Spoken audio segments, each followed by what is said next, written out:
Bueno, pues empezamos este pleno cuando son las 9:03 del día 3 de diciembre del año 2021. Hoy es el día donde encendemos las luces de Navidad y a las 7 de la tarde la corporación está, como todos los ciudadanos, pues invitados a ver las luces en la Plaza Mayor, en la actuación de una banda musical. También estará el poblado de Parque San Lázaro y Bispo Cesario. Y bueno, digamos que empieza los prolegómenos de la Navidad y hacemos el encendido hoy, 3 de diciembre. Vamos a dar lectura primero aquí de una información. Lo primero, comentar que me dice, ¿no?, que algunas ausencias de algún concejal, bueno, que se incorporará más adelante. Sí, y, bueno, no estamos los 27, ya en las votaciones, pues luego vamos haciendo ya el recuento que sea oportuno. Lo primero que tenemos que hacer es aprobar el acta de dos plenos, que son del 14 de septiembre e del 6 de... No, las actas dos plenos extraordinarios do 14 de septiembre e do extraordinario, substitución do ordinario do 6 de outubro. É dicir, son dos plenos, o do 14 de setembro de 2021 e o do 6 de outubro de 2021. Entonces, vamos a votar conxuntamente, se non hai diferencias, para aprobar as actas. Votos a favor destas actas? Unanimidade de los presentes. De las dos. Muy bien. Ahora voy a dar lectura. Punto número 2. Posta en coñecemento das resolucións ditadas dende a data de celebración do último pleno, en especial dos seguintes: decreto número 8290 do 9 de 11 de 2021 sobre delegación temporal das funcións de área de servicios sociais que están atribuídas á concelleira dona Eugenia Díaz Vellá na concelleira doña Flora Iglesias o día 12 de novembro de 2021. Punto número 3. Posta en coñecemento do decreto da Alcaldía Presidencia de Delegacións de Competencias número 2021000822. Punto número 4 é posta en coñecemento do decreto da Alcaldía sobre as áreas de goberno número 2021008454. Punto número 5 é posta en coñecemento do acordo de delegacións de competencias da Xunta de Goberno Local 11-12. Punto número 6, posta en coñecemento das conclusións da Comisión de Investigación sobre a desaparición de documentación na Concellaría de Urbanismo. Punto número 7, posta en coñecemento do informe de Tesourería sobre o período medio de pago correspondente aos meses de outubro de 2021. E ahora xa chegamos a que sería a parte resolutiva. Entonces, vamos a empezar co que sería a parte resolutiva, que sería xa un debate e votación. E para ler neste punto número 8.1 sería convenio entre a Confederación Hidrográfica do Miño-Sil e o Concello de Ourense para o financiamento, execución e entrega, que está mal escrito, financiamento, bueno, execución e entrega das obras do proxecto de mellora do saneamento en Velle 2021-2023, expediente 2021-033-096. Para leer el dictamen tiene la palabra el señor secretario del Pleno. Dictamen da Comisión de Pleno.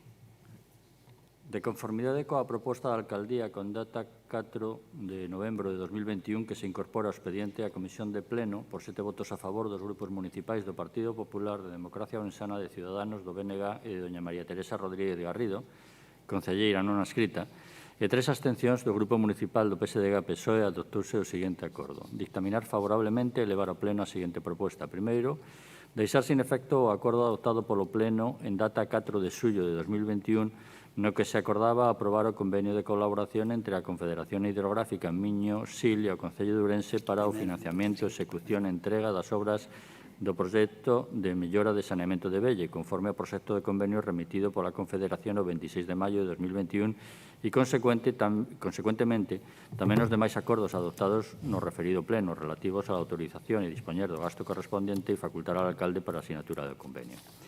Segundo, aprobar o convenio de colaboración entre a Confederación Hidrográfica Miño-Sil e o Concello de Ourense para o financiamento, execución e entrega das obras do proxecto de mellora de saneamento de Velle, conforme ao proxecto de convenio remitido pola Confederación o 5 de agosto de 2021 que obra no expediente administrativo. Terceiro, autorizar e dispoñer contra a aplicación orzamentaria que consta no dictamen o gasto correspondente conforme a seguinte distribución por anualidades: 2022, 300.000 euros, 2023, 850.000, 2024, 337.130,50 euros. A autorización dos gastos plurianuais previstos queda subordinada á existencia de crédito adecuado e suficiente nos orzamentos correspondentes ás anualidades futuras de referencia. Autorízase expresamente as porcentaxes de distribución das anualidades previstas no que excedan dos límites xerais establecidos no artigo 174.3 do texto refundido da Lei Reguladora das Facendas Locais. E cuarto, facúltase a alcaldía en virtude das súas competencias de representación do Concello de Ourense para a sinatura do convenio de cantos documentos sexan necesarios para a súa execución e desenvolvemento e non requiran de acordo expreso de outros órganos do goberno municipais. Gracias. Muy bien. Pois entonces, basicamente, este é un convenio que realmente levamos moito tempo esperando por il. Realmente, pois, estamos xa nas fases finales da burocracia, pero realmente que estamos avanzando é algo que levamos décadas, bueno, máis que décadas, casi siglos esperando, porque se trata de conseguir que las aguas fecales que vienen aguas arriba de la zona de Velle, pues no pasen, no atraviesen, obviamente, que no viertan al río Miño, y el primer sitio que atraviesan es, obviamente, el río Miño en su paso por Ourense ciudad. Es algo realmente que es increíble que a estas alturas esté así, y vamos en este mandato a conseguir solucionar un problema que realmente, antes, obviamente, hace un siglo, pues obviamente sí que efectivamente se vertía al río de todo, pero hoy en día, obviamente, todo eso pues ya tenemos, además tenemos una depuradora de última generación, y es realmente una pena y triste que todavía hoy estemos en esa situación, pero lo vamos a solucionar. Después de muchas décadas se va a solucionar en este mandato. Y básicamente de eso es el tema. Lo hemos traído a pleno ya más de una vez. Creo que estamos ya en las fases finales, al igual que lo que sería ensanchar el tema de Ramón Puga en su acceso a Barrocanes, debajo del puente, del viaducto del tren allí pequeñito que hay. Y son temas que llevamos mucho tiempo esperando por ellos y que esperemos conseguirlos. Y básicamente, pues, esperemos ya estar en las fases finales de cometer ya estas obras que se pueda licitar ya. Entonces, no sé si quieren intervenir los no adscritos. No intervienen. Ciudadanos, Bloque, PP y PSOE, no. Entonces, simplemente votar, ¿no? Bueno, pues ya está. Votamos a favor. ¿Votos a favor? Unanimidad. En este pleno también tenemos la ausencia de Telmo Uchac, que se encuentra indispuesto. No podrá venir al pleno por la vacuna. Ayer se puso, creo que la tercera dosis o algo así. Y falta también Maite, Miguel Caride y nada más. Faltan tres, ¿no, señor secretario? Sí. Tres. Hay tres ausencias ahora mismo. Bueno, el punto número 4 sería reconocimiento extraoficial de créditos, pleno 1/2021, número de expediente 2021-033644. Para leer el dictamen tiene la palabra el señor secretario. Dictamen da Comisión de Pleno.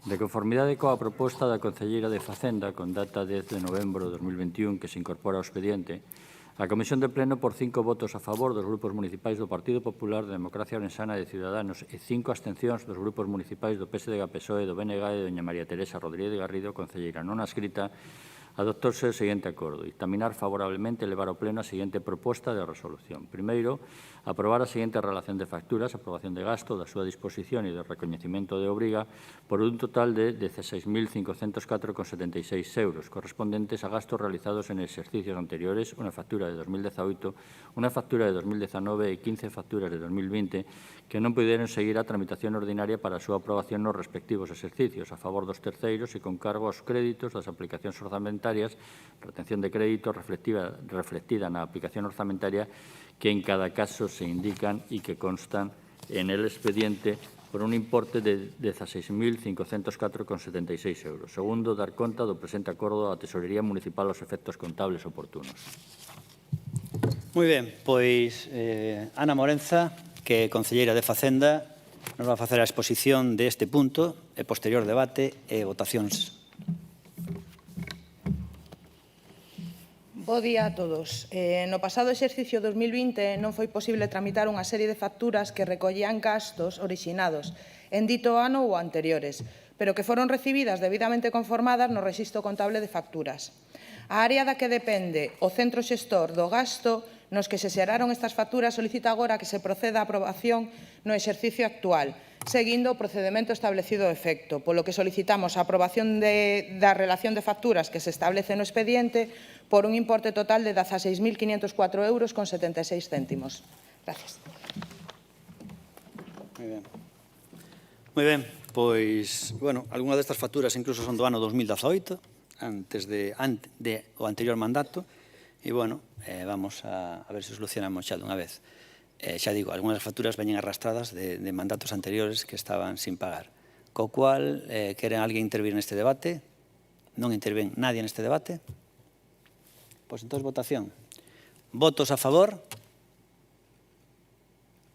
Unanimidad tamén de los presentes.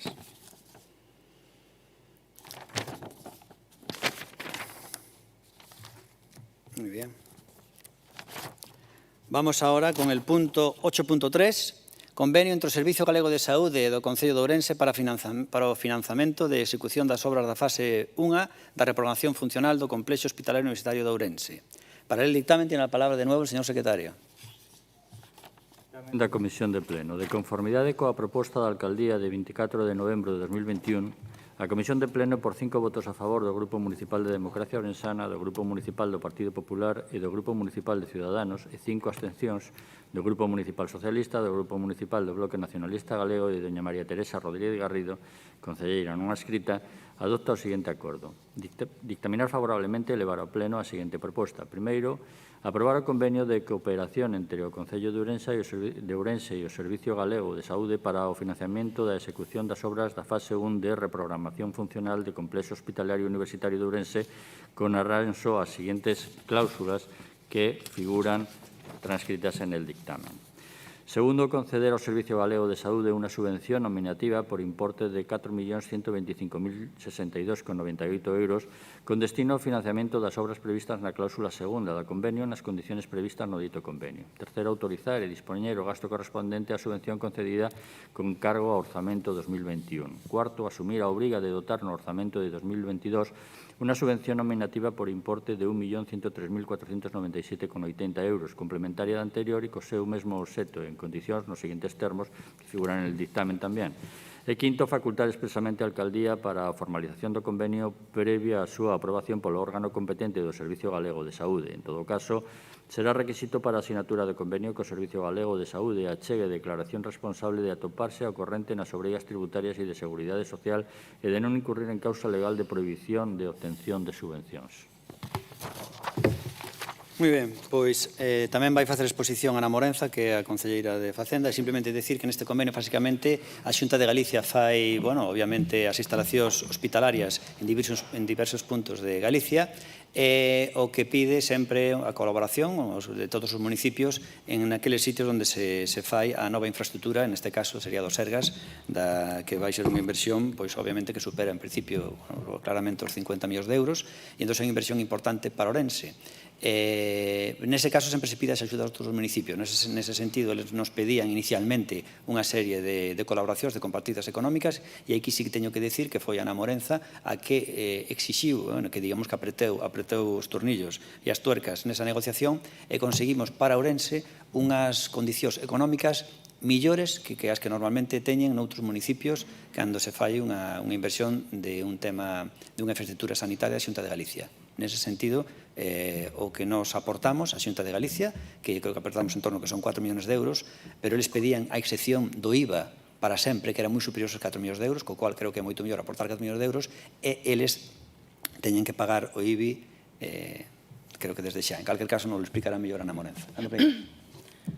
Buenos días a todos. En el año 2020 se iniciaron las negociaciones con el Servicio Gallego de Salud, dependiente de la Consellería de Sanidad, para poder formalizar un convenio de colaboración entre el Sergas y el Concello para la cofinanciación de la ejecución de las obras de la fase 1 del complejo hospitalario de Ourense. Fueron unas negociaciones largas. En un primer momento, el Servicio Galego de Saúde pedía que por parte del Concello se procediera a tramitar una exención del IBI por el periodo de 8 años en favor de los centros sanitarios de titularidad de la Comunidad Autónoma de Galicia o del Servicio Galego de Saúde en el municipio de Ourense, así como una bonificación del 95% del impuesto de construcciones, instalaciones y obras. Desde un primer momento, esta opción fue desechada por el Concello, ya que la duración nos parecía excesiva. Tras varias reuniones, se decidió entre ambas partes que la duración máxima sería de 6 años. Aún así, desde mi concejalía mostramos nuestra disconformidad, por varios motivos. Por lo que respecta a la exención del IBI, esto implicaba, además de la modificación de la ordenanza, que el Concello sufriera una merma más que considerable en nuestros presupuestos anuales, lo que implicaba la posibilidad más que patente de dejar a los ciudadanos de este Concello sin posibilidad de recibir unos ingresos y recursos necesarios, sobre todo teniendo en cuenta la crisis económica que provocaba la pandemia, que afectaba y afecta todavía a nuestros vecinos. Así que esa opción no era viable de ninguna de las maneras, porque nunca llegaremos a un acuerdo que pueda perjudicar a uno solo de nuestros vecinos, sea con quien sea el acuerdo. Eso que quede claro.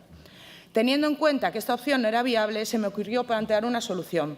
Está claro que el Concello de Ourense tiene que contribuir sí o sí, ya que existe un principio básico en nuestra legislación, que es el principio general de cooperación y colaboración entre las administraciones públicas. Y ese principio hay que cumplirlo siempre.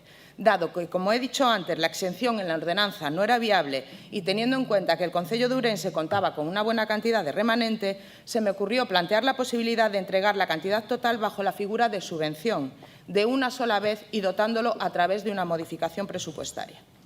He de decir que desde el Servicio Galego de Saúde entendieron perfectamente mis argumentos y prácticamente aceptaron en el acto la solución dada, por lo que a partir de esa fecha se empezó a trabajar en lo que es la elaboración del convenio en sí. Se dotó la partida suficiente a través de la aprobación de una modificación de crédito, por lo que ya disponemos de dinero para cumplir con nuestra parte del acuerdo. Contamos con todos los informes favorables, incluido el de intervención, por lo que para formalizar este convenio solo hace falta su apoyo. Es más, la firma de este convenio va a implicar que el Concello de Ourense no hará ninguna aportación económica más, ni en la fase 1 ni en la fase 2 que se pueda llegar a producir. Por hacer una pequeña comparativa de lo beneficioso del acuerdo, voy a hacer un resumen de lo firmado en los convenios de la ciudad de A Coruña y Pontevedra. A Coruña se comprometió a pagar la adquisición de los terrenos, la cesión gratuita de los mismos, eliminando a mayores la limitación de los 30 años. Se comprometió a sufragar todos los gastos necesarios para completar las infraestructuras de abastecimiento y saneamiento de agua, suministro eléctrico, alumbrado y telefonía. Se comprometió a realizar parques disuasorios. Se comprometió a la exención total del IBI para todos los centros de titularidad de la Comunidad Autónoma de Galicia o del Servicio Galego de Saúde del municipio de A Coruña. Se comprometió a la exención de tasas e impuestos sobre construcciones, instalaciones y obras. Se comprometió a la ejecución de los accesos desde la red viaria y el vial de servicio del recinto hospitalario y contorno del hospital, así como asumir la titularidad de las vías. Y, por último, se comprometió a no cobrarles el impuesto de recogida de basuras. La ciudad de Pontevedra se comprometió a sufragar los gastos necesarios para completar las infraestructuras de abastecimiento, saneamiento de agua, suministro eléctrico, alumbrado y telefonía. Se comprometió a realizar parkings disuasorios. Se comprometió a la exención del IBI para todos los centros sanitarios titularidad de la Comunidad Autónoma de Galicia o del Servicio de Galego de Saúde en el municipio de Pontevedra. Se comprometió a la exención total de tasas e impuestos sobre construcciones, instalaciones y obras. Se comprometió a la ejecución de accesos desde la red viaria y el vial de servicio del recinto hospitalario y contorno del hospital, así como a asumir la titularidad de las vías, y se comprometió a no cobrarles el impuesto de recogida de basura. A mayores, por último, se comprometió a pagar la cantidad de 4 millones de euros para la adquisición de los terrenos. Nosotros solo hemos comprometido la cantidad correspondiente a la exención del IBI durante 6 años y a la cantidad correspondiente a la bonificación del 95% del impuesto sobre construcciones, instalaciones y obras. Estamos hablando de una inversión de la Xunta por importe de casi 49 millones de euros, de los cuales el Concello aportará algo más de 5. Como ven, tras realizar un análisis pormenorizado de otros convenios entre las grandes ciudades de Galicia y el Servicio Galego de Saúde, la ciudad de Ourense es la que menos aporta con diferencia, pero con mucha diferencia. Así que pido su apoyo para que este convenio se convierta en una realidad. Muchas gracias. Muchas gracias, Ana Morenza. No escritos, no hablan. Ciudadanos, BNG. BNG no habla, Ciudadanos tampoco. Ciudadanos, cuando quiera, Pepe Araujo.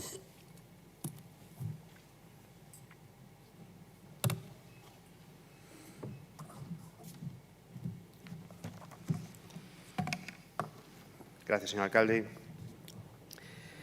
Eu quixera en esta cuestión primeiro decirlle á conselleira Ana Morenza que, entendendo perfectamente a súa explicación e felicitándoa por esa negociación deste tema concreto, o que sí non debemos olvidarnos nunca como cidade é que, mentres en outras cidades galegas, e vou a poñer o exemplo de Lugo, A Coruña ou Vigo, se construyen novos hospitais, grandes infraestructuras, aquí falamos de ampliacións, quer dicir que, felicitando a vostede por esta negociación puntual, penso que como cidade non debemos perder o norte e temos que pensar en pedirlle á Xunta de Galicia a igualdade de trato, ao mesmo trato que dan a outras cidades.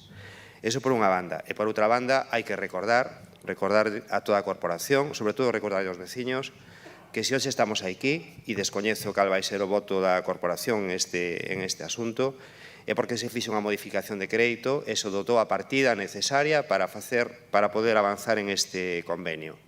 E só quixera recordarlles que os únicos que votaron a favor desa modificación de crédito foron os 3 concelleiros de Democracia Ourensana e un servidor. Os únicos que votamos a favor desa modificación de crédito, porque ni siquiera vostedes, que son socios de goberno, votaron a favor, se abstuveron. Entonces, é un maltrato para a cidade desde o punto de vista da infraestructura, o é? É unha boa negociación desde o punto de vista concreto, tamén o é, pero hai que recordar todas as cousas para non olvidarnos que hoxe, que se vai a falar moito desto, e descoñezo, insisto, como vai a ser a votación, porque a verdade é que estes días estou moi sorprendido nas xuntas de área cando vexo como, por exemplo, o BNG exixe o cumprimento de convenios con entidades sociais, por exemplo, o Partido Socialista, ou pregunta como van eses convenios cando votaron en contra ou están intentando bloquear esa modificación de crédito. E, polo tanto, neste tema concreto, desexando saber como vai a ser a votación, me alegra que este tema veña hoxe aquí na orden do día. Moitas grazas. Moi ben, señor Araujo.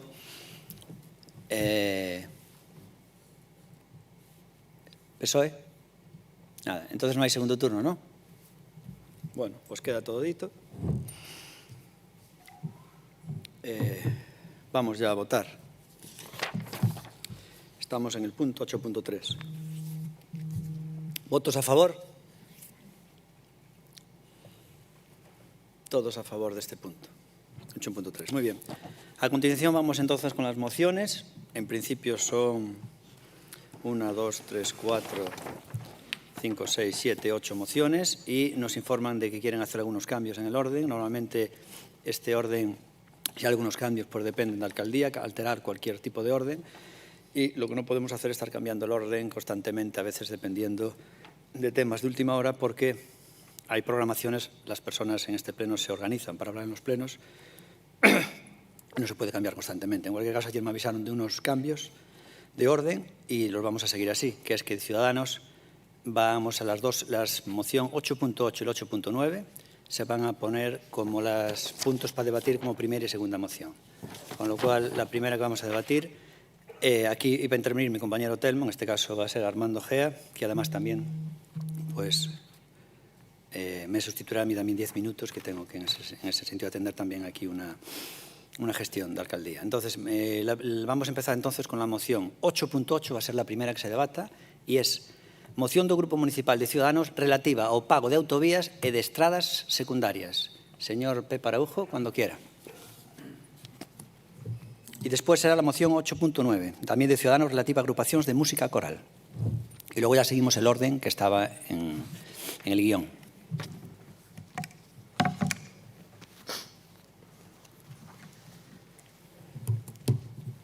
Gracias, señor alcalde. Ben, eu antes de nada quixera pedir disculpas porque cando pedín que se alterara a orden das intervencións me comuniquei vía mensaxe cos portavoces de todos os grupos, co xefe de gabinete da alcaldía e coa alcaldía porque teño unha viaxe e explicaba que tiña que marchar antes das 2 da tarde. Pídolle disculpas ao concelleiro non adscrito, a don Manuel, porque é certo que non tuven o detalle de comunicar yo a vostedes, nin tiven bueno, non me din conta, basicamente, fíxenos sin mirar o orden do día simplemente por unha cuestión de, vale, pídolle disculpas porque por esa cuestión, sobre todo por non comunicarlo. A partir de aí, decirlles que esta moción que traemos aquí é unha desas moitas mocións que se introduce no debate municipal como unha chamada de atención, ou por lo menos o entendemos así, como unha chamada de atención para ir poñendo en riba da mesa unha cousa que parece ser que se aveciña con forza e é a intención do Goberno do Estado de cobrar en todo o territorio uns novos peaxes tanto ás autovías como a determinadas carreteras carreteras nacionais. E isto, desde logo, é un tema que sona como catastrofista, non? Estamos nun momento no que os veciños soportan unha carga impresionante de gastos ou un incremento de gastos. A noticia diaria e os límites aos que vai chegando a luz, límites históricos, nunca nos imaginamos esta situación. Dentro dunha familia, súbelle o gas tamén. Estamos a falar de que cando vostede vai a repostar un particular ou unha empresa encontra os combustibles moitísimo máis caros nas gasolineras e así un largo etcétera de cuestións que veñen a facer imposible chegar a final de mes. Atopámonos en unha situación de crise económica que en vez de ir a menos vai constantemente a máis. Ahora mesmo, calquera familia vai a ter que soportar ao final do ano unha paga enteira para todos os incrementos de gastos que hai no día a día. Desde logo, avecíñanse problemas en suministros, avecíñanse paros dos profesionais que se dedican ao tema do transporte, falannos de apagóns enerxéticos, e en ese contexto eu penso que todos e as corporacións o teñen que facer, temos que facer unha chamada de atención ao Goberno do Estado para que descarte esa idea de asumir un custo máis para as familias e para as empresas. Desde logo, se a Ourense lle meten esa carga, Ourense está ahora mesmo, debido a que os postos de traballo dos ourensáns normalmente están fora dos seus municipios, a veces fora das propias provincias, ahora mesmo que nos meta unha carga en ese sentido para todos os que se desplazan no día a día a lugares como Xinzo, como Verín, os que van cara a Vigo, os que van cara a Santiago. Todo eso sería, desde logo, unha auténtica barbaridade para o bolsillo e para a economía desta cidade. Así que o que pedimos é instar ao Goberno a que descarte esa opción. E a maiores, hai unha emenda de engádega que fai o BNG, que instar a Xunta de Galicia a reducción paulatina da eliminación das peaxes da AP53, que nos parece a caída e que consideramos como interesante para engadir a moción. Así que, se o teñen a ben, pois pedimos o apoio para esta proposta. Moitas gracias. Gracias. Empezamos unha ronda de intervencións con non adscritos. Laureano.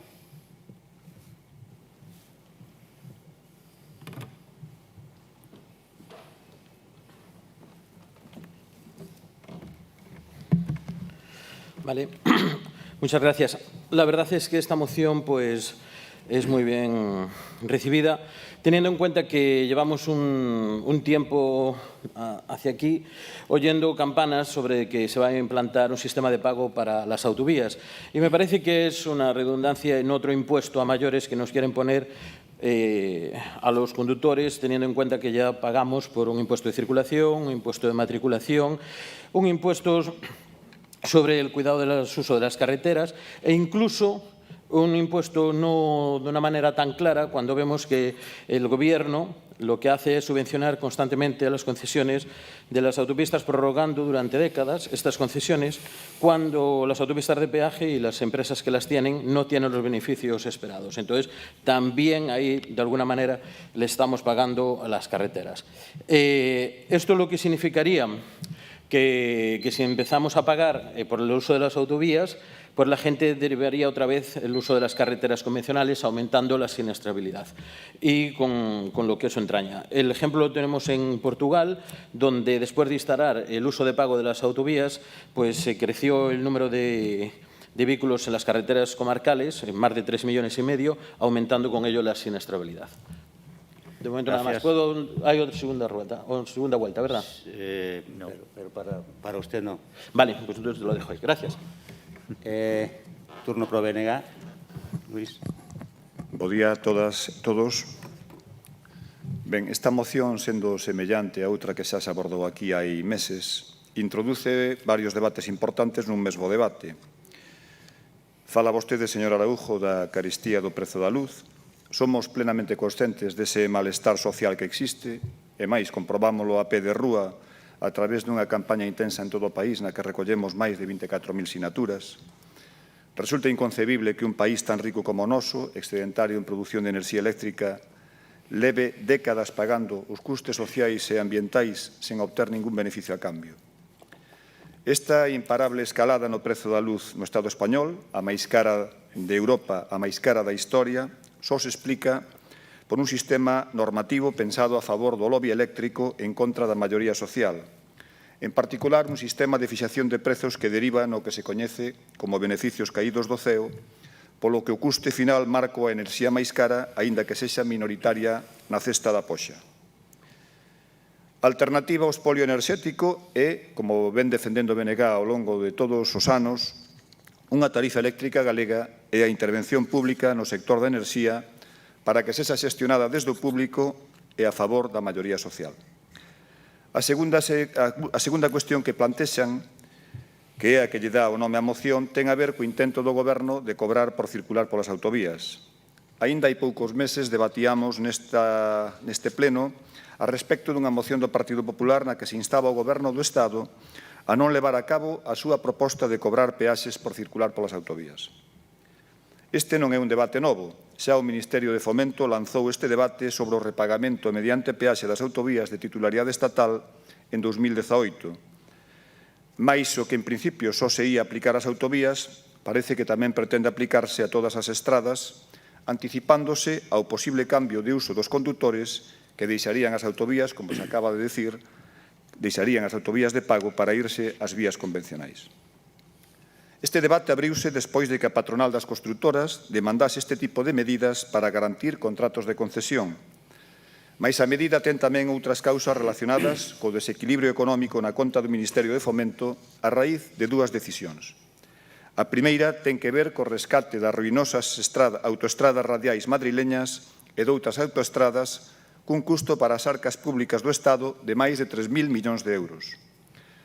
E, por certo, venme á cabeza aquela frase lapidaria da ministra Ana Pastor nunha televisión pública, dicía, en un proceso en el que hai autopistas en quiebra, aquí no hai un rescate, nunca lo va a haber. Nunca los españoles van a poner un euro para rescatar autopistas. E tiña toda a razón do mundo, non foi un euro, foron 3.400. A segunda ten a ver, por unha banda, coa supresión das peaxes en autoestradas, cuxa concesión caduca entre 2019 e 2021, están a piques de caducar, o que vai supor un custo duns 450 millóns de euros anuais, e, por outro, coas bonificacións para o transporte en determinadas autoestradas, co conseguinte incremento do gasto orzamentario e da disponibilidade de recursos. En todo caso, sería injusto concederlle a exclusiva desta cuestión ao PSOE. Xa figuraba hai anos nos plans do Goberno do Partido Popular. Concretamente, no verán de 2017, nun curso da Universidade de Santander adicado a esta mesma cuestión, o daquela secretario do Estado de Infraestructuras e Transportes recoñecía que o Goberno do Partido Popular estaba valorando a implantación do pago por uso nas vías de alta capacidade. Despois da polvareda que levantou aquela afirmación, o portavoz no Partido Popular, Miguel Barrachina, matizaba que dependería do momento económico. Queda claro que o Partido Popular estaba deseñando xa daquela unha proposta sobre o cobro de peaxes nas autovías, proposta que pasou incluso á Comisión Delegada de Asuntos Económicos, trámite previo ao Consello de Ministros. O Partido Popular xa ten dado sobradas mostras de como entende iso do público. Desde o Bloque Nacionalista Galego rexeitamos de plano o cobro a usuarios e usuarias nas autovías galegas. Estamos absolutamente e radicalmente en contra de que se pretenda cobrar aos galegos por unhas infraestructuras que hai que lembrar que son absolutamente deficitarias no noso país. As autovías no Estado español xa se construíron e mantéñense a través do pago dos nosos impostos, polo que ao obrigarnos a pagar por transitalas estásenos realizando un doble cobro. Esta medida de efectivizarse só supera un incremento da siniestralidade, tamén se apuntou aquí, xa que nas estradas secundarias onde se multiplica o risco para as persoas que se desprazan é, obviamente, unha das consecuencias de introducir o pago nas vías de alta capacidade. Imos a votar a favor da iniciativa. Gracias. Vou reservar as miñas consideracións para o segundo turno. Entonces, dou a palabra a quen leve esta moción do Partido Popular. Non interven, vale. Partido Socialista.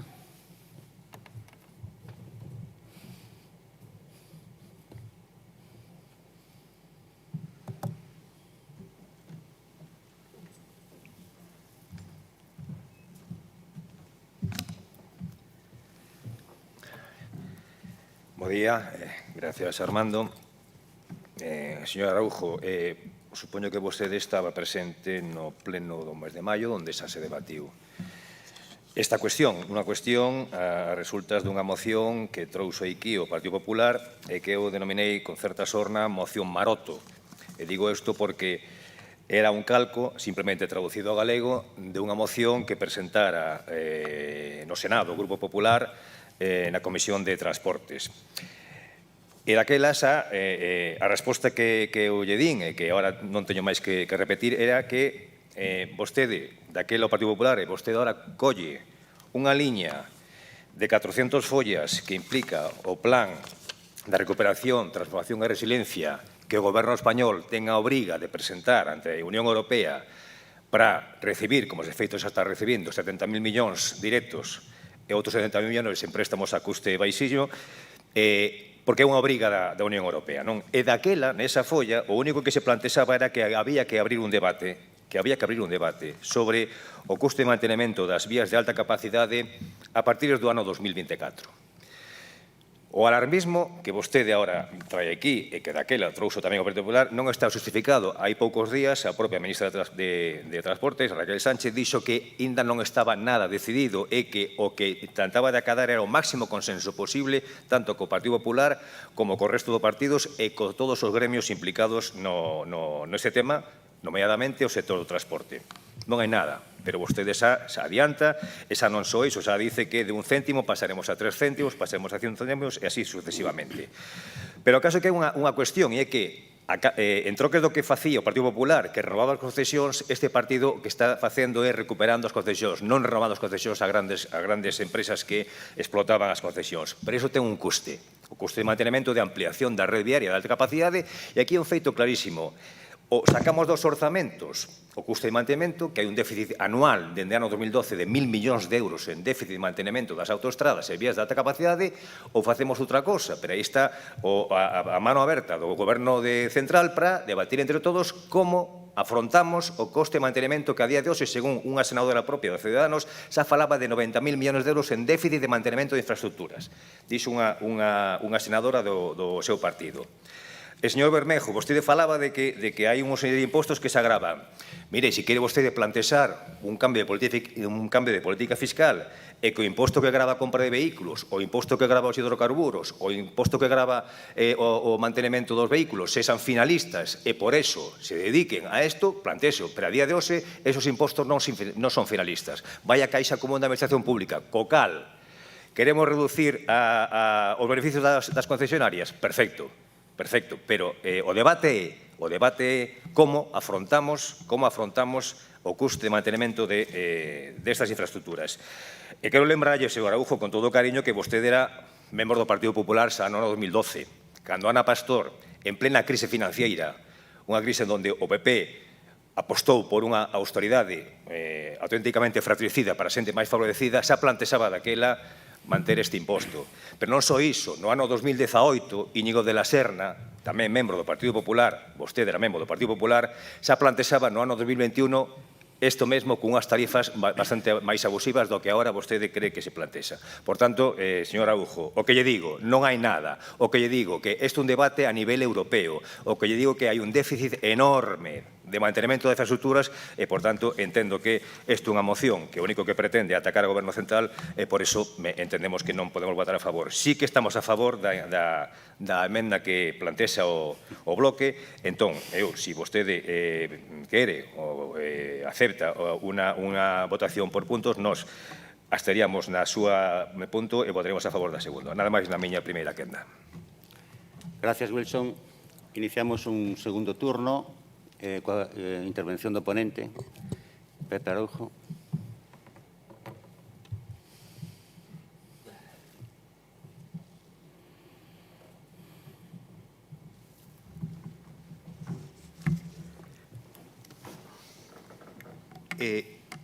O que non me quedou claro, le preguntaba yo ao portavoz do Partido Socialista, é se vostede está a favor ou non da medida, porque me dá a sensación de que está, por a súa intervención, dá má sensación de que está a favor da medida.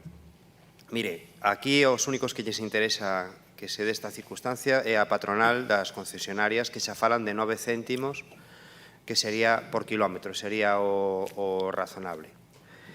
Ahora mesmo estamos en unha situación catastrófica.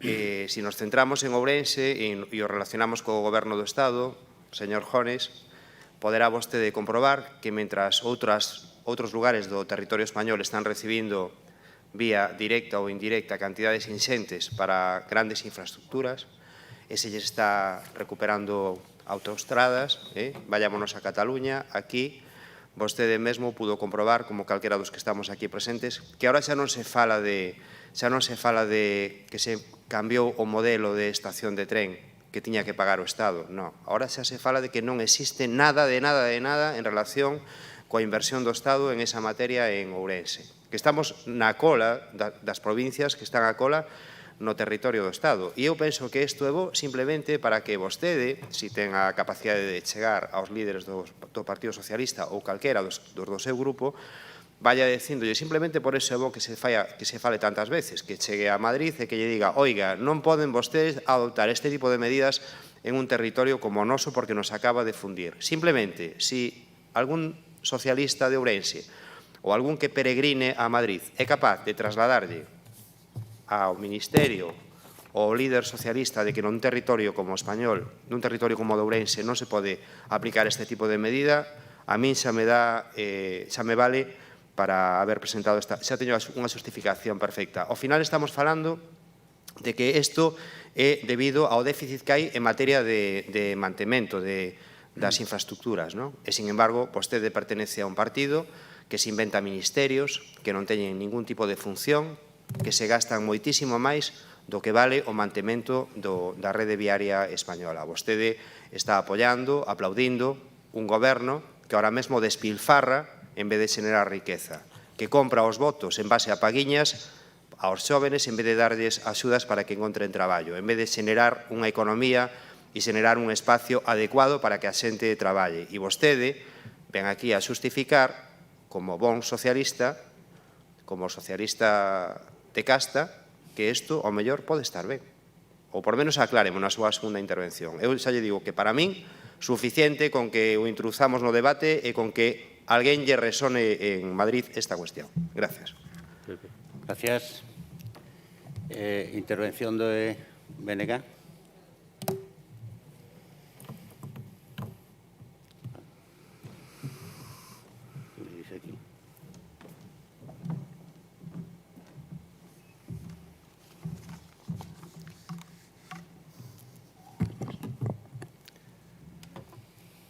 Ben, hai un espazo onde reside a soberanía do pobo galego, que é o Parlamento galego, e aí nese espazo eu quero lembrar que en novembro de 2018 se aprobou un acordo por maioría, instancias do Bloque Nacionalista Galego, no que o Parlamento galego manifestaba a súa rotunda oposición ao establecemento de peaxes nas autovías de titularidade estatal. Quero dicir que tamén é ou polo menos non se debe de perder a perspectiva tamén do que facemos en outras instancias.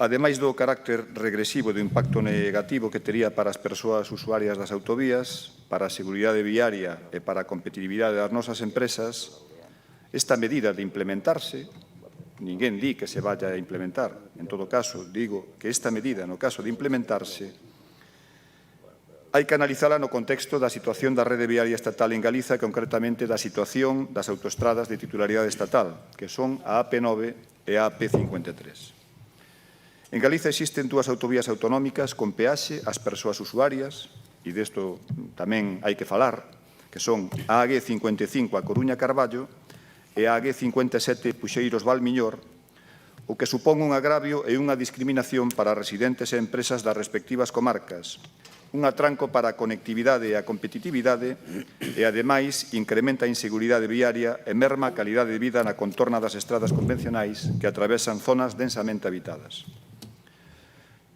Eu Non sei como de entusiasmado está o Goberno con esta proposta, non? Mais o que sí podo afirmar é que moito menos que a Asociación de Constructores, que é a que propón que os usuarios das autovías contribúan á súa sustentabilidade económica. Sen dúbida, esta é unha medida que pretende favorecer intereses particulares de sectores afíns ao mundo das concesións e da construción das grandes infraestructuras e pensando únicamente no seu propio beneficio. Galiza xa conta cunha porcentaxe de autopistas de pago en relación ás autovías gratuitas moito maior que no conxunto do Estado. O 43% da rede de alta capacidade do noso país é de pago, fronte ao 25% a nivel estatal. A implantación do que xa se domina peaxe branda nas autovías perxudicaría de maneira clara a Galiza non só pola relevancia que teñen na vertebración do país, senón polo carácter periférico da comunidade autónoma. A construción das autovías no Estado español fíxose con fondos europeos e co obxectivo de integrar zonas periféricas, como a Península Ibérica, na área central máis potente económicamente. A instalación de peaxes suporía un revés para unha Galiza coa dobre condición periférica. Suporía un problema para a reactivación da economía e non suporía solución ningunha para a crise económica. A pesares de que é unha moción preventiva, nós, insisto, vamos a votar a favor. Gracias. Neste segundo turno de intervencións, ainda que non podería intervenir de novo o señor Laureano, podería ter dereito a intervenir algún outro escrito. Entón, pasouseme esa cuestión. Se María Dibuja ou Manolo queren intervenir, non? Vale. Solicitoume por alusións Laureano, pero por alusións enténdese según o reglamento solamente cuestións personais ou xuicios de valor, non solamente ser nomeado no transcurso do debate. Ben, esta é unha cuestión que efectivamente se foi tratada entre outros lugares na Deputación de Ourense, prácticamente nos mesmos termos en que foi plantexada aquí, e a nosa posición, pois, que tamén é conocida, pois, foi favorable ao que sería neste caso a moción de Ciudadanos. Ali se debatiu prácticamente cos mesmos argumentos acerca da pouca idoneidade da medida, aparte de que xa desde un punto de vista pois máis esencial, pois un direito fundamental como é o de circulación polo territorio pois do país, pois se vería fortemente afectado caso de ter que pagar polas autovías. Non vou repetir os argumentos, que máis ou menos, repito, son os que se puxeron aquí, entonces nós votaremos a favor da medida. Eu creo que xa fixen, non sei se aquí ou na Deputación, unha pequena reflexión acerca do tema de pagar polas carreteras nacionais ou secundarias. A mí daba a impresión de que eso podería ser un globo sonda, non? O sea, parecería realmente extraordinario que se cobrase por circular por carreteras secundarias. Entón, a mí ocorriuseme pensar que, ao mellor plantexando esa cuestión, e a xente alarmaríase, co cual despois deixar a cuestión somentes en pagar polas autovías supondría un alivio, non? O sea, é un vello truco, non? Poñer a cousa máis grave do que se ten pensado facer e despois rebaixar un pouco para dicir, menos mal, só pagamos polas autovías, menos mal.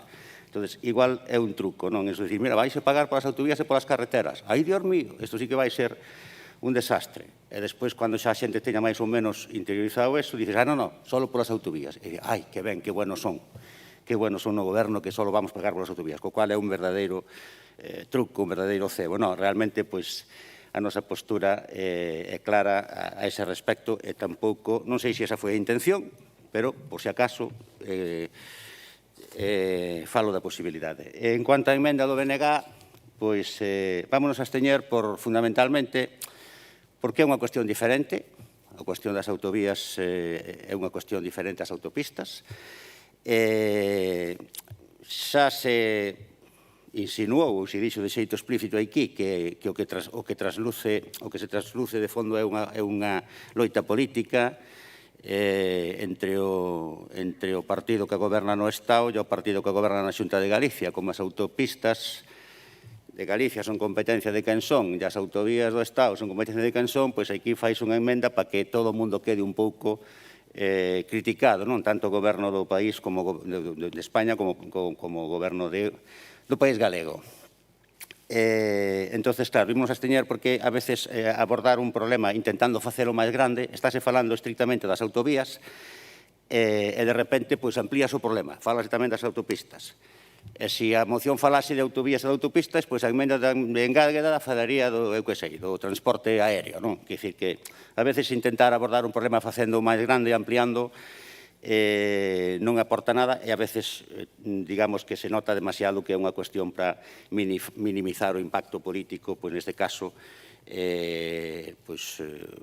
da crítica a un goberno concreto. Entonces, ímonos a absteñer, tamén nos parecería lógico se fose traído de xeito independente como unha moción, podía ser traer unha moción estricta para falar estrictamente das autopistas, como se ten traído para falar estrictamente do transporte ferroviario, que, por certo, tamén se podía haber metido como emenda de engádega, así imos eso. Bueno, total, resumindo, votaremos a favor da moción e absteñerémonos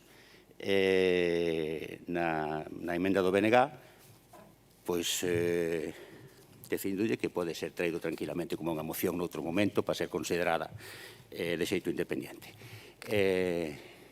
Agora procede a intervención. PP non intervén, non? PSOE?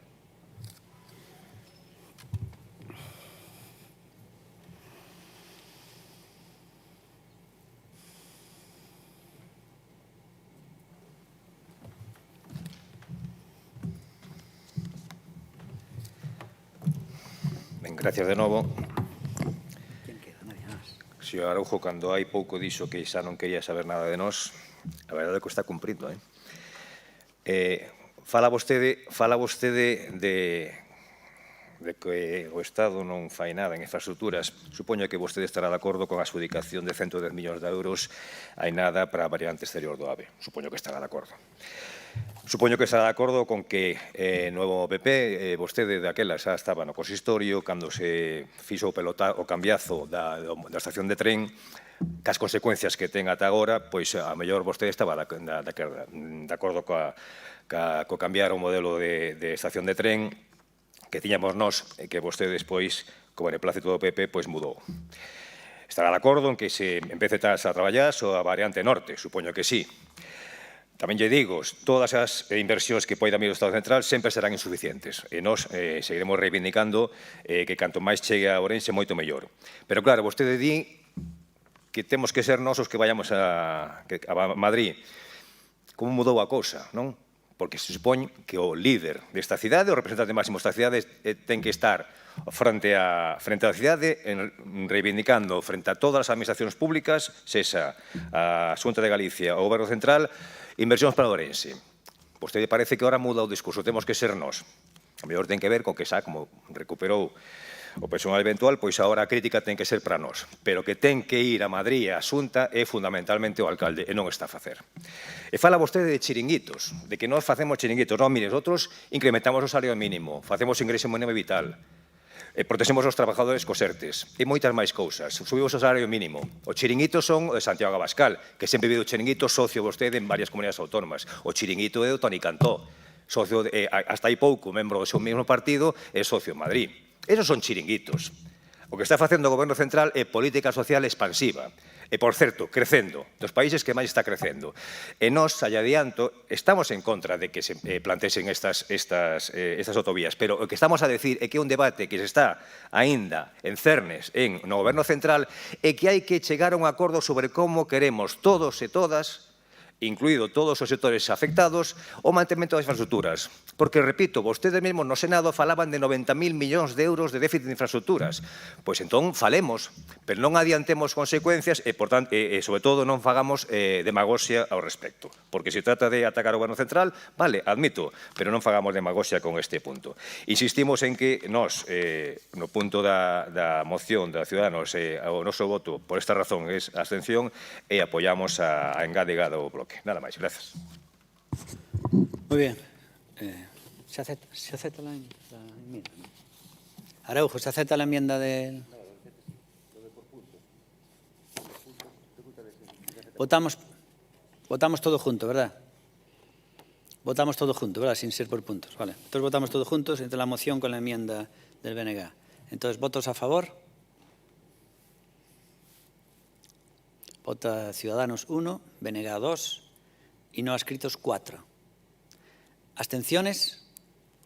Abstenciones PSOE, PP y Democracia Orensana.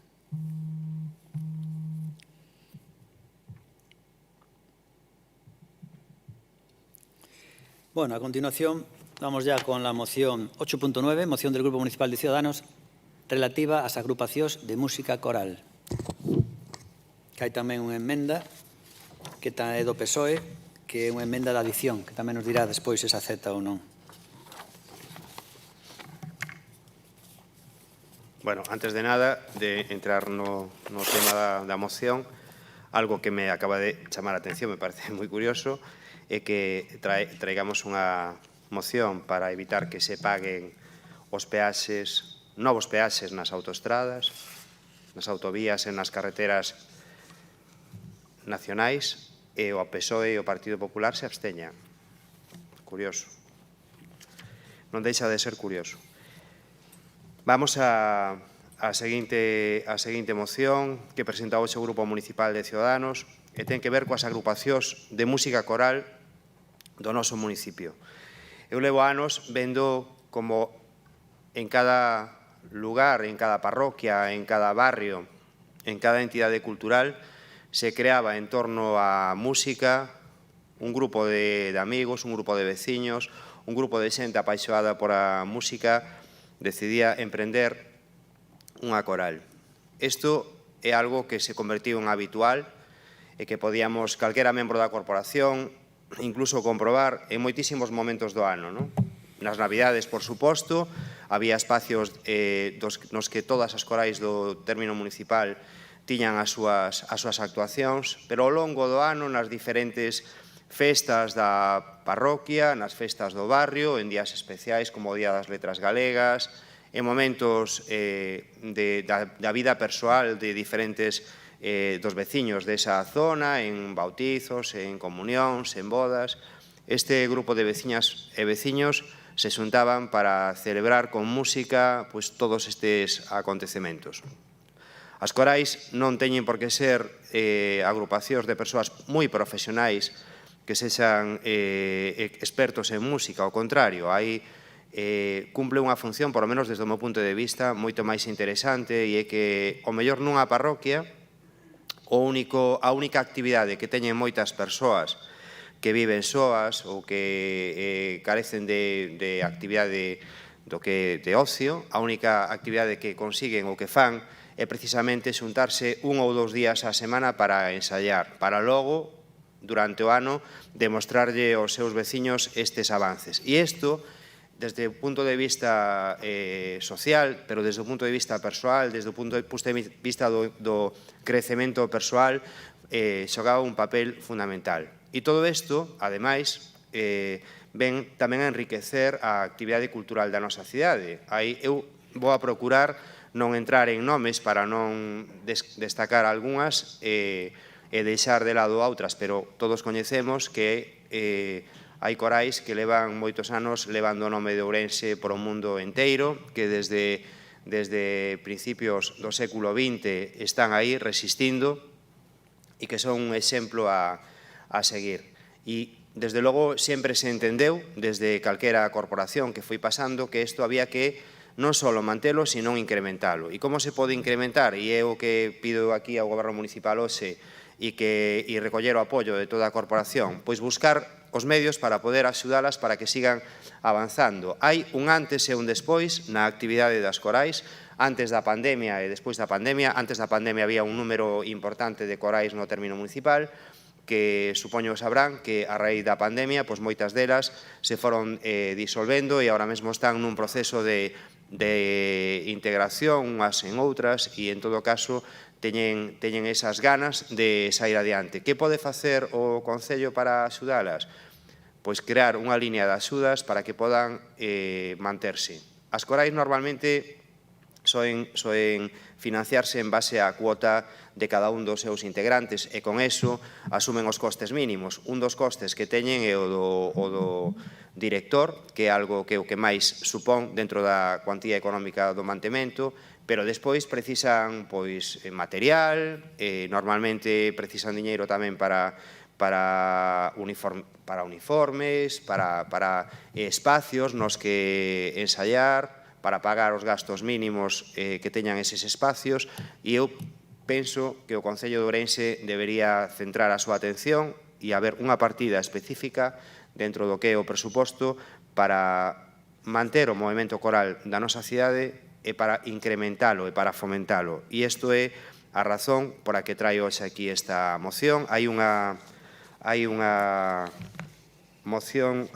proposta para a súa aprobación, hai unha emenda de engádega do Partido Socialista, teño que dicirles que me parece axeitada e que aceptamos. Moitas grazas. Moi ben, pois aceptan a moción, a emenda de engádega. Entón, non escritos falan nesta moción, non falan non escritos. Do BNG, a continuación, falará Ruth Reza. E a continuación...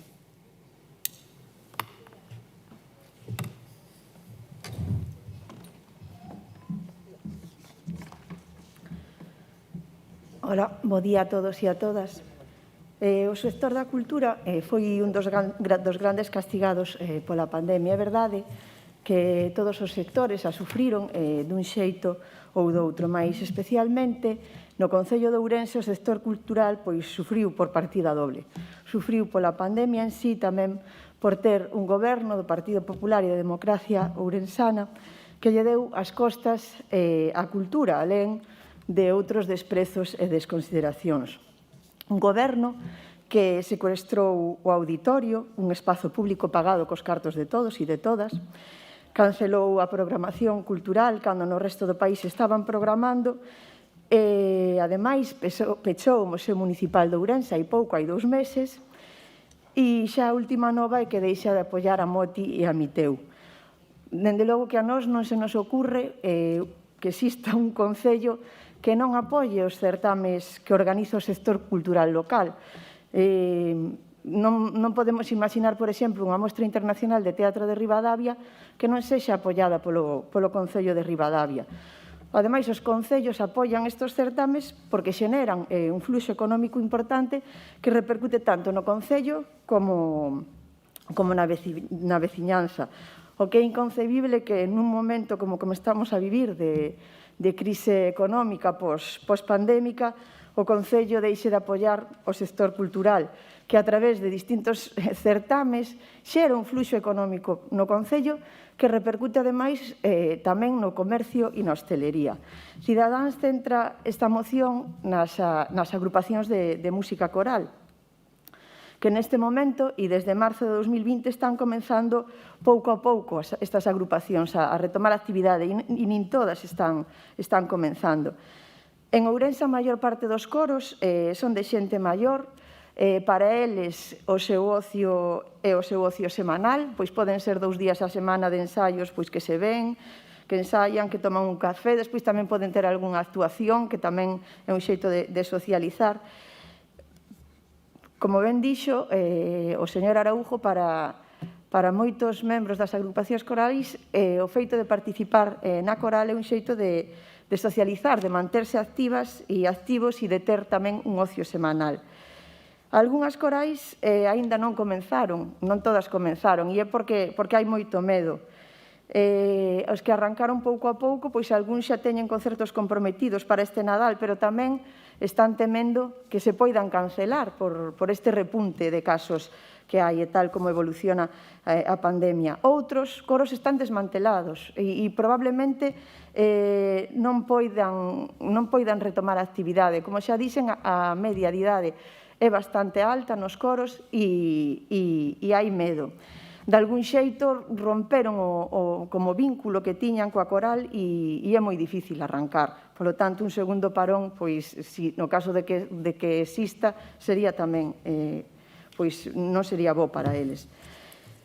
Os coros que pouco a pouco foron retomando os ensaios, pois foron facendo con todas as medidas de prevención, non? Pois coa máscara, con ventilación, en locais amplos, con distancia, incluso con certificado COVID para ir a ensaiar e actuar, con medición de temperatura a entrada, e todo isto fixérono pois por iniciativa, porque realmente non tiveron ningún tipo de protocolo dende a Xunta, non se lles deu ningún tipo de protocolo.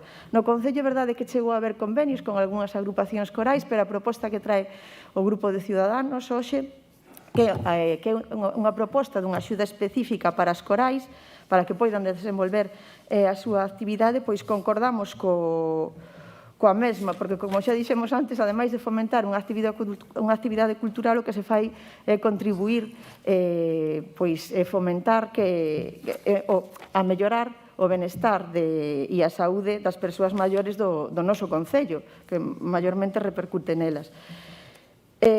Despois, o Grupo Socialista presenta unha emenda e iso que nos parece axeitado porque non teñen ningún protocolo, porque un novo parón para eles, o mellor para algunhas corais, suporía a súa desaparición e algo que podería permitir que continuasen coa súa actividade. Moitas grazas. Muchas gracias, Ruth Reza, del BNG. Luego contestaré yo a todos estos argumentos clásicos, argumentos tremendamente clásicos. Bueno, a continuación, supongo que será el PSOE ya. ¿No? Y en este caso será Rosa Martínez, del Partido Socialista, que va a hablar en este tema de la música coral. Entendemos que es del Grupo Socialista la mayor experta en temas de arte o de música del grupo. Cuando quieras. Bos días. Presenta o Grupo Municipal de Ciudadanos unha moción sobre as agrupacións de música coral. Tendo razón en moitos dos argumentos que utiliza a moción, vou puntualizar máis se cabe sobre moitos deles. Nacións como Estados Unidos, a música coral sempre ocupou un lugar destacado na vida musical do país. Tomándose referencia a un estudio de Chorus America, estímase que 42,6 millóns de estadounidenses cantan regularmente en coros. E máis, un de cada 5 fogares teñen ao menos un membro da familia que canta. Polo cal, o canto coral é a forma máis popular de participación nas artes escénicas, tanto para os adultos como para os nenos. A música é un arte, é un entretemento, é un placer, é a medicina para un corpo e a alma. Tocar e escoitar música é intrínseco a todas as culturas e ten beneficios sorprendentes non só para mellorar a memoria, que tamén, senón para enfocar a atención, ademais de para a coordinación física e para o desenvolvemento. Analicemos máis polo miúdo o que é a música coral para comprender a súa importancia. A música coral é música interpretada por un grupo de cantantes, un coro. Os cantantes poden actuar sin acompañamento ou ben poden ir acompañados dunha combinación instrumental, sea piano, sea algún instrumento de vento ou de corda ou incluso algunha orquesta completa. A música coral é necesariamente polifonía, é dicir, consta de 2 ou máis voces e sons simultáneos formando un todo armónico, co cal, cando falamos de coral ou de coro, que é o mismo, en algúns aspectos úsanse indistintamente, un corpo de cantantes chámase coro. O xerme do fenómeno social que supuso o movemento coral en España o encontramos a mediados do século XIX. Dende entón, dito fenómeno experimentou non poucas importantes transformacións, pero manténdose ao longo do tempo, ata os nosos días. As primeiras sociedades corais e orfeóns difundíronse moi rapidamente por Cataluña e outras rexións españolas durante, como dixen, a segunda mitade do século XIX. Experimentou un desenvolvemento moi notable, sobre todo en lugares que tiñan un tecido industrial moito máis evolucionado, como para dar cabida a 2 clases sociais nas que o movemento coral se desenvolvía. Estou falando da burguesía e o proletariado. Nos anos 80 do século XIX destacou principalmente o movemento coral en Galicia, País Vasco e Asturias. E a partir dos anos 90 as actividades das sociedades corais estendéronse por todas as rexións. O sistema de partidos facilitou a proliferación das sociedades corais vinculadas a diferentes sectores políticos. Moitos foron orfeóns creados a propósito de difundir ideas socialistas, carlistas e nacionalistas. Pero é no ano 2013 cando se comeza a primeira tesis doutoral titulada Las agrupaciones corales y su contribución al bienestar de las personas, que é unha percepción das aportaciones do canto coral a través dunha mostra de cantores. É a primeira feita en España, con estas características, e levas a cabo por Nuria Fernández Herrán, profesora do Conservatorio Superior de Música de Castela-A Mancha, ademais de facerse pola Universidade Carlos III de Madrid, na que Nuria é a directora do coro universitario desde fai anos. Estes estudios demostraron que o valor do canto coral é ilimitado. No ámbito das agrupacións corais desenvolvense trazos de organización social fundamentais para o desenvolvemento dunha sociedade, tales como a confianza, as normas, os valores, a creación de redes que fomentan a cooperación entre os individuos, o altruísmo e a empatía. Estas investigaciones demostraron tamén a capacidade que ten o canto coral para xerar benestar entre as persoas, propiciando relacións interpersonais, o sentido da pertenza, obxectivos comuns compartidos, o enriquecemento personal, a integración ou a participación activa na dinamización social. A semá deste estudio puxo de manifesto que en determinados sectores da sociedade, tales como a terceira edad, comunidades carcelarias, estratos sociales deprimidos e incluso persoas con problemas de saúde e persoas con problemas de saúde mental melloraban, producían múltiples beneficios o canto coral. A actividade coral produce espacios de formación e de sensibilidade coa música e coa arte. O mundo coral ten responsabilidade de facerse valer ante as institucións como un factor de dinamización sociocultural. Bueno, estamos de acordo, evidentemente, ca moción. Na segunda parte explicarei algo máis como é isto que acabo de comentar agora. Moitas grazas. Gracias por nada, Rosa Martínez.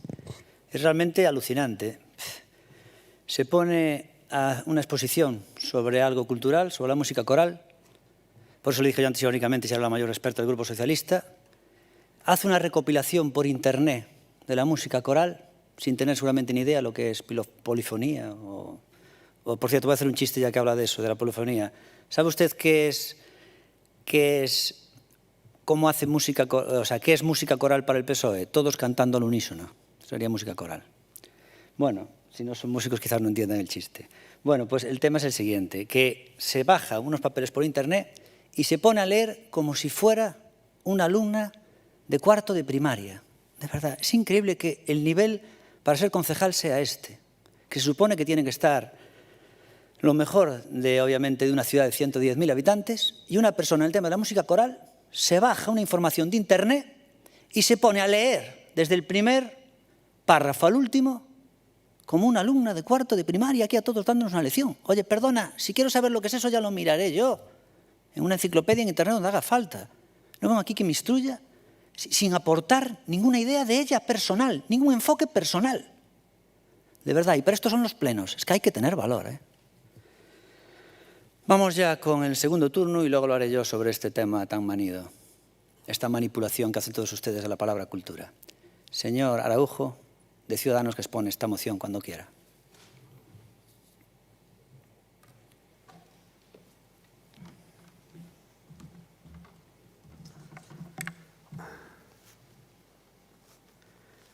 Doña Rosa, eu a vostede coñecina e me considero amigo seu e a teño grabada así no móvil como Rosa Rondalla Alecrín. Nada que ver co tema das organizacións políticas, non? E levo vendo anos como vostede lle pon moita pasión en este tema das corais e ten feito moitos avances e axudado a moitos veciños, apoiado a moitos veciños para que saíran das súas casas moitas veces, o mellor tiñan unha única excusa era asistir a esa coral. Eu aplaudo ese tipo de xestos, igual que aplaudo de todos os veciños e as veciñas que lideran estes grupos, porque por un lado están os veciños que lideran para que unha coral se manteña no tempo e por outro lado están os profesionais que enseñan música, non? Pero os veciños que lideran para min teñen moito valor porque hai que conseguir os recursos, hai que conseguir os locais, hai que conseguir as actuacións, hai que vir ou daquelas, cando a Consellería de Cultura estaba aberta, había que vir ao Concello, pelear as actuacións, falar con se eran actuacións en espacios religiosos coas iglesias, que dicir, hai un traballo tremendo detrás de unha actuación de unha coral e iso, pois, en honor a vostede, que me consta que o leva facendo moitos anos, pois tamén vaya ese aplauso para todos os que o fan, en outros lugares do término municipal. Eu, se en algún momento volve a actividade cultural a un mínimo de normalidade, desde logo, e eu teño a capacidade de decidilo, pois pondrei o acento en que as corais xoguen un papel fundamental dentro da actividade cultural da nosa cidade. Moitas gracias. Razón de más, si estaba realmente ya en una formación, para no tener que bajarse algo de internet y ponerse a leer. A continuación, por favor, no escritos, no hablan. Ruth Reza, do partido BNG. Sin lugar a dudas, uno de los partidos grandes defensores de la cultura.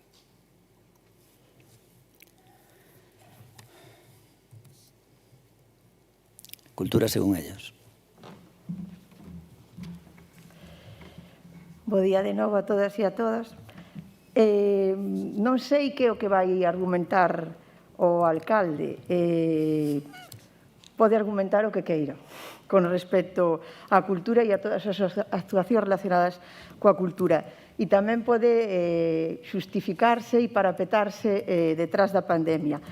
Pero a realidade é que vostede enterrou unha banda con máis de 125 anos de vida, continuou co Pórtico da Paraíso, continuou coa Fito, coa Miteu, co Corpo a Terra, co Ouren Rock, non recuperou o tono fotográfico que finiquitou o Partido Popular, e todo festivais propios, nados aquí en Ourense, e dende a cultura de base. Tentou materializar os peche de espacios expositivos, como o Arturo Baltar, a Sala Valente. Tentou pechar o Museo Municipal para convertilo nun edificio de oficinas. Ao final pechouno, porque o Museo Municipal de Ourense leva 2 meses pechado, a veciñanza de Ourense pechouno para telo así pechado, sin que poidamos disfrutar del. Ademais, non renovou o convenio con Agadic, na súa liña de desprecio á cultura propia e ao idioma propio do país. Ademais, non existe oferta formativa da Universidade Popular para o ano 2022. Voltou a apoiar a Miteu nun momento, pero agora di que non. Agora xa decidiu que non, que xa non vai apoiar nin a Miteu, nin a Moti, que o ano pasado foi todo un éxito, estivo co aforo completo aquí neste auditorio. Na Moti? Na Moti do ano pasado. Aforo completo? No aforo completo que permitido. Permitido, sí, así estivo. Eso son as... Permitían 150 personas. Argumentar o que queira e parapetarse detrás da pandemia e dos seus argumentos, pero a realidade é que vostede está cancelando a cultura. Ruth, quedé su campeón dunha carrera, éramos dos. Moitas grazas. Quedé su campeón dunha carrera, éramos 2. Por cierto, Ruth, unha pregunta. No fuiste el otro día a la actuación que hubo aquí en el auditorio de Isabel Risco, ¿verdad? No estaba ni Ruth Reza ni nadie más de los aquí. Ruth Reza no estaba el otro día en la actuación que tuvo en el auditorio Isabel Risco, una actuación cultural sobre a igualdade, una gran actuación cultural que hubo aquí. No solo no estaba Ruth Reza en esa actuación de Isabel Risco, es que no había nadie de los concejales que están ahí sentados. Solo estaba yo. No había nadie. Todos ustedes que defienden la cultura, no vino ninguno de ustedes. ¿Sabe cuánta gente había de todo Ourense, de 110.000 habitantes? 40 personas. 40. Por eso cuando dicen, usted ha matado a la banda de música. No, yo no la maté. La mataron ustedes. La mató el público por no ir. El público soberano que elige a un presidente del gobierno también será soberano para elegir qué tipo de actuación cultural quiere ver y quiere no. Pues el público no quiere ver esas actuaciones. Y ustedes, que ni ustedes mismos se toman esa medicina, se la recomiendan a los demás. Oiga, si tanto le gusta eso, ¿por qué no van ustedes? No, a esta estación no vienen. Me recuerda cuando era el Festival de Cine, que empezaba aquí la primera película que venían todos de estreno para la gala, y en cuanto empezaba la película se marchaban todos. Y luego las siguientes no venían nadie. ¿Saben que el Festival de Cine que todos ustedes defienden tiene un récord? Se hizo una vez aquí una proyección con 0 espectadores. Pero es que no solo fue Isabel Risco el otro día aquí con 40 espectadores. Es que una semana antes se hizo otra actuación cultural. ¿Y sabe cuánta gente vino en este espacio? De esto todo que le gusta a ustedes. Esta gran promociones y actividades culturales.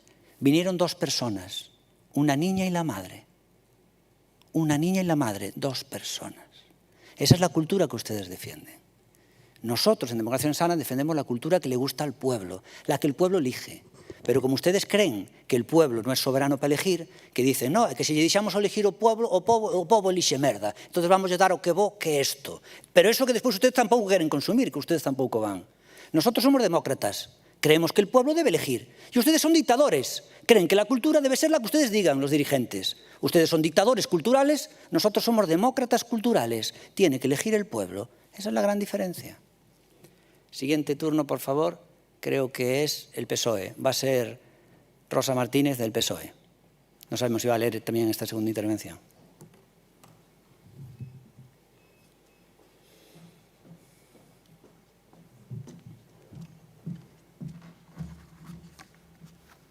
Moitas gracias, sobre todo a Pepe Araujo, por as súas verbas. Aínda que en España existe unha gran dedicación ao mundo coral, en Galicia, sobre todo, como se pode comprobar, no obstante, só existe unha estrutura que ampare, aglutine e sexa nexo de unión entre todas as agrupacións corais. Estoume referindo á Federación de Corales Galegas, a FECOGA. Dita federación engloba máis de 250 corais federadas estendidas por toda a nosa xeografía galega, agrupadas en 6 zonas, que son Coruña, Santiago Barbanza, Lugo, Pontevedra Norte, Pontevedra Sur e Ourense. E isto debemos engadir as corais infantís e xuvenís, que son 15 as que están federadas en toda Galicia.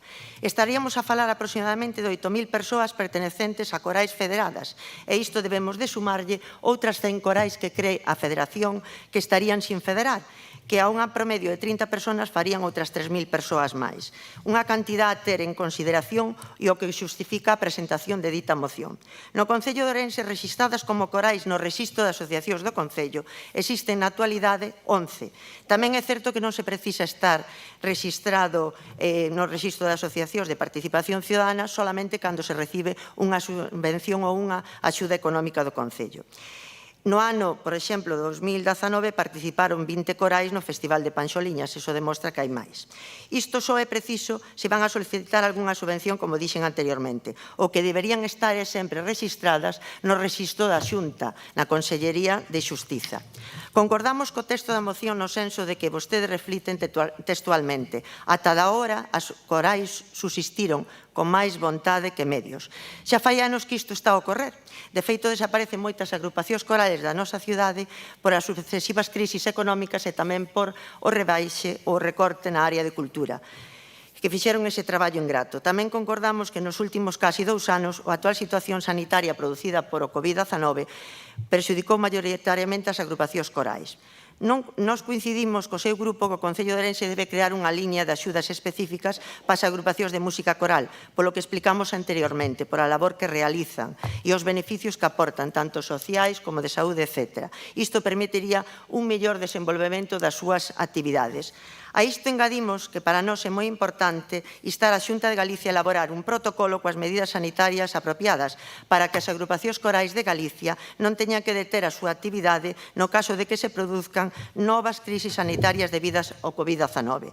Xa que nos dimos conta que este parón de casi 2 anos non foi tal noutras comunidades autónomas como a Comunidade Foral de Navarra ou o País Vasco, donde puderon, gracias ás medidas e aos protocolos adecuados, puderon realizar ditas actividades dende xuño do 2020.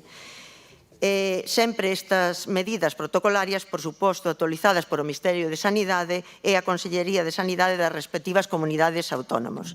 Coñecedores desta situación, nas rexións de España, dende a Federación de Corales Galegas, se fixeron unhas propostas de colaboración coa Dirección Xeral de Saúde Pública da Xunta de Galicia. Dito documento recolle unha serie de recomendaciones que suxire a práctica do canto coral, para que foran supervisadas e avaladas por Departamento de Saúde da Consellería de Sanidade da Xunta de Galicia. Nunca tivo contestación á Federación de Corales Galegas. Como consecuencia, están afectando unhas 11.000 persoas, como ben lle comentei anteriormente, federadas e non federadas. Quérese decir que non poden realizar a súa actividade, como decía precisamente o texto da moción. Demostrouse que é moi necesario facer estas medidas porque a música e a cultura en xeral nestes intres de silencio e de pandemia foi moi importante para todos nós. Para o Grupo Municipal Socialista é moi importante que se redacte este protocolo, por iso o engadimos ao texto da moción, para así poder seguir desenvolvendo a vida normalmente. Vou rematar con unha frase que dixo Paul McCartney con respecto ás corais, se mo permite o señor alcalde. Amo escoitar un coro, amo a humanidade de ver os rostros da xente sendo devotas a unha peza de música. Gústame o traballo en equipo, faime sentir optimista sobre a raza humana, cando os vexo cooperar así. Moitas grazas. Muchas gracias. Una intervención de Rosa Martínez del PSOE, de 5 minutos antes y 4 minutos ahora, incapaz de decir una frase de ella sin leer. Incapaz de pronunciar una palabra sin leer. Una auténtica exhibición, en una moción además cultural, espectacular. Bueno, decir el otro día que, como dije aquí, había una actuación, el movimiento se demuestra andando, o lo que es medio non es opinable, o as contas non son contos.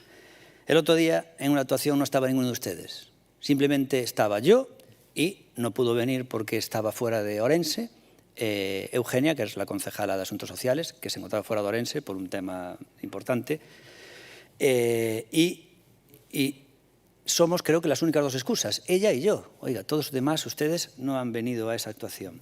Dice Ruth, en su argumentación, dijo antes, señor alcalde, non sabemos que vai dicir, pero pode argumentar o que queira. E dice, pode argumentar o que queira, que non ten razón. Así que decir, pode argumentar o que queira, non sei o que dixo, pero digo o que diga, xa está. Por vaya respeto le tira al debate. Pode argumentar o que queira, que usted xa ten razón, non? Mais ou menos é o que quiso decir.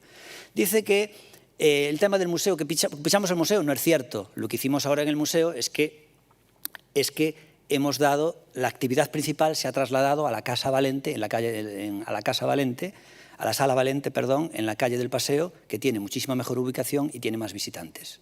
Y allí hemos trasladado la actividad principal museística y de exposiciones de Orense Ciudad, junto con la que ya hay de la Diputación del Marcos Valcarce y también la que tenga banca. O sea que realmente tenemos, digamos, que bastante oferta en la ciudad de Orense. Y dicen que el Museo Municipal, donde está ahora el Museo Municipal que está en la calle Lepanto, al lado de la Catedral y en la zona de los vinos, pues dice que nosotros evitamos que la gente pueda disfrutar de él. Oye, tienes que mirarte un poquito los números, Ruth Reza. Mucha gente no iba, porque yo sé los números. 30 y pico, 40 y pico personas por día. Gratis. Si ponemos €1 de entrada, iban 5. Así que a xente sin disfrutar de él eran moi pouquiños os que disfrutaban de él, moi pouquiños. Luego me habló del tema de la Universidad Popular, que como digo ahora se va a cambiar el modelo, y me hace gracia porque hoy todavía firmamos los últimos diplomas de la Universidad Popular. Uno de ellos ponía, el de hoy a la mañana que firmamos, Universidade Popular de Ourense, curso de iniciación a Internet. Hombre, yo creo que curso de iniciación a Internet y universidad en la misma frase parece que no pegan, ¿no? Por eso nosotros le vamos a cambiar el nombre. No se le puede llamar universidad a algo que da cursos de iniciación a Internet. Creo yo, o cursos para el móvil, o cursos de costura, o cursos de cómo freír un huevo. Yo creo que no deberían llevar el nombre de universidad, por eso queremos cambiar ese enfoque y llamarle, por ejemplo, obradoiros municipales, que me parece que sería más asentado. Bien, en el tema de la MOTI, decir lo que dije antes ya, del tía, no, es que aquí la MOTI tenía foro completo, oye, es la falacia de las estadísticas. Claro que tenía foro completo, primero, no es verdad, nunca tuvo foro completo. Segundo, aunque tuviera foro completo, en plena época COVID, máximo 100 y pico personas, 200, pues ya me dirás tú. En una actuación que tuvo aquí, en el último festival que fue de la MOTI, subvencionado por el Concello de Orense, lo tuvieron aquí en la Esplanada al aire libre, era gratis, y había 100 personas, las conté yo, saqué varias fotos. No se puede estar financiando algo con dinero público cuando no va a la gente. ¿Qué quieres hacer? Porque si haces eso, si tú le das dinero público a algo que no va a la gente, desprecias al pueblo y solamente te fijas en los intereses del productor, de la parte realmente del business. Solo te fijas de que el productor le cubras los costes. Y entonces el productor, como no depende del público, da rienda suelta a sus paranoias. Voy a hacer lo que me gusta a mí, no lo que le gusta al público, porque no depende del público. Cualquier producto que llegue al consumidor, donde no te importa el público, hombre, hay una auténtica distorsión entre lo que el público quiere y realmente lo que esta persona produce. Y además, da rienda suelta que cada uno haga las cosas de aquella manera. Puedes hacer una obra maestra, ¿vale? Una obra maestra, o realmente puedes hacer lo que hace mucha gente, que son bodorrios coñazos que no aguanta nadie. No aguanta nadie, no lo digo yo, lo demuestran sus actos, que el otro día en una actuación aquí cultural vinieron 40 personas y ninguno de ustedes. Más claro, agua. Mire, usted me dice que tenemos que ahora subvencionar, saca esto a la manga, para ganarse unos votos de las corales, a todos aquellos que hagan música coral, que tenemos que poner una línea de ayudas para todos los que hagan música coral. Perdón usted, música coral, para empezar, entiendo que todos aquellos que hagan música coral, música polifónica, habría que ayudarlos. Entiendo que todas aquellas personas que después de comer tienen la afición de ponerse a cantar, también habrá que ayudarles, porque seguramente son más que los otros que están a lo mejor bajo un NIF, un CIF o que estén ya en una asociación declarada. Entonces habrá que ayudar a todo el mundo. Pero una pregunta más, ¿y por qué tenemos que ayudar a los de música coral que cantan, que además es algo social bonito, y no a los que juegan al mus? Porque jugar al mus también genera una gran actividad mental. Yo te puedo elaborar la cantidad de beneficios para el cuerpo humano que tiene jugar al mus. Y no te quiero decir el futbolín, porque el futbolín genera reflejos y coordinación. fortalece la coordinación y los reflejos y la estrategia y la planificación y hasta llevar las cuentas. Si eres una persona mayor e tens que andar con tantos goles, tamén che vou por memoria. Te puedo relatar ahora lo bueno que sería el futbolín. Entonces, vamos a financiar con dinero público los que jueguen al futbolín y al chapolín y a los dardos. ¿Por qué a la música coral sí y a los de los dardos no? E ya puestos, por que non financiamos todo? Por favor, señor Ruiz, señor Villarino, non diga logo en cando estamos falando, porque fan ruido e entón non se pode facer. Vale, unha chamada, señor Vilariño, unha chamada a orden, vale? Por favor, yo pido. Vale, bueno, quen leva o debate son eu. Cando sexa usted alcalde, moderará usted el debate.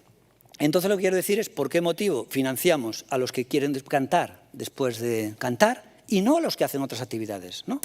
Porque no lo sé. Y oiga, lo digo yo, que soy una persona que creo que, no sé si soy el único músico de los que están ustedes aquí que toca un instrumento musical.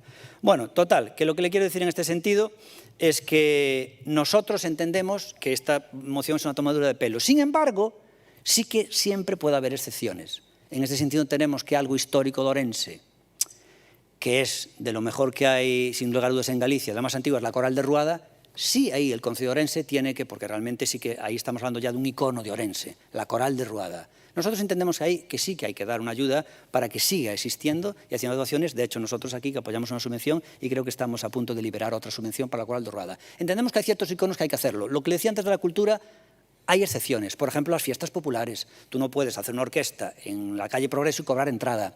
Del mismo modo que si vas a un parque, no puedes cobrar entrada por ir a un parque. Entonces, hay ciertas excepciones a las manifestaciones de las artes escénicas, culturales o lo que quieras. Pero hombre, en muchísimos otros aspectos, cada palo que aguante su vela. Y si alguien no tiene dinero para pagarse su afición, el problema no es pagarle su afición, el problema es que realmente no tiene dinero para cosas básicas. Creo que ahí es donde realmente discrepamos. Bueno, vamos entonces a votar esta moción, que además tiene una enmienda que ha sido aceptada. La moción es de Ciudadanos y tiene una enmienda que ha sido aceptada del PSOE y la vamos a votar conjuntamente. ¿Votos a favor? Voto Ciudadanos, vota BNG, no adscritos y PSOE. Abstención, 7 abstenciones del PP, 7 abstenciones del PP y votos en contra, 2 de Democracia Ourensana, al entender que esto no procede. Sin embargo, sí que estamos a favor de, ya digo, de la subvención, por ejemplo, de Coral de Ruada o de ciertos iconos artísticos de Ourense. Bueno, pues vamos ya con la siguiente moción, por favor, que es la moción, en esta moción no hay enmiendas y es una moción de un no adscrito, que es Manuel Álvarez Fernández, que era concejal de Democracia Ourensana, un concejal tránsfuga, que además es tránsfuga por partida doble. Una, porque fue expulsado del partido como tránsfuga, mantiene el acta robada del partido y además ahora se ha inscrito en otro partido, que ya sería, creo que pocos casos hay así en España de transfugismo. No solo que lo expulse el partido, sino que en pleno mandato, mientras sigue asistiendo a los plenos y mantiene el acta por el que fue elegido, se mete en otro partido. Un partido distinto por el que fue elegido. Y tiene el valor de seguir teniendo el acta que representa a los ciudadanos. Bueno, pues Manuel Álvarez tiene una moción, como no ha escrito, que nos va a exponer. Cuando quieras, Manuel. Sí, por supuesto. Va a hablar desde su butaca.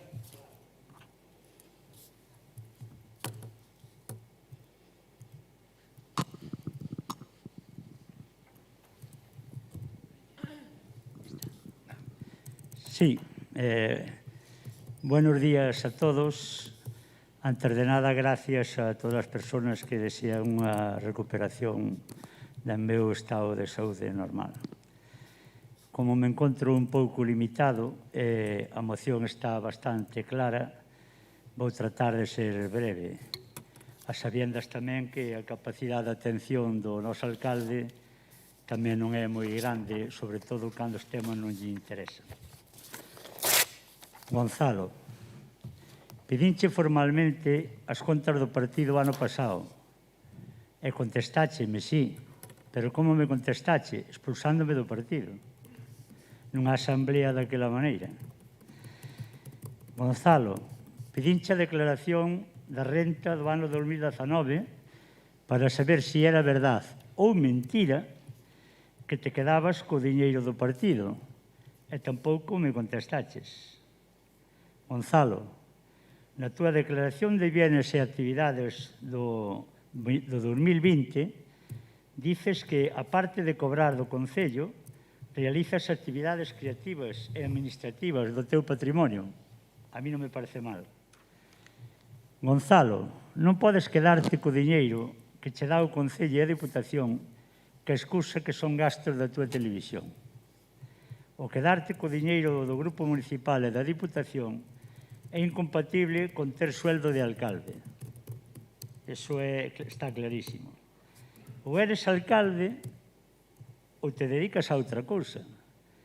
E se eres alcalde para ben ou para mal de todos, os alcaldes non suelen facturar directamente co seu nombre e apellidos aos partidos políticos. Teñen unha televisión, unha imprenta ou un carrito de helados. Da igual, non se pode facturar en nombre propio un alcalde o Concello de Ourense. Gonzalo, estou convencido de que todos os ourensáns querrán saber por que non pediche a compatibilidade destas dúas cousas ao inicio do mandato. Tes a oportunidade de explicalo hoxe. Pódelo fer se queres e se non, non, evidentemente. Tiñas maioría, e seguro que tiñas o voto a favor. Se pódelo explicar hoxe. E tamén os ourensanos, especialmente os que nos votaron, e perdona se che molesta que me incluya, que, home, eu sei de algún que me votou a mí, tú seguramente tes os teus votos tamén, que non o dudo, que terás problemas seguramente para conseguir fer unha lista, pero votos seguramente tes.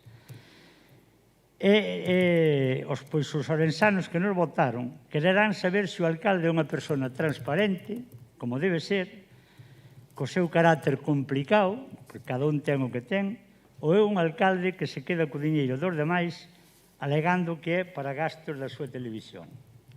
Polo tanto, solicito do Pleno o seu voto a favor de que o alcalde renuncie ao seu sueldo municipal e que devolva todo o cobrado máis a seguridade social pagadas por o Concello, entre outras cousas, para non sentirnos tan estafados. Más los intereses. Moi bien. Pois, para ser breve, case agotou o tempo. A continuación, ¿alguno ha escrito? Al siguiente turno. Muy bien. A continuación va a hablar el señor... Iba a decir el señor Ruiz Reza, perdón. El señor Luis Sara del Benega.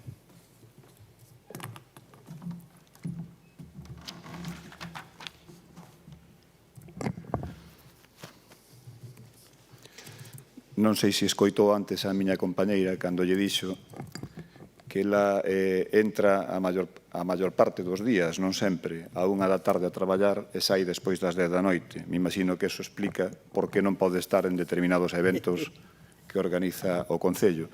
E eu non lle vou a explicar a vostede porque non é do seu interese, porque non estaba aquí eu ese día. Quen non estaba?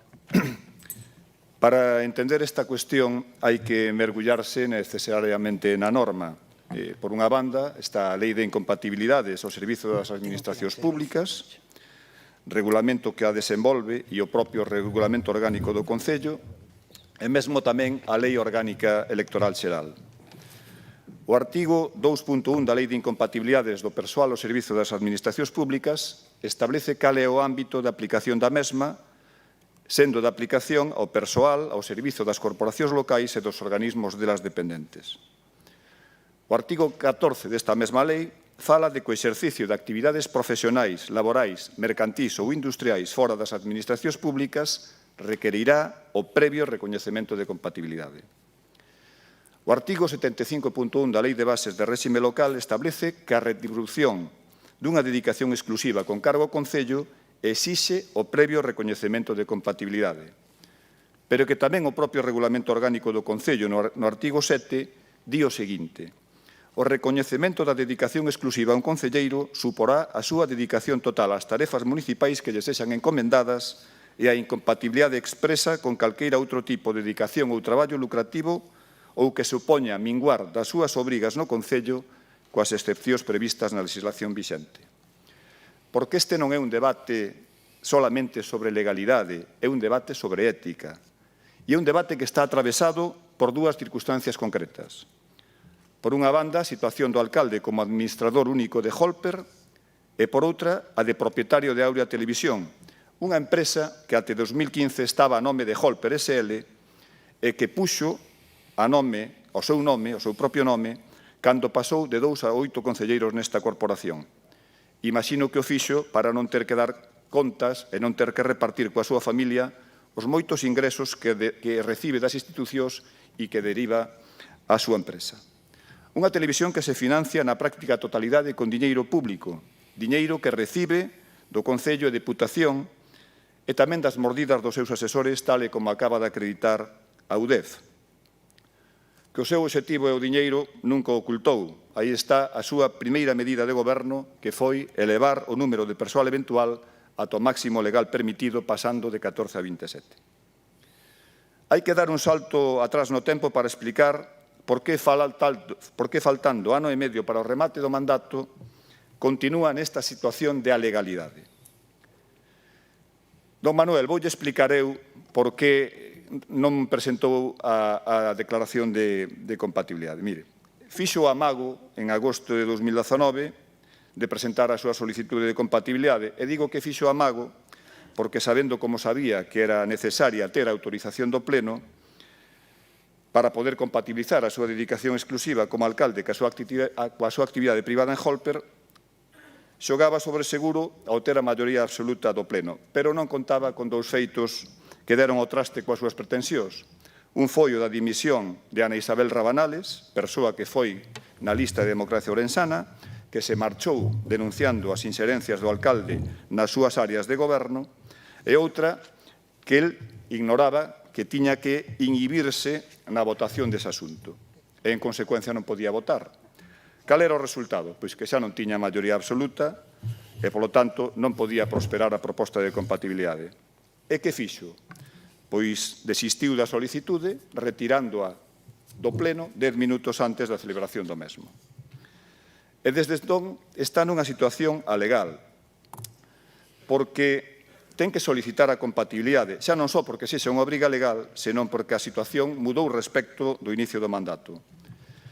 Cando el solicitou ou quiso solicitar a compatibilidade nun primeiro momento, naquela altura non era administrador único de Holper, cargo que ostenta desde o 4 de maio de 2020. Tampouco era o director financeiro nin o director comercial da mesma empresa. Sí que era o propietario único de Aurea Televisión, que, como xa expliquei, ata 2015 pertencía á sociedade familiar Holper. E esta non é unha cuestión menor, pero en todo caso continuarei despois na segunda quenda. Bien, y a continuación va a hablar, gracias señor Luis Sear del BNG, a continuación va a hablar Pepe Araujo del Partido Ciudadanos.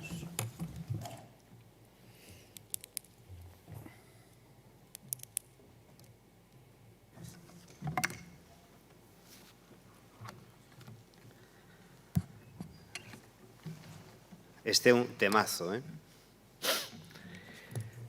Don Manuel, eu coincido con vostede na exposición de motivos. Bueno, primeiro alégrome de que este aí. Pídolle disculpas unha vez máis por non haber tido a delicadeza de que fora vostede quen intervira de primeiro. Eu coincido con vostede en todo o que plantexa. E máis, eu no seu momento, cando vostedes se ausentaron do grupo de Democracia Ourensana, cando fixeron as manifestacións que fixeron públicas, empezaron as denuncias, lles din a razón en casi todo. Quizás fun dos poucos que me manifestei claramente a favor da súa posición.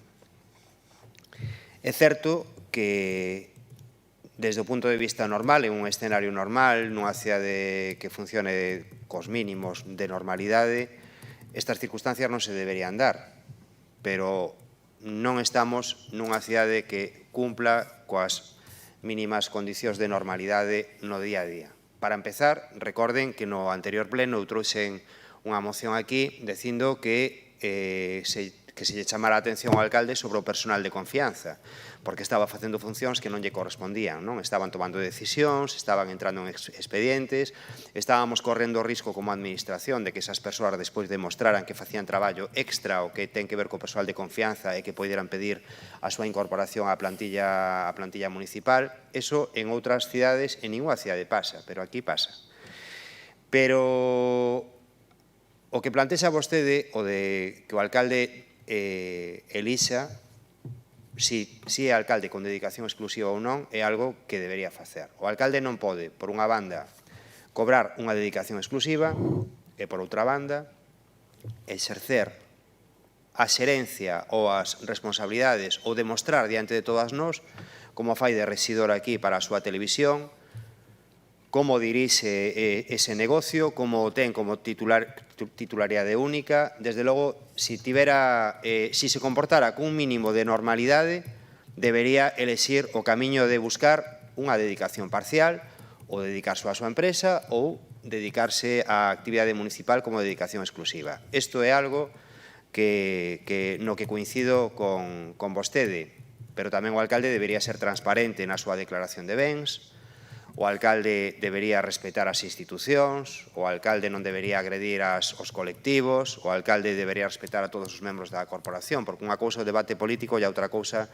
é faltarlle o respeto aos concelleiros e ás concelleiras desta corporación, ou faltarlle o respeto aos funcionarios, ou decir ou burlarse da situación das termas como fixo no día de onte, ou antes de onte, cando foi a visitalas. Pero, don Manuel, vaime permitir que lle diga que vostede ten algo de responsabilidade nesta cuestión. Vostede ten responsabilidade. Doña María Dibuja tamén, e doña Maite tamén, e o señor Caride tamén. E todos os que decidiron, desde fai anos, acompañar o alcalde, que xa non engañaba nas súas formas, porque cando vostedes estaban na oposición, cando eu concretamente era goberno, o alcalde insultaba aos concelleiros da corporación, o alcalde menospreciaba as institucións, o alcalde utilizaba unha política moi agresiva con calquera dos que quería fundir, o alcalde iba constantemente ao xuzgado e calumniaba os integrantes de calquera do goberno, calumniou os do Partido Socialista, calumniou os do Partido Popular. O alcalde facía todo eso e vostedes, don Manuel, doña María Dibuja, doña Maite, aplaudíanlle, reíanse dos seus chistes, facíalles gracia todo eso, non? E todo eso foi facendo que o alcalde se fora crecendo e dentro da personalidade que ten, agora é alcalde e agora, evidentemente, pois considera que pode facer o que lle dé a gana. E pode facer o que lle dé a gana por dúas cuestións. Unha, porque, igual que vostedes lle compraron o discurso e o aplaudiron, o trouxeron hasta aquí, houve máis de 12.000 veciños de Ourense que lle votaron.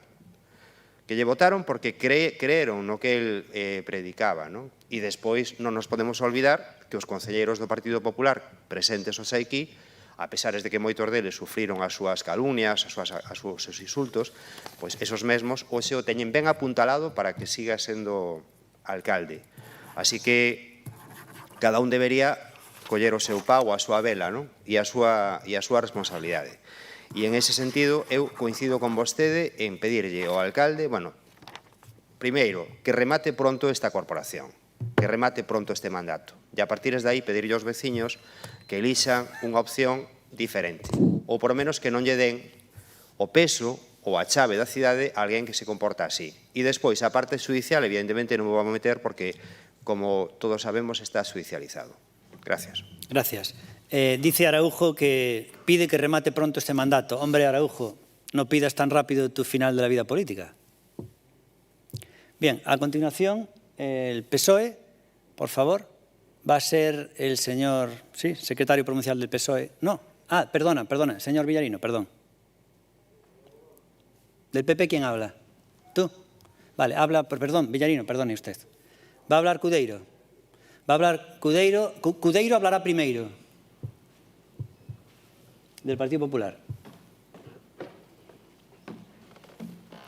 Cuando quieras, Cudeiro, del PP.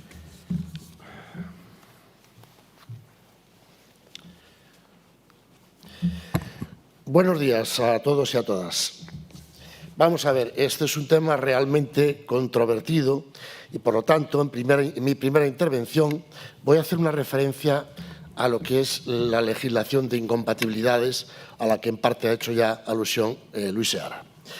La Carta Europea de Autonomía Local establece en su artículo 7 las funciones y actividades incompatibles con el mandato del representante local no pueden ser fijadas más que por la ley o por los principios fundamentales.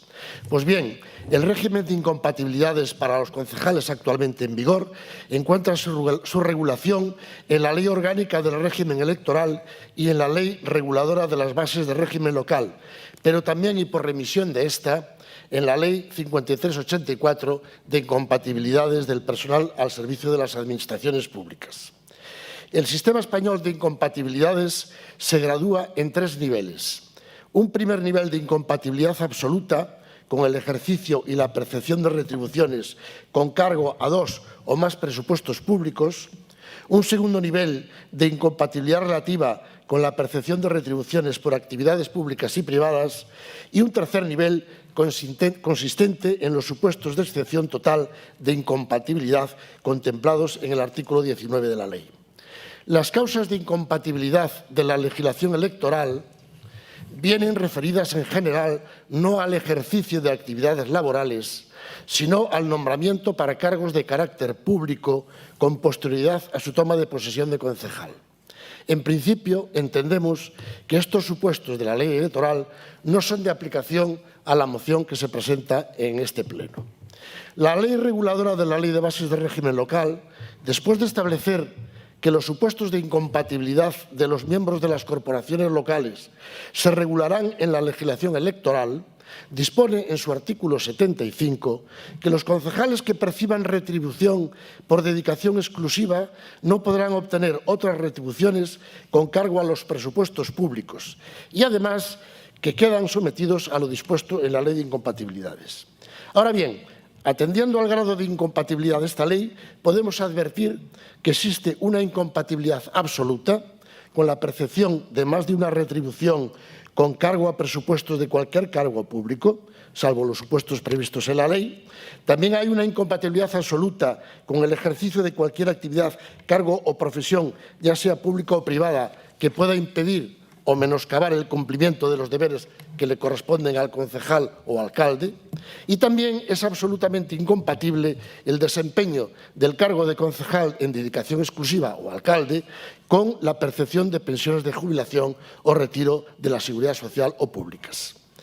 Pero también están luego reguladas las incompatibilidades relativas, según lo dispuesto en el artículo 11 de la Ley de Incompatibilidades, donde tras declarar que con carácter general el personal incluido en el ámbito de aplicación de la ley no podrá ejercer actividades privadas que se relacionen directamente con las que desarrolla el departamento, la alcaldía o la concejalía, después se exceptúan de esta prohibición las actividades particulares que, en ejercicio de un derecho legalmente reconocido, realicen para sí directamente los interesados.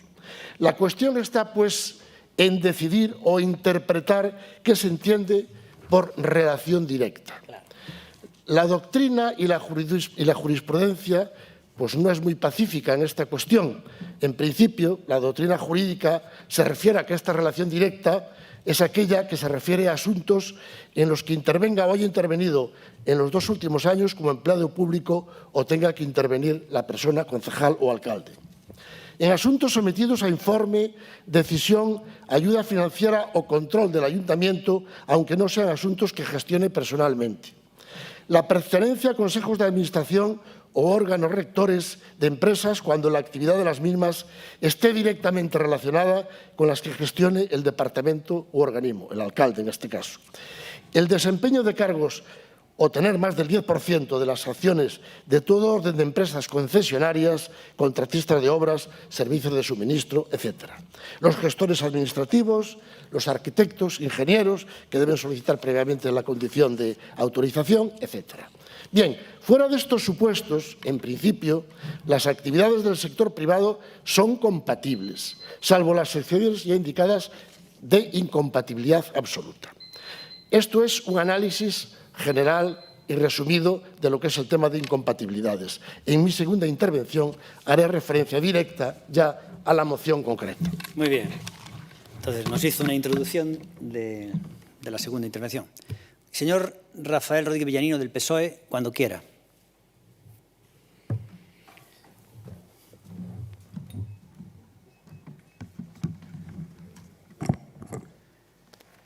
Bueno, moi bo día a todos. Bueno, alégrome de que o Partido Popular sí participe neste debate.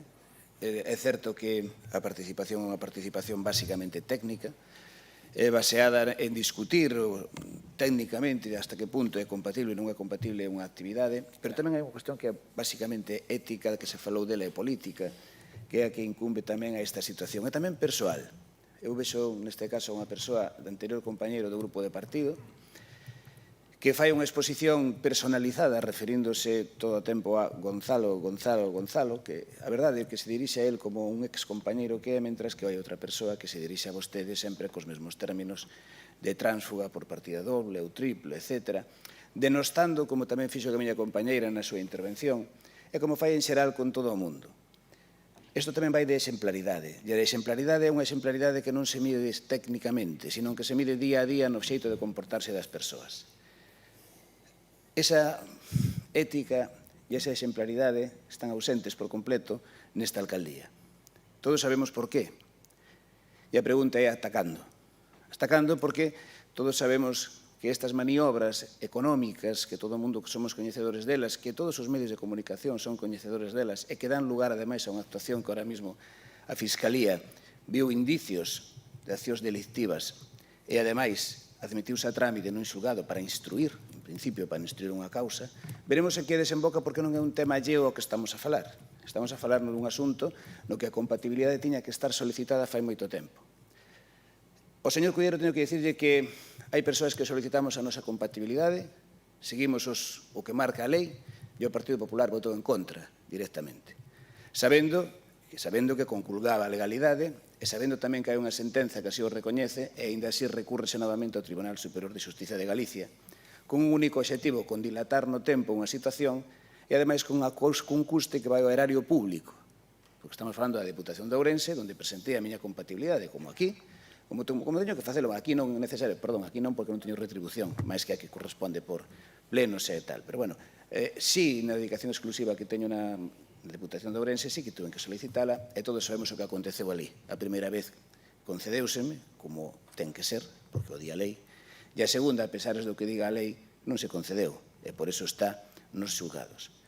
Esa é a situación, e aquí todos sabemos que ademais hai un regulamento que obriga a que no mes de xullo se presenten as declaracións da renda, e iso non acontecía. Por iso o señor Manuel Álvarez fixo nese momento esa petición de a ver que pasa coa declaración da renda e onde están eses ingresos que recibe Gonzalo Pérez Jacome fora do que é a retribución que recibe coa maioría, perdón, que a dedicación exclusiva que recibe aquí no Concello de Ourense. E aí saltaron os números. E eses números amosan esas cantidades que de verdade serían un pouco sonroxantes para calquera, porque estamos falando de 327.619,49 euros cando estamos a referirnos ao que pasou no ano 2019. Outro día dicíame que eu facía os números do Gran Capitán, aquí tamén o alcalde, pero non son números do Gran Capital, porque nesa cifra, que recordemos, son 104.400 euros que recibiu naquele momento de subvencións do Concello da Deputación. 68.383,90 euros, que era o salario que tiña de alcalde. E en toda esta cuestión hai 154.835,59 euros por anticipos dunhos gastos que se van facer nunha televisión da que é administrador único. Por lo tanto, que vai manexar el directamente. Pois, bueno, nestes 327.619,49 non están incluídas as mordidas das que todos estamos falando, non? A canto se celebran as cantidades neste caso? Claro, estamos falando de ética. Faremos o discurso que queiramos. Faremos despois das consideracións e deliberacións con respecto a que é compatible ou é incompatible. Pero o certo é que a compatibilidade ten que solicitar. E iso non é discutible. E iso non está solicitado. Por iso o compañeiro falaba de a legalidade. É unha legalidade absoluta, porque se non a solicita, a lei ten unha cuestión que realmente é excesivamente protectora cos políticos. Se fora compatibilidade, precisamente para desenvolver as actividades noutra administración pública que non fora de tipo político, como pode ser nunha universidade, como pode ser noutra empresa pública, aí non habería dúbida. Tería que solicitala sí ou sí, senón non podería exercer.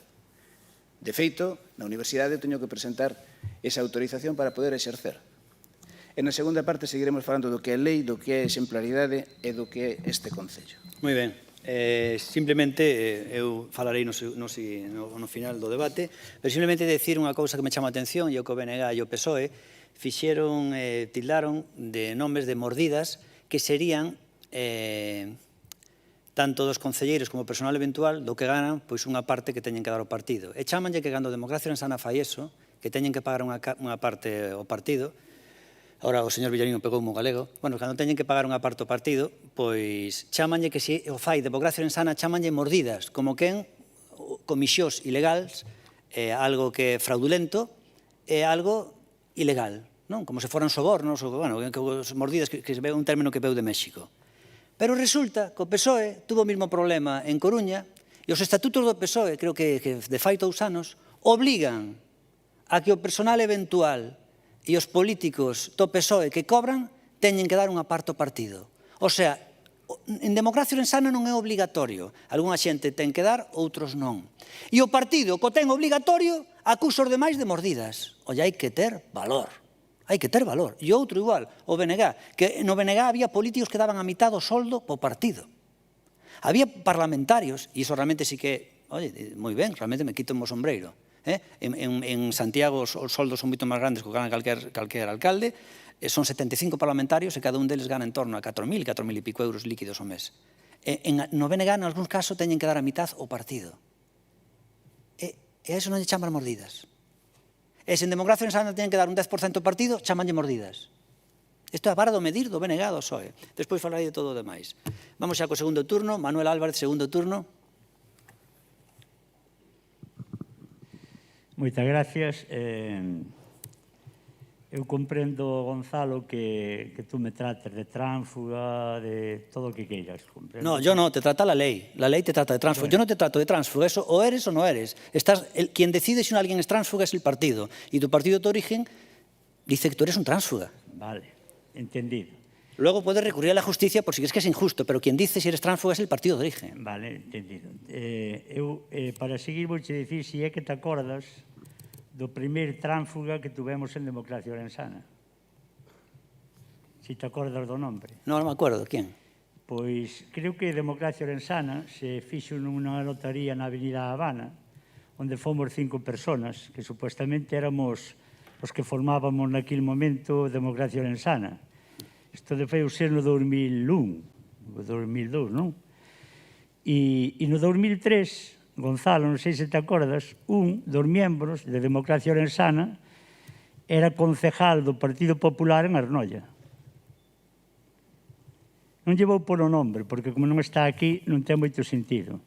Pero non choi falar naquele momento de tránsfuga ni nada. Esa mesma persona, pois resulta que 20 anos despois, ou 18 anos despois, seguía sendo membro de Democracia Orensana, de feito convocáchelo na Asamblea para expulsarme do partido. Era o tesorero, que non sei hasta que punto estes señores de negro que te van chamar ahora o día 28, ao mellor mándano pasar por ali tamén. En relación a Pepe, que non me esculpo da miña responsabilidade, porque naquele momento as ideas eran outras, tiñamos unha visión da política de eliminación, digamos, do tema caciquil, e eu estaba de acordo. Entón, lógicamente, naquele momento, inda que sabía e conocíamos todos, máis ou menos, pois estaba de acordo na línea política, por supuesto. Pero Pepe, cando nos elegiron a ti e a min, e hasta toda esta xente que hai por aquí, o alcalde tamén, por supuesto, o alcalde foi o que máis votos tuvo, eu non o discuto. Cada un sabe os que tuvo, os que non tuvo, bueno, máis ou menos. Pero quer dicir que nos elegiron hasta o 2023. O partido de fútbol que estamos xugando acaba no 2023. E o único que ten tarjeta amarilla de momento é o señor alcalde. Tarjeta amarilla, ademais enseñada polos hombres de negro, que antes os árbitros iban sempre de negro. Nada máis, era o que tiña que dicir nesta segunda intervención. Muy bien. A continuación, por favor, no adscritos. No hablas, ahora Bermejo, ¿no? Bueno, a continuación, Luis Seara, por favor.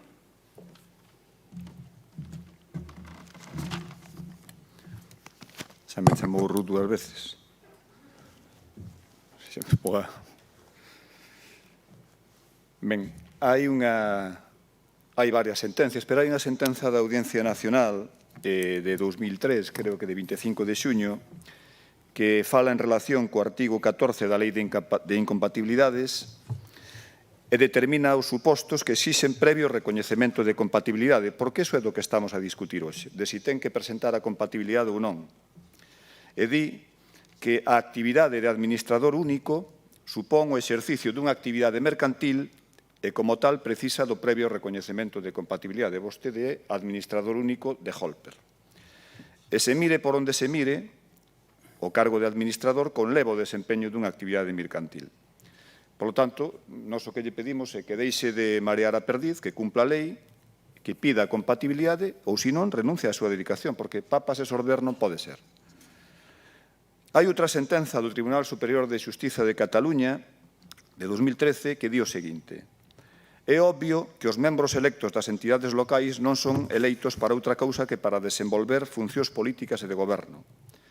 E o desempeño desas funcións e non doutras é o que ten en conta o artigo 75 da Lei de Bases para modular, segundo as circunstancias ou intensidade do exercicio deses labores políticos, os dereitos económicos de diferente signo ou natureza dos que gozan os eleitos e, no seu caso, as obrigas especiais destes últimos para coa Seguridade Social. Tamén é obvio que a ocupación de cargo do alcalde de concello comporta, aínda que non só, o desempeño dunhas funcións e responsabilidades que requiren dedicación. Isto que di unha sentencia do Tribunal Superior de Xustiza de Cataluña. Por tanto, debe cumprirse o disposto na legislación de incompatibilidades do persoal ao servicio das administracións públicas en canto ao desempeño de actividades privadas. E tendo en conta, ademais, que en virtude do que di o artigo 13 do Regulamento de Organización e Funcionamento das entidades locais, a actividade como corporativo é a que debe prevalecer sobre calquera outro. E por iso, e isto é importante, é polo que se denomina marxinal a actividade que podería realizarse ademais da ocupación pública, que haberá de acreditarse. Por lo tanto, está vostede obrigado a elo.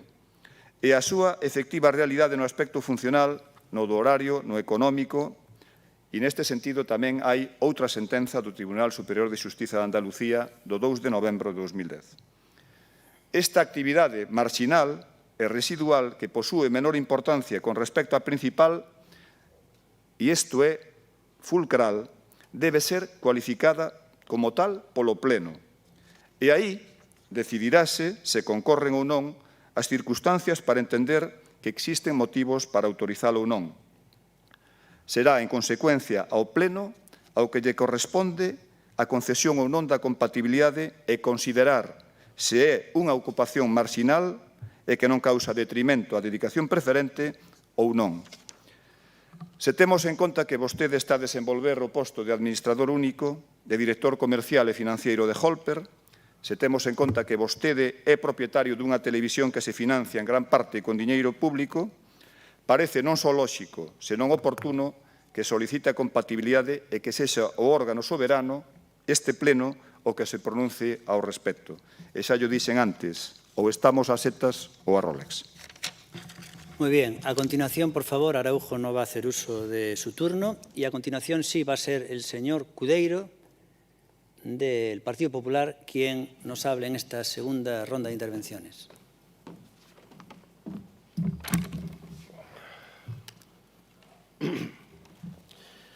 Gracias, alcalde.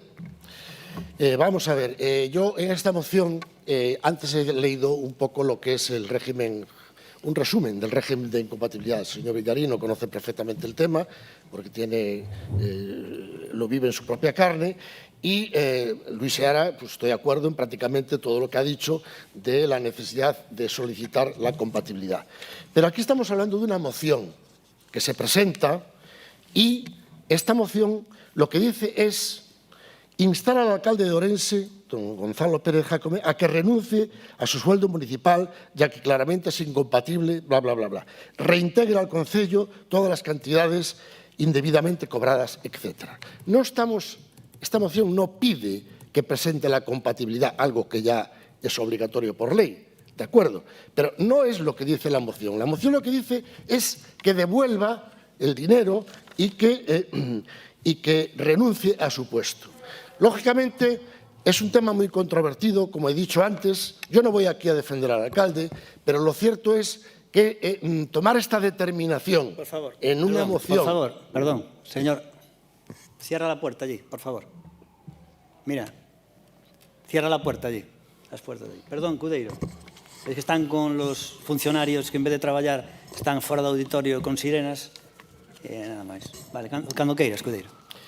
Digo, tomar una determinación sobre una moción sin un expediente iniciado como es debido, en la que haya contradicción, en la que haya los informes técnicos correspondientes de los funcionarios públicos competentes, etcétera, a mí me parece que no es correspondiente. Además, se mezclan aquí cuestiones que están pendientes de resolución judicial, como los dineros que percibe el Partido de Democracia Orensana o lo que no pueda percibir. Unas ya fueron archivadas, otras están pendientes de resolución, y se mezcla esto con el sueldo del alcalde y la incompatibilidad o posible incompatibilidad. Por eso, nosotros en principio pediríamos al ponente que, si es posible, retire la moción y luego presente una denuncia o haya lo que considere oportuno. Y, en segundo lugar, si no acepta a retirar la moción, pues adoptaremos la postura de votar no favorecer a la moción y abstenernos en la misma. Esto es lo que en principio tengo. Yo tengo aquí sentencias, como tenía Luis Useara algunas, en las que se reconoce la compatibilidad del alcalde, pues por ejemplo con montar un negocio en el propio municipio, pues con ejercer la profesión de abogado, por ejemplo, o con ser miembro de un consejo de administración de una empresa, de una sociedad anónima. O sea que el tema es contradictorio, debe de resolverse en un expediente en el que todos puedan manifestar sus opiniones y con los pertinentes informes de los funcionarios públicos. Si no es así, esta moción no va de presentar el alcalde su petición de autorización para ejercer en la privada. No, no, aquí lo que se está pidiendo es que ya renuncie a su puesto de alcalde y que devuelva el dinero, sin un expediente contradictorio y sin los informes jurídicos pertinentes. Por lo tanto, nosotros lo que hacemos es, primero, pedir que se retire la moción y, si no se hace, que don Manuel me está diciendo que no, pues nuestro voto será abstenernos. Muchas gracias, alcalde.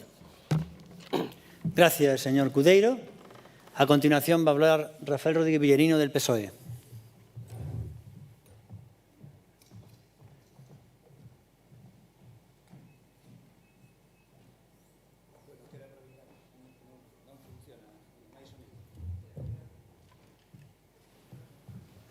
Hola, ahora sí hai sonido.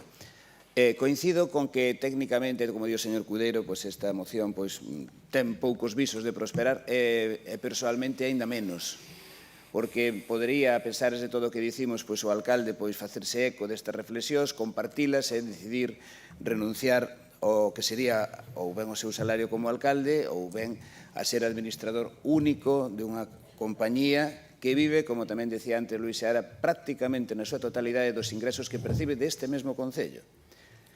Estamos a falar de que os ingresos de Aurea Televisión salen deste concello hacia a democracia ourensana, e de democracia ourensana da que só ten posibilidade de firma o alcalde, vai a Aurea Televisión da que é administrador único o alcalde.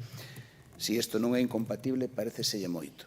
O que pasa é que, a partir de eso, o que hai que facer, obviamente, é ir a un cauce que sexa vinculante. E para iso, nun pleno ordinario con unha moción que non é vinculante, empecemos xa por aí, é moi difícil que un alcalde, digamos que non comparte en absoluto este tipo de cuestións, se non o estaría facendo, vai a tomar algún tipo de decisión ao respecto. Pero hai outras ferramentas, e todos sabemos cales son. Debe ser un pleno extraordinario, onde, nese caso, sí que é vinculante e sí que ten que tomar unha determinación. Pero, pese a iso, é que nós sabemos que técnicamente os visos para prosperar desta moción son prácticamente nulos, hai tamén unha cuestión que é a intención política. E a intención política é unha expresión de vontades que nós sí compartimos.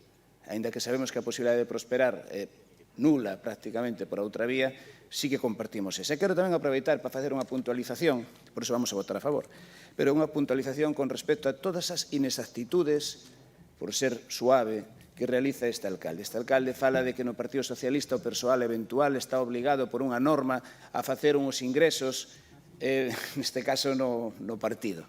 Non é verdade, non é verdade. É unha falsidade absoluta.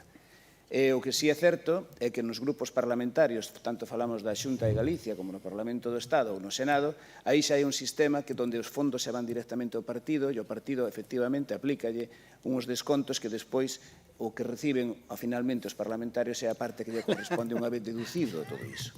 Pero todo iso está registrado. Todo iso está registrado. E todo iso é legal. Sen embargo, aquí temos a Camilo Fernández Pacios, que recoñecía que lle daba todos os meses, un home contratado de decembro de 2019 a maio de 2020, e despois desde maio de 2020 a setembro de 2021, que lle daba todos os meses 400 euros en man. En man. Iso non o facemos no Partido Socialista. Eu creo que no Bloque Nacionalista Galego tampouco. Eu creo que en calquera partido democrático non se entregan os fondos en man. Faise unha transferencia para que quede constancia, porque senón iso dá a supoñer cousas raras, porque nas declaracións da UDEF así figuran. Zaida Alejos Garrido, que está en Madrid, que nunca apareceu prácticamente por Ourense, declaraba que cando viña a Ourense lle daba 100 euros en man, declaracións a UDEF, polo menos se sale nun xornal. Eso non o facemos no Partido Socialista. E no Partido Socialista nós non contratamos a traballadores eventuais para que, ademais, carezcan de función. Había este Camilo que decimos aquí, sei que facía o censo de escaparates de Ourense. Oiga, pero teñen unha declaración de impostos, pero que é isto? E sei que moitas mañas tomaba o café, decía que despois sobraba o tempo, en fin, é o que declara, non digo, non me invento nada.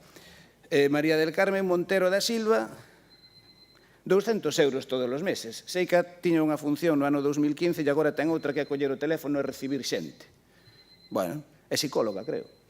E así seguimos, non? E cando lle preguntaron a vostede si eso que fan eles, que non declararon no seu imposto do IRPF, vostede si o ingresou e como, e iso está despois de alguma maneira reflectido na súa contabilidade como DO ou no seu IRPF como persoa física, as palabras, según o xornalista, foron pobre e mediocre.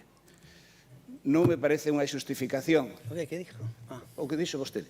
Entonces, dito isto, nós estamos totalmente de acordo co espírito da moción, sabemos cales son os cauces para facer efectiva este tipo de medida, votaremos a favor e utilizaremos eses cauces con todos aqueles que os queiran apoiar para que a transparencia da que o alcalde fixo gala antes de ser alcalde, para que todo este tipo de cuestións, o azote da corrupción e todo o demais, pois se fagan realidade, ni máis ni menos.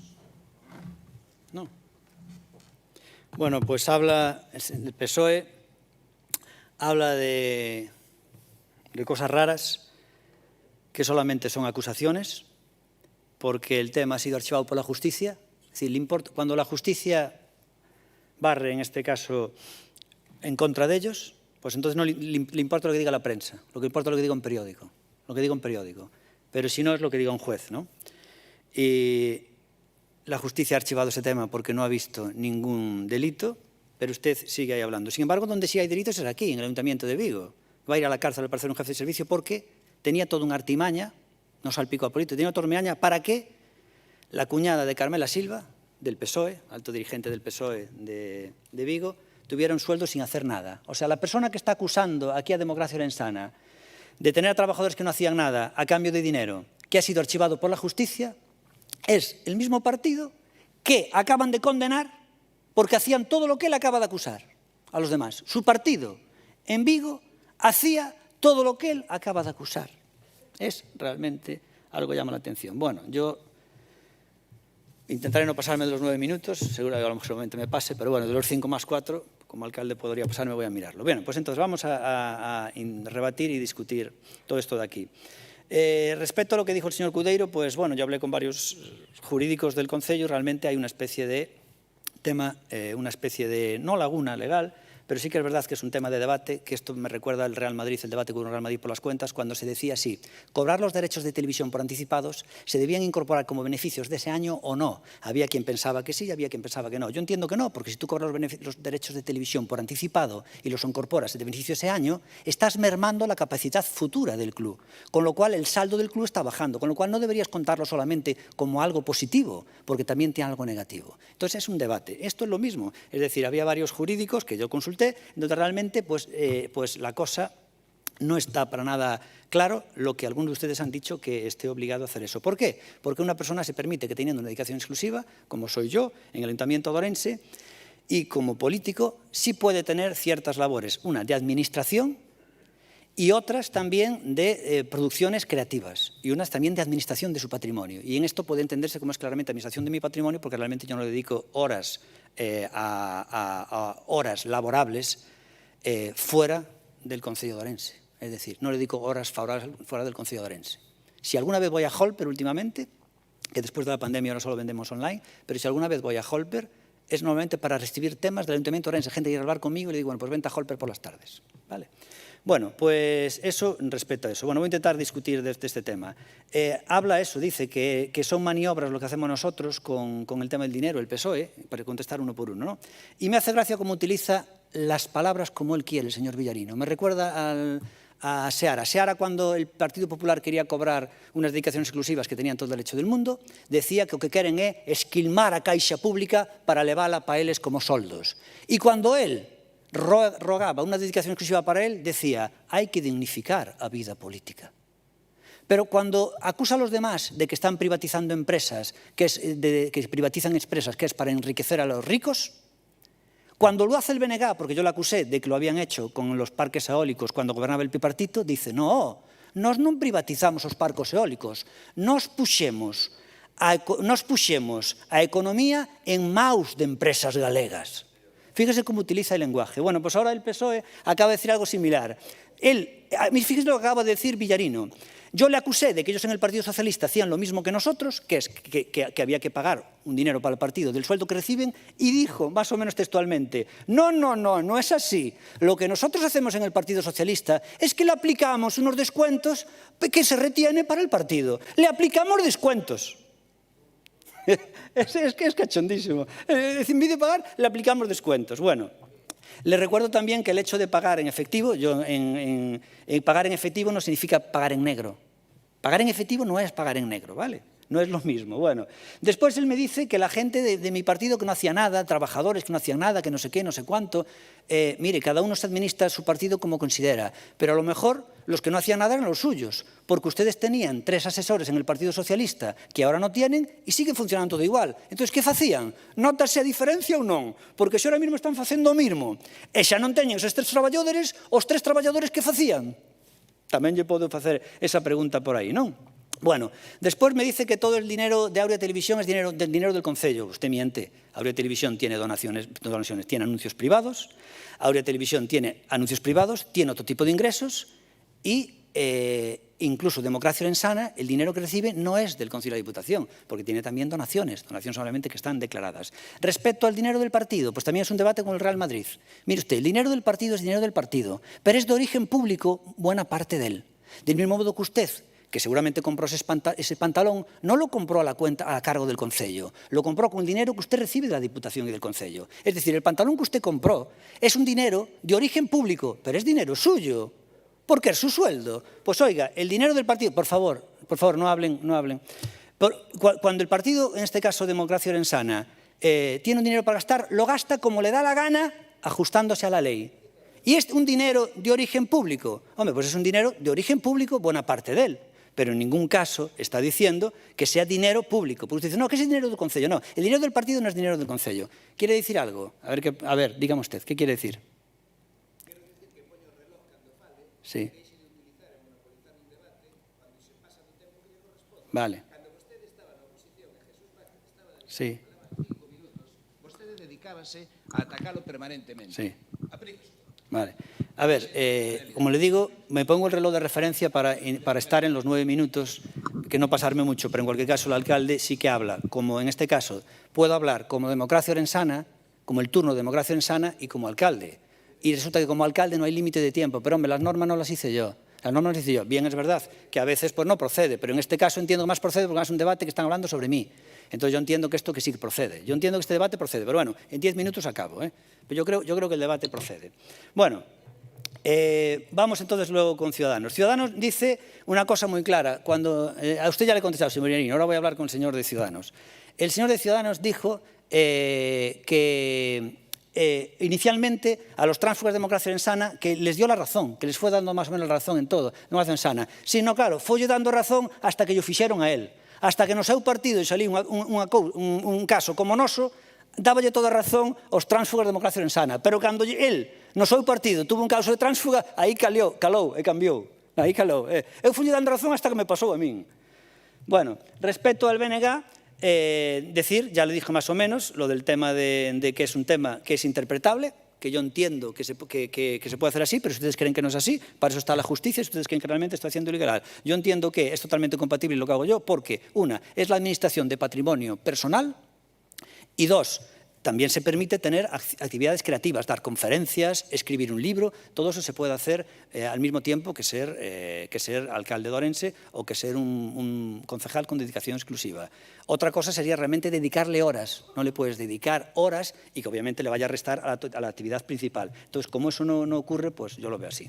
Bueno, y vamos ya al tema del meollo, ya que sería contestarle a uno de los tránsfugas, que es Manuel Álvarez, Manolo del Fórum, que ha sido una persona mítica en Democracia Orensana, porque es una de las personas fundadoras y además una de las personas que siempre estuvo con el partido y conmigo en concreto en esta trayectoria, y es a quien le voy a contestar ahora. Primero, lo que me decía antes de Fasero es distinto. Efectivamente, Fasero es uno de los fundadores del partido, se refería a Fasero sin pronunciar el nombre, y Fasero es verdad que fue concejal por el Partido Popular, pero hombre, es distinto. Si bien se podía decir que técnicamente el Partido Popular, de hecho, es a lo mejor quien tenía también que haber dicho, oye, que estás en Democracia Orensana, no puedes ser concejal por un pueblo, creo que era por Arnoia. Pues, hombre, no es lo mismo que tú, siendo de Democracia Orensana, seas concejal por Arnoia, que es un municipio y donde realmente distinto a Orense, lejano a Orense y que no choca con Orense, que levantarte en armas contra tu propio partido, rebelarte, votar en contra de todos los postulados del partido como ocurrió en el Pleno, como hizo Manuel Álvarez, que hizo un claro caso de transfugismo. Fíjese hasta qué punto hizo un caso de transfugismo que, teniendo el acta de Democracia Orensana como lo tiene ahora, se afilia a otro partido. Y además diciendo, nos vamos a presentar un partido para presentarse en Orense ciudad, ¿no? Supongo que se van a presentar en Orense ciudad, que por cierto, me encantará ver si pueden batir el récord de Benito Iglesias del Partido Adelante, que consiguió 81 votos. Bueno, pues le voy a contar algo de ese tema. Ya hemos hablado de la contabilidad.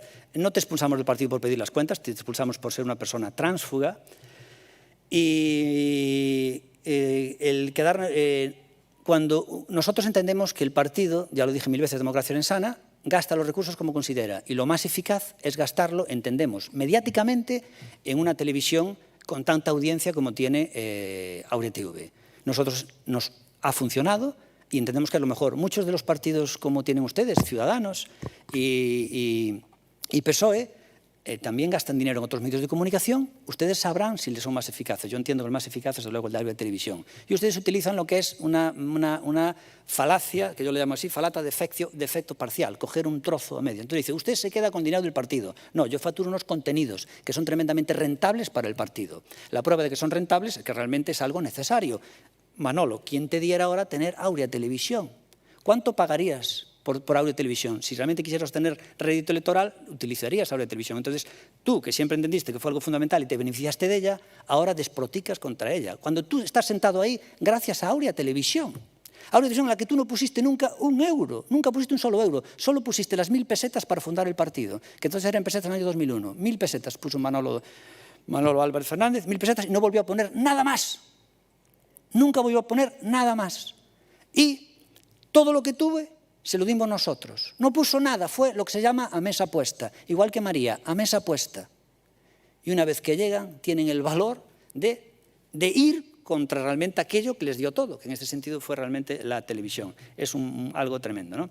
Pero le voy a decir algo importante para que sepan dónde venimos. Mire, yo en todo este tiempo hablaba con la familia de Manolo para interesarme por su estado de salud. Incluso me decían, hombre, Gonzalo, sabemos lo amigos que fuisteis y cómo realmente lo dices con sinceridad y te interesas por él, porque ha estado hospitalizado varios meses. Y realmente la familia me decía, hombre, pues realmente gracias, porque entendemos que además no podía ser de otra forma que tú no tuvieras ese interés, y mantenía periódicamente pues comunicación con la familia para interesarme por cómo estaba Manuel Álvarez, ¿no? Manolo del Fórum. Pero le voy a contar realmente de dónde viene la trayectoria, porque realmente si Manolo está aquí es porque realmente yo tuve, actos de caridad con él. Y en ese sentido, ya que él hablaba con esa sorna, Gonzalo, como bien le recriminó antes del Partido Socialista, pues voy a contar un poco para planificar, para que ustedes vean de qué va esta situación, ¿no? Miren, Manolo del Foro empezó con nosotros y era una persona que era amigo íntimo mío y luchamos y pues yo empecé a sospechar que Manolo era una persona que no era de fiar y lo sospeché más o menos en el año 2009. En el 2009-2010 pensé que no era una persona que no era de fiar. Y recuerdo que el otro día me lo recordó Saturnino, que por cierto, la carrera de Saturnino de esta de Costiña de Canedo se vuelve a celebrar. Yo le dije que lo tenía que cambiar para el seminario, pero él tiene nostalgia y quiere hacerla en la Costiña de Canedo y va a ser el 1 de enero otra vez. Bueno, recuerdo que el otro día Saturnino me contó algo efectivamente del tema aquel de Manolo, y yo creo que procede porque tiene que ver con esta moción, porque es poner todo en contexto, ¿no? Y entonces me dice Saturnino, recuerdo lo que me dijiste al salir del fórum. Resulta que en el año 2011, Manolo de número 2, no lo puse de número 2 en las listas, que las listas las hacía yo, y entró Susana Gómez Valencia de número 2 y Manolo fue de número 3 y Manolo se enfadó muchísimo y bueno, quiso de aquellas ya montar una revuelta, pero al ver que no tenía apoyos, pues no la pudo montar. Y me dijo Saturnino, ¿por qué motivo no metes a Manolo de 2 que lleva toda la vida contigo? Y le dije, no me fío porque Manolo, seguramente salimos 2 concejales. Como así fue, en el 2011 salimos 2 concejales. Y le dije a Saturnino, que me recordó esas palabras, seguramente si salimos 2 concejales y somos llave, de Manolo no me fío. De Manolo no me fío. Y me dijo el otro día Saturnino, joder, Gonzalo, qué razón tenías. Lo dijiste ya de aquellas y efectivamente te la cruzó. Le dice, pero lo que no entiendo es por qué, si no te fiabas de él, lo volviste a llevar. Y es verdad, soy gilipollas. Y realmente lo volví a llevar por pena. En el año 2015, recuerdo que está Domingo Castro, que fue concejal de testigo, como realmente prácticamente se arrodilló, casi llorando, para decirme, por favor, me destrozas la vida si no me llevas en las listas. Jamás te traicionaré. En Holper casi se puso de rodillas y me dijo, jamás te traicionaré. Y me dijo Domingo Castro, mira, Gonzalo, por el poño che a mão no fuego, que Manolo non che vai traicionar. E le voy a contar un detalle que ahora es fascinante. En el año 2019, Manolo vino en las listas, vino de número 8, y yo entendí que de número 8 estaba bastante diluido y que no iba a depender de un solo concejal. Que, en fin, yo entendí que íbamos a tener bastante holgura. Y realmente lo llevé porque lo mismo, realmente es una persona que dije yo, coño, no puedes dejar a la persona que estuvo contigo en los orígenes, dejarlo colgado. Porque fíjense ustedes, para mí lo fácil era dejarlo colgado, porque realmente Manolo, es verdad que él consigue algún voto, porque efectivamente él tiene votos, pero él resta más que suma. Es una persona que resta más que suma, aunque tiene algún voto. Bueno, pues le voy a decir un caso. En el año 2019 salimos elegidos 7 concejales y más o menos sabíamos algo con Manolo, que él iba a entrar, no se preocupe, y que si al final quedábamos justos de concejales, pues ya habíamos pactado con una persona que dije, no pasa nada, porque a lo mejor esa persona después se va, si salimos muy justos, esta persona después pues no va a seguir. Y esta persona, y acabo aquí contando lo que ocurrió, me dijo, Manolo, oye, ¿puedo entrar ya? Nada más después del día de las elecciones, ¿entramos ya? Y dije yo, no, perdona, porque iba a dimitir una persona, ¿no? Y dije yo, no, que no dimita esa persona porque no me fío de Manolo para la investidura. Y esa persona no dimitió hasta que pasó la investidura. Porque yo no me fiaba de Manolo. Dije, me la puede jugar. Me la puede jugar. Y efectivamente, meses más tarde me la jugó. Pero fíjese como yo lo sospechaba. Ahora, la culpa soy mía. Si sospechas de alguien, ¿para qué lo llevas?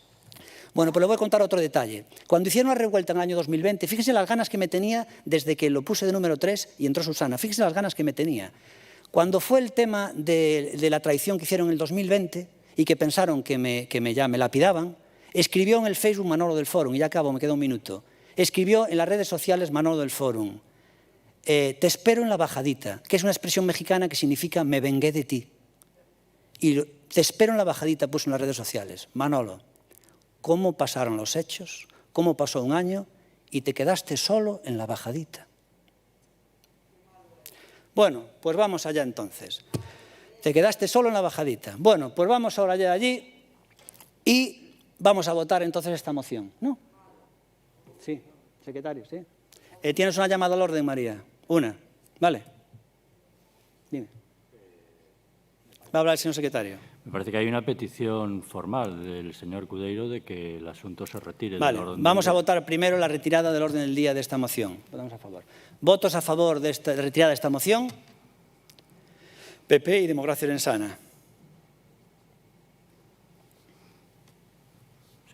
Y ahora, ¿votos a favor de mantenerla sobre la mesa, la moción? Son 3 no adscritos, 9 del PSOE, 2 del BNG y 1 de Ciudadanos. ¿Abstención? La abstención no ha escrito Laureano Bermejo. Muy bien. Y ahora vamos ya a votar la moción en sí. Sí. ¿Votos a favor de la moción? 3 no adscritos, 9 del PSOE, 1 de Ciudadanos y 2 del BNG. ¿Votos en contra? 2 votos en contra de Democracia Orensana. Y abstención, 7 abstenciones del Partido Socialista. Y Laureano. Y Laureano Bermejo, perdón. Y Laureano Bermejo. Perdón, 7 abstenciones del Partido Popular y 1 del no adscrito Laureano Bermejo. Discúlpenme.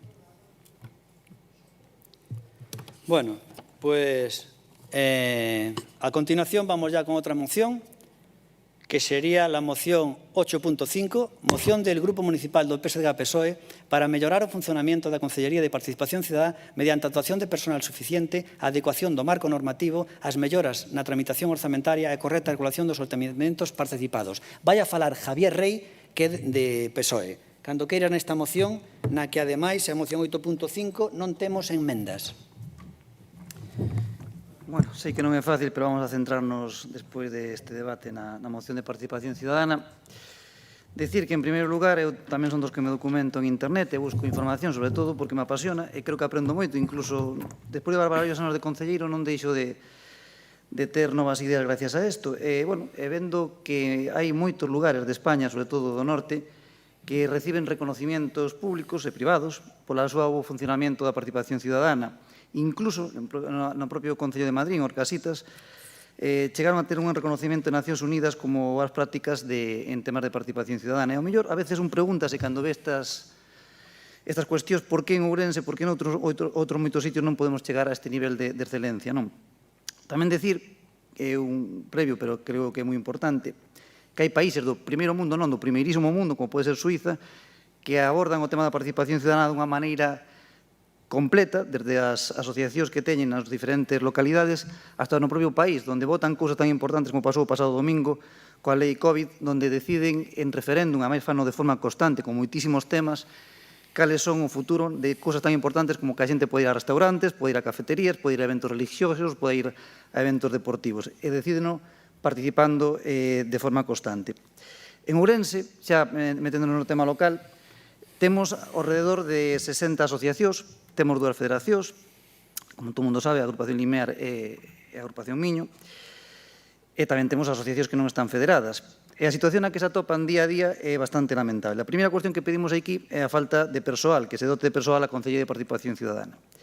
Temos un xefe de servicio a tempo parcial, que solamente ocupou un pouco do seu espacio de traballo no tema de participación ciudadana. Temos vacantes, temas tan importantes como un xefe de xestión e un xefe de negociado. É dicir, temas tamén puestos moi importantes que non se cubren e que están vacantes de fai moito tempo. Hai baixas constantemente que tampouco se cubren, hasta o punto de que temos solamente 2 traballadores en atención ciudadana e 2 traballadores no que ven a ser a propia área. É dicir, están cabreados, como non pode ser menos os propios traballadores, porque teñen un volumen de traballo que non poden asumir de forma eficiente, e, por suposto, tamén están moi enfadadas as propias asociacións de veciños, porque ven como constantemente os seus expedientes non se tramitan de maneira áxil, constante e eficaz. Evidentemente, iso ten unhas consecuencias, as consecuencias que as pagamos todos. Tamén é verdade que todo isto non é un tema casual. No Concello de Ourense non temos oferta de emprego público de fai moito tempo e non temos unha relación de posto de traballo actualizada. Isto suele ser pasar na área de participación ciudadana, pero tamén pasa en moitas outras áreas. Por lo tanto, a primeira cuestión que pedimos é que se dote de personal adecuadamente a esta concellería. A segunda cuestión é que se actualice o Reglamento Orgánico de Participación Ciudadana. Isto, para mí, non deixa de ser unha moraleja do que está pasando neste Concello en tantas áreas, seguramente algunhas con moita máis trascendencia mediática, pero este reglamento, a primeira reunión para que nos fagamos unha idea que fixemos para cambiar a ordenanza, data de febreiro do ano 2016. No ano 2016. Levamos casi 6 anos e non se moveu un solo papel para reformar esta ordenanza. Simplemente reunións, outras reunións, eu recordo perfectamente ao principio, o propio Manolo que recordará que estaba en febreiro de 2016 con Miguel Doval, con Belén Iglesias, comigo nas primeiras reunións, posteriormente estuvo Carlos Campo tamén con outras reunións, ahora últimamente Flora Moure, pero o certo é que despois de 6 anos non hemos tido ni un solo avance nesta materia, ni un. É algo lamentable. É dicir, tamén é certo que preguntamos en xuntas de área. Eu teño contabilizadas 40 a 50 preguntas entre todos os grupos, entre o BNG, Ciudadanos, de cando se iba a activar a comisión para reactivar o reglamento orgánico de participación ciudadana. E o certo é que sempre vai a ser, pero nunca é. E o máis impresionante de todo é que estamos de acordo todos. Estamos de acordo prácticamente o grupo de oposición, o grupo de goberno, as asociacións de veciños, todos, e, sin embargo, non hai avances. O certo é que moitas asociacións atópanse con esta situación e as consecuencias, como terceira cuestión que plantexamos neste tema, é que non cobran subvencións, que non se asinan os convenios, que sempre se chega tarde, mal e cando se chega a este tipo de cuestións. Casi sempre se deixa por final de ano a opción de firmar un convenio, de justificar unha subvención. Eso ten unha serie de consecuencias que, en algúns casos, acaban repercutindo directamente nas propias entidades, hasta o punto de que teñen pedido préstamos para poder acometer os gastos do propio ano. Pero tamén é certo que no ano 2017 perderonse as subvencións e ollo porque neste ano leva o mesmo camiño. Non sería nada extraño que se acabaran perdendo as subvencións, que non se acabaran suscribindo os convenios e incluso non dispoñendo de locales. E xa como último punto, que xa vexo que se acaba o tempo, que tamén plantexamos para esta moción sería intentar activar o tema dos orzamentos participados, que, como todos saben, o Partido Socialista xogou un papel fundamental, non eran orzamentos participados, pero nun plan de obras que foi acordado coas asociacións de veciños no pasado mandato, e gustaríamos regular esta cuestión. Muy bien, a continuación no adscritos. No, a continuación del BNG será Ruth Reza del BNG.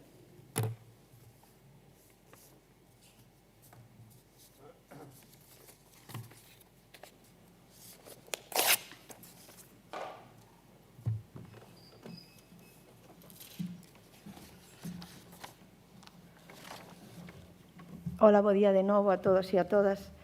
Todo o que aparece relatado nesta moción que trae o Partido Socialista sobre participación veciñal, todas estas eivas que temos no funcionamento da Consellería de Participación Cidadá son coñecidas pola actual Conselleira de Participación Veciñal, son coñecidas pola señora Moure. Estas mesmas eivas, a señora Moure as lembraba ao alcalde eses meses en que o Partido Popular e Democracia Ourensana tiveron ese cese temporal da convivencia. Agora ten a oportunidade de mudalas, de intentar cambialas e procure demostralo con feitos. Respecto á carencia de persoal, pois que lle imos dicir dende o Bloque Nacionalista Galego? Porque vostedes, os señoras e os señores do Partido Popular, durante anos minguaron tanto o persoal da Administración que calquer imprevisto deixa a Consellería espida sen persoal, e a señora Moure sabe o ben porque está ahora nesa Consellería e non só eso, sino que estivo de Conselleira de Persoal, tamén foi Conselleira de Persoal. Atopámonos actualmente nunha situación en que se algunha asociación veciñal precisa poñerse en contacto coa Consellería, a vía que ten é ou ben chamar directamente o teléfono persoal da Conselleira ou ben vir ao auditorio e falar coa xefa de servizo. Unha xefa de servizo que, como ben dixo o señor Rei, tamén é xefa de servizo de Cultura e de Xuventude. E tampouco me quero esquecer da boa vontade do funcionariado de Cultura, que neste momento hai persoas de Cultura que están levando expedientes tanto de participación veciñal como de Cultura. Señora Moure, permítame esta brincadeira que é un pouco triste, pero case vostede xefa de si mesma. Entón,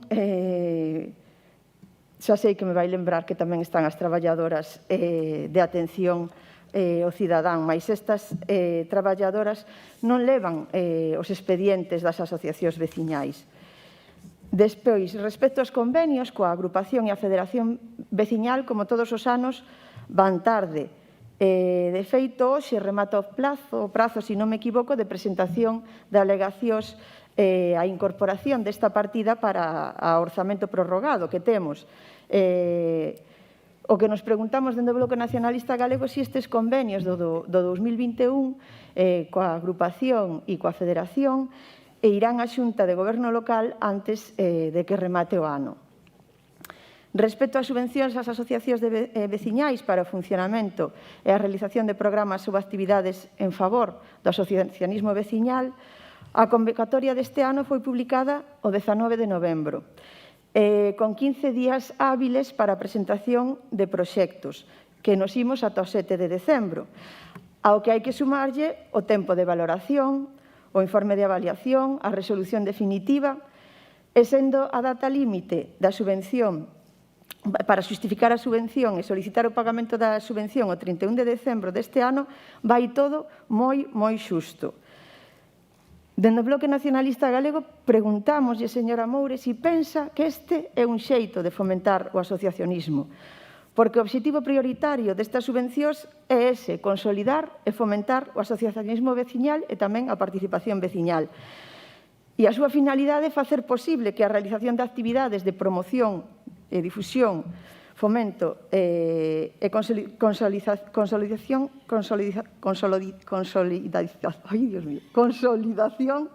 do asociacionismo veciñal e da participación veciñal. Eses son os obxectivos.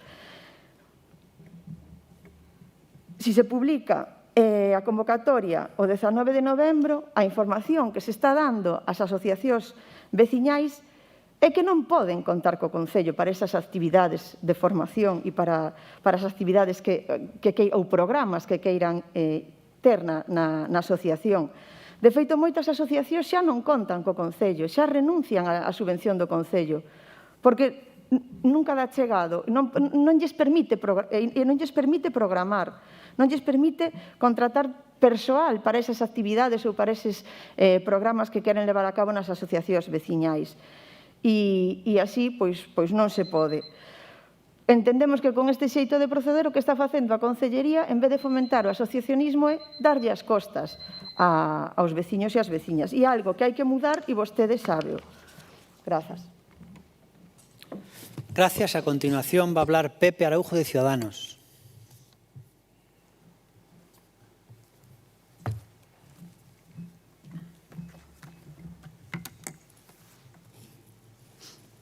Gracias, señor alcalde. Mire, que eu, antes de entrar de cheo na moción, estaba facendo aí unha reflexión cando estaba vendo o relatorio de acontecementos político-afectivos de o que foi pasando durante os anos con Democracia Ourensana. E estaba pensando, voulle facer un favor ao alcalde e voulle dar unha idea. Eu penso que para incrementar a audiencia da súa televisión pode vostede crear unha ficción, unha telenovela con todo isto do que pasou en Democracia Ourensana. Me dá a sensación de que vostede tendría éxito na televisión facendo unha telenovela, porque ao final, de verdade que me sorprende. Estuve mirando cales son os personaxes típicos que hai nunha telenovela que sempre funcionan, que teñen que sempre estar, non? O rico, o pobre, o malo, o bo. El héroe, el villano. El héroe, el villano. Exactamente. E digo, o alcalde ten que crear unha telenovela en Áurea Televisión. Rafa Reporter lo dice. Nada, espero que lle vaya ben. Porque a verdade é que a televisión se ve que funciona, que ten ingresos, que ten recursos, e senón vostede xa se encarga de arrimarlle diñeiro, pero o certo é que o resto da cidade pois carece desa alegría, deses ingresos e desa soltura. E quenes máis sufren as consecuencias da inacción do goberno municipal ou da fixación por ir contra determinados colectivos, se hai alguén que sufriu en carnes propias foron as asociacións de veciños. Eu quero recordarlles aquí a todos os presentes que o alcalde, xa sendo oposición, ninguneaba e despreciaba públicamente as asociacións de veciños. Incluso chegou a meterse coas súas vidas privadas, coas súas relacións familiares e demais, non? Que dicir, houve un momento bastante agrio aí en esa relación. O alcalde non cree no movimento veciñal, igual que non cree na actividade cultural, igual que non cree no termalismo, e dentro de non creer no movimento veciñal, pois non fixo absolutamente nada durante todo este tempo, porque o movimento veciñal volverá a resurxir. E en ese contexto entra a xogar un papel fundamental o Partido Popular. O Partido Popular, que é aquel partido que decide apuntalar ao señor alcalde no goberno municipal e que se olvida do movimento veciñal.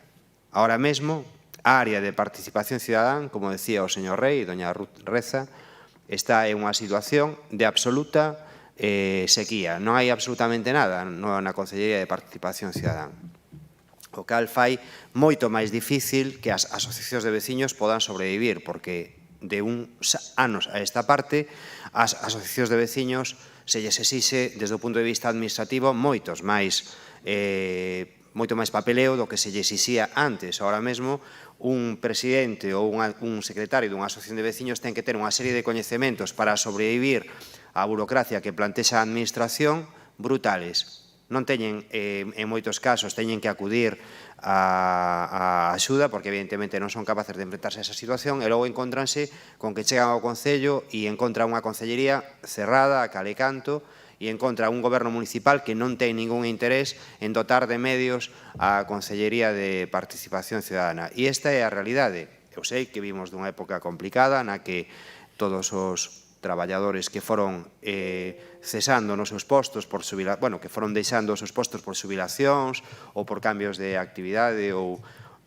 por outras razóns ou por baixas de saúde, pois evidentemente non puderon ser cubertas esas plazas ou a administración pon moi difícil avanzar en cubrir esas plazas. Pero hai departamentos nos que sí que se puxo interés en solucionar este problema, por lo menos en medio solucionalo, e concretamente, debido ao que ten declarado públicamente o señor alcalde, que o que ten a competencia ou teñen as competencias en materia de persoal, na área de participación cidadana non houve ningún interés en dotala de persoal necesario para quitar adiante esta cuestión. Por lo tanto, o que hai que mandarlle moita forza ao movimento veciñal. É certo que lo están poñendo moi difícil, pero tamén me consta que hai moitos veciños que teñen esa capacidade, igual que antes falábamos daqueles que lideran colectivos como o Movimento Coral, tamén hai moitos veciños que, a pesar de todas as trabas que lles van poñendo desde a administración e no asfixie o que os plantexa este goberno municipal, hai moitos veciños que aínda así siguen tendo ganas de pelear por os seus barrios, por os seus povos, e a mí isto recórdame ao que decía o señor Rei antes, de que no pasado, fai nada, conseguimos quitar un plan de obras que hoxe se está executando, gracias a eses veciños que teñen ganas aínda de facer cousas. Moitas gracias. Gracias. A continuación, Flora Moure, del Partido Popular y del Grupo de Gobierno. Bueno, buenos días a todos y a todas. En esta moción creo, o por lo menos yo entiendo, que no hay debate o no debería haberlo. Es una lástima que el señor Rey no nos hiciera otro relato de las muchas cosas que se pueden aprender en Google sobre la participación ciudadana, porque el relato que está haciendo ahora mismo el Partido Socialista en esta moción viene cargado, como no puede ser de otra manera, como lo vienen haciendo ellos habitualmente en todas sus argumentaciones, de medias verdades. Porque cuando ustedes, señores socialistas, se arrogan en adalides de la participación ciudadana, la verdad y la historia reflejan cosas muy diferentes a las que ustedes pretenden trasladar.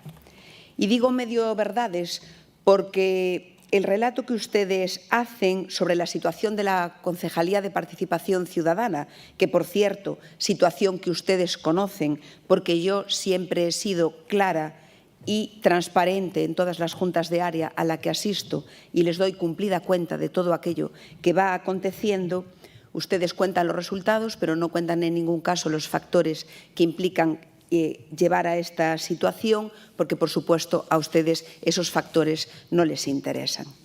Mire, antes de que ustedes me digan o que traten de rebatir la argumentación que yo les voy a dar, aludiendo a que nosotros estamos echando las culpas a nadie, ya les digo yo desde aquí que yo no voy a echar a nadie la culpa de la situación en la que está la concejalía, pero sí que es cierto que aquellos factores objetivos en los que yo no he tenido nada que ver, por supuesto los he expuesto. Lo voy a hacer aquí y los pongo cada 15 días cuando voy a la Junta de Área.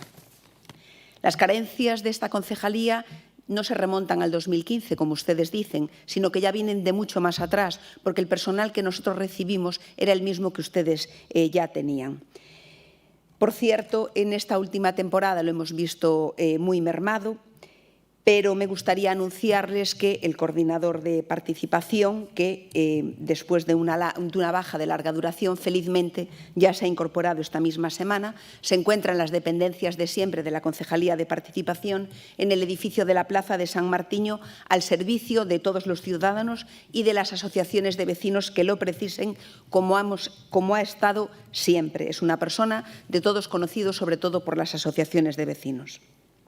Y desde aquí quisiera aprovechar para enviarle un fuerte abrazo y un reconocimiento a una trabajadora estupenda que todos conocíamos, que estaba en este área y que se ha trasladado a otra administración. Sin duda sabemos que logrará sus logros, sus objetivos, porque su capacidad de trabajo la avala. Le deseamos muchos éxitos en su nuevo destino. Como todos saben, eran dos grandes puntales de la Concejalía de Participación que, unido a los problemas de la pandemia, ha causado importantes retrasos en los expedientes administrativos que de todos es conocido.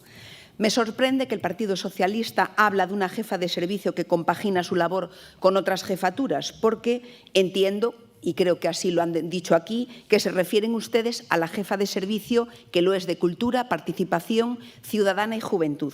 Y digo que nos sorprende porque, teniendo en cuenta sobre todo que fueron ustedes los que crearon esta jefatura, ya estaba así en el 2015, cuando el Partido Popular llegó al Gobierno, porque nosotros no modificamos la RPT en esos apartados.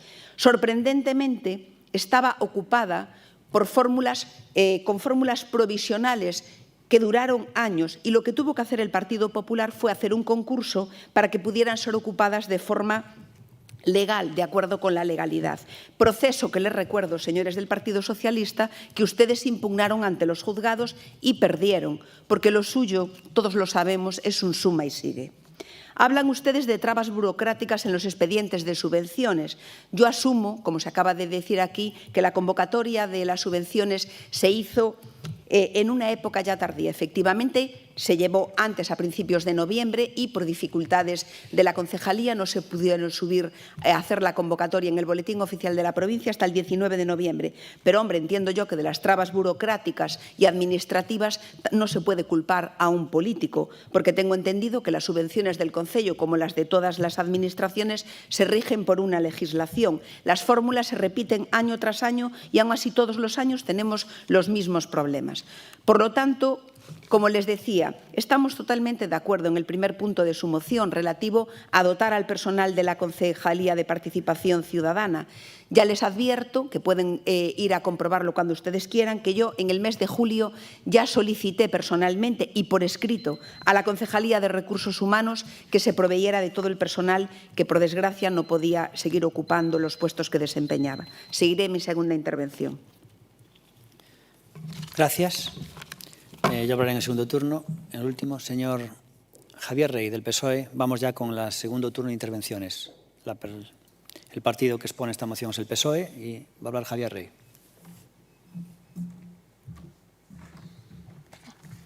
Bueno, doña Flor, a verdad que fixo un relato que non sei moi ben o que quiso decir en toda esta intervención, porque basicamente a culpa de quen é? Podes dizer que a culpa é do PP, pero a culpa en este caso de alguén será. Será do señor alcalde, será dos responsables de recursos humanos, será a súa, pero alguén será, porque o que levan gobernando neste Concello 6 anos e medio son ustedes, e agora o bipartito entre Democracia Sana e ustedes. Alguén terá a responsabilidade de non ter oferta de empleo público durante tantos anos e, polo tanto, non ter o personal axeitado nesta e noutras moitas áreas. Alguén terá alguna responsabilidade de non ter unha relación de posto de traballo actualizada e adecuada ao que hoxe teríamos que ter, e que, polo tanto, posiblemente por eso, hoxe usted ten o problema que usted ten, pero alguén terá a responsabilidade. Desde logo, o Partido Socialista non a terá. O problema da Concellería de Participación Ciudadana, co tema da xefa de servicios, como de outras moitas cousas que non se cubren as vacantes nin as baixas. Pero alguén terá a responsabilidade. É dicir, que as subvencións salan xusto cando quedan uns poucos días para ter que xustificalas e teñen que verse negros, porque a verdade va a ser moi complicado que consigan pagar as subvencións deste ano. É dicir, que están orzamentadas, que teñen uns requisitos legales efectivamente, pero que cheguen ao final alguén terá a responsabilidade, que non se salan ao principio cando teñen que salir. O que pasa é que nesta historia que está pasando ahora coas termas, de que se o alcalde botalle a culpa a usted e usted ao alcalde, non sei que, xa non sei de quen é a culpa nesta historia do que pasa no Concello, pero alguén terá a responsabilidade. Desde logo, o Partido Socialista e a oposición non a terá. Eso creo que podemos concordar todos.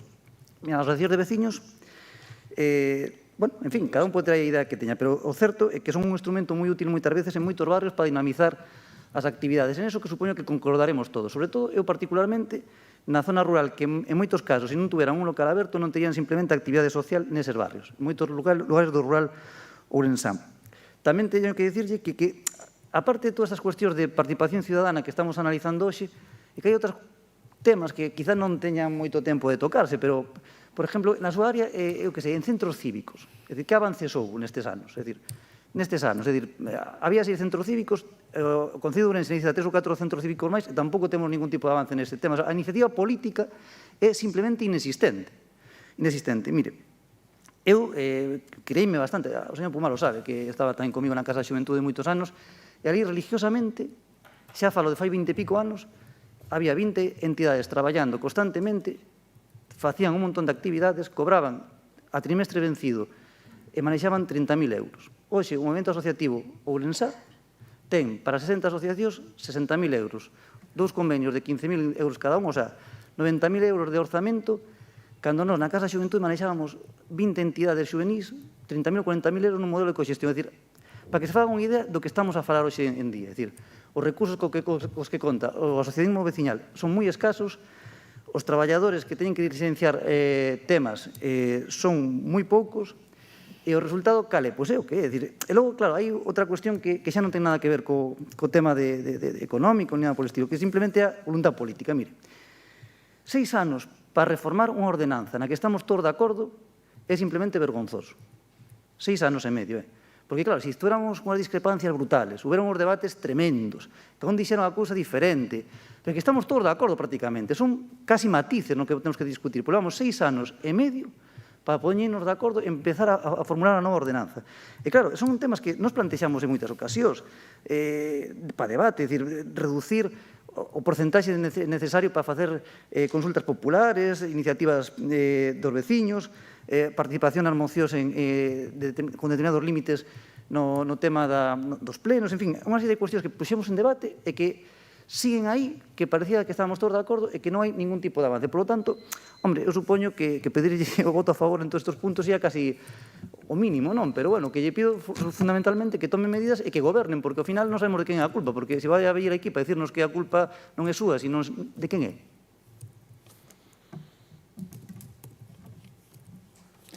Gracias. A continuación, no ha escrito Laurana Bermejo, por favor.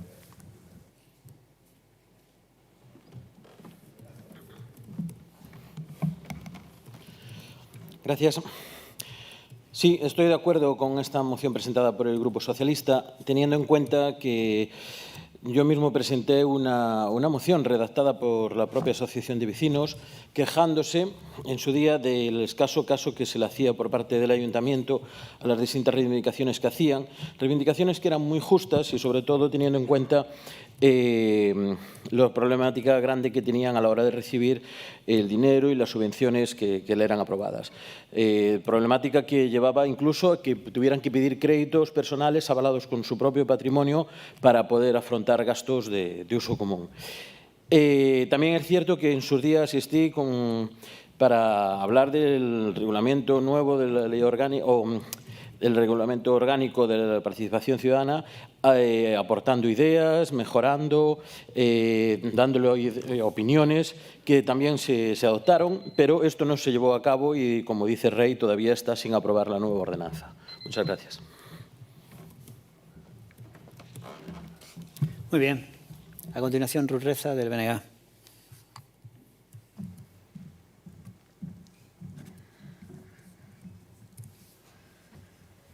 Bo día de novo a todas e a todos.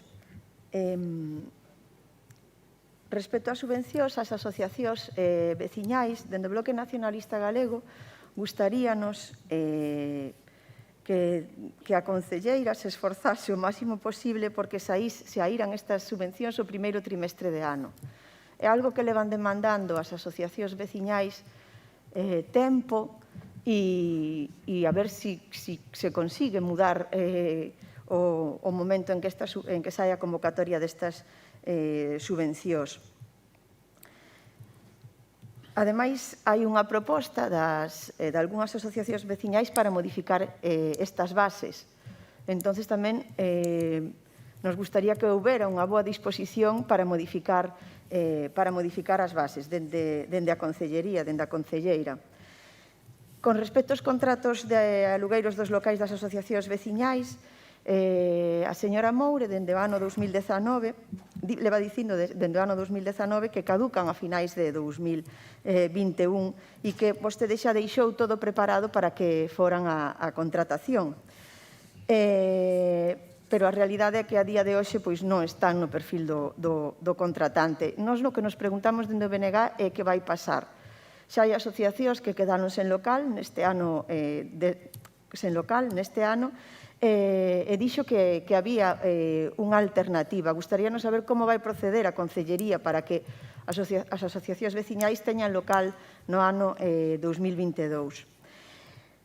Despois, as asociacións veciñais tamén levan dende marzo de 2020 sen proxectos formativos ofertados polo Concello. Ben é certo que iso é causa da pandemia, pero ademais de que fora a causa da pandemia, durante o ano 2021 tampouco se ofertou dende o Concello e moitas asociacións, algunhas, non moitas, pero algunhas, seguiron facendo, dando unha oferta formativa pola súa conta, sin ter a oferta formativa do Concello. É verdade que agora esta oferta formativa xa saiu para o ano 2022 e é menos variada que outros anos, pero, bueno, polo menos permitirá recuperar a actividade nas asociacións pouco a pouco. E en relación ao regulamento de participación veciñal, entendemos que foi adiado pola pandemia, foi adiado porque a persoa que o tiña de man estaba de baixa.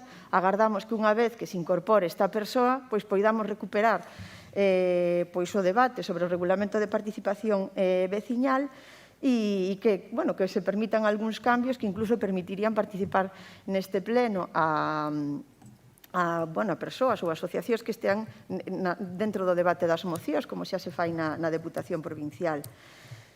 E despois non entendemos a razón pola que non se desenvolven os orzamentos participativos dende o Concello de Ourense e os distritos. Que medo hai a que a propia veciñanza poida opinar, poida facer propostas sobre unha parte do orzamento da que eles van a ser beneficiarios.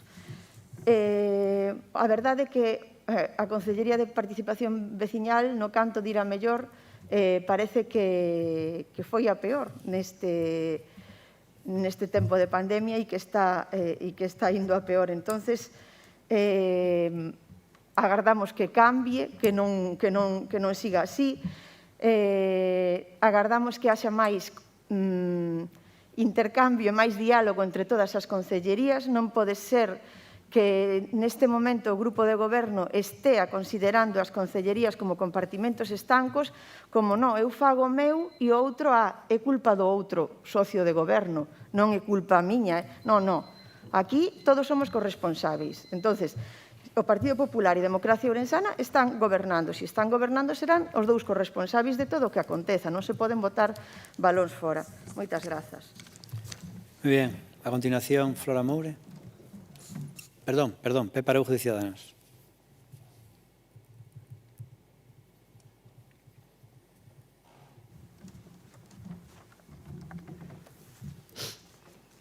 Fíxome moita gracia como acabou a intervención o señor Reiga, así como derrotado. Como de quen é a culpa, non? Que nadie lle aclaraba de quen é a culpa.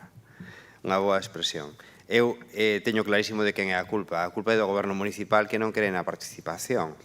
Esta forma de vivir a política e esta forma de vivir o futuro que nos ven imposta hasta de Europa, de fomentar a participación, de tomar decisións nas que os veciños e as veciñas teñan moito que decir, existindo un canal perfecto de comunicación que son as asociacións de veciños que moitas veces son os que lle solucionan os pequenos problemas aos seus veciños de porta con porta, os que lles dan eses espacios para que podan convivir, os escoitan, dedicanlle minutos, dedicanlle horas do seu tempo a abrir e pechar locales, a facer horarios interminables que nadie lles paga. Esa xente non está ahora mesmo recibindo o respaldo do goberno municipal.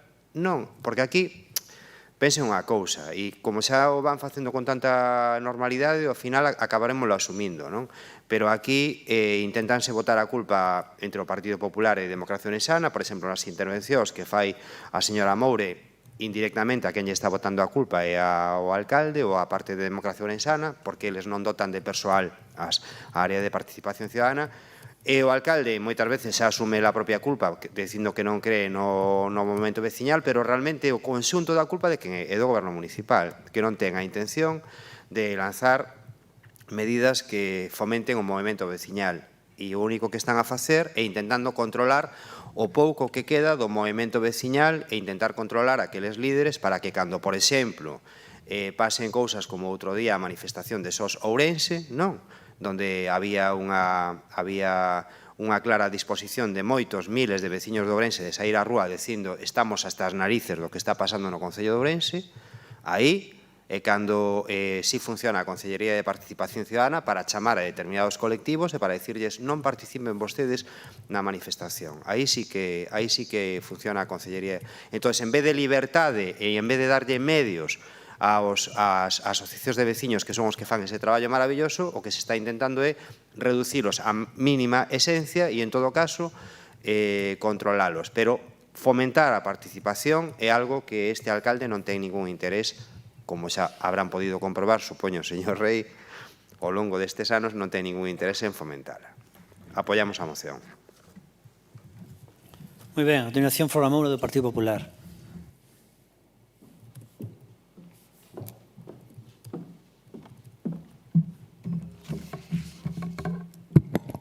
Bueno, antes de empezar, me acaba de hacer muchísima gracia lo que acaba de decir el señor Araujo, porque, bueno, ya sabemos que este atril le da a usted para decir, la verdad es que auténticas barbaridades, que gracias a Dios sabemos que no piensa, porque si usted cree que desde la Concejalía de Participación Ciudadana se ha llamado a nadie para impedir que cada uno ejerza sus derechos, míreme usted, porque ya sé que no es ni capaz de mirarme cuando diciendo esto, porque resulta sorprendente, sobre todo, cuando se leyó en la Plaza Mayor el nombre de tantas asociaciones que habitualmente comparten incluso ideología con los partidos del equipo de gobierno. Pero bueno, vamos a lo que estábamos, que es lo importante. Por lo que se refiere al punto segundo de la moción, sin lugar a dudas, nosotros trataremos de reactivar aquella comisión de trabajo que teníamos para como ustedes dicen, acabar con la modificación del reglamento del Reglamento de Participación Ciudadana, en la que estábamos trabajando. No existe un total acuerdo, como dice el señor Rey. Sí que es cierto que coincidíamos en aquellos artículos en los que todos queríamos hacer modificaciones. Tengo que recordarles que hay un artículo muy controvertido, que es el artículo 5 de ese reglamento, en el que no coincidíamos en la participación, precisamente en la participación en este pleno, y en el que yo les dije en la última reunión de la comisión, que aún la repasé en el día de ayer, que tendríamos que dar traslado al secretario del pleno para que se pudiera de alguna manera pronunciar sobre cuál sería la posibilidad de que cederle el tiempo de las mociones, como ustedes pretendían, a otros representantes o asociaciones vecinales.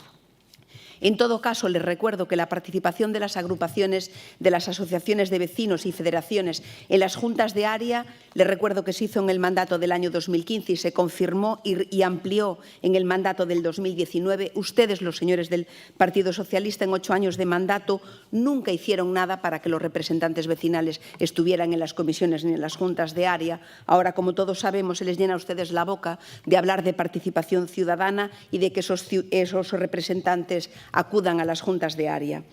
A lo mejor deberían explicar ustedes muy bien para qué utilizan las asociaciones de vecinos y también explicarle a las asociaciones de vecinos cuáles van a ser las consecuencias de esa utilización.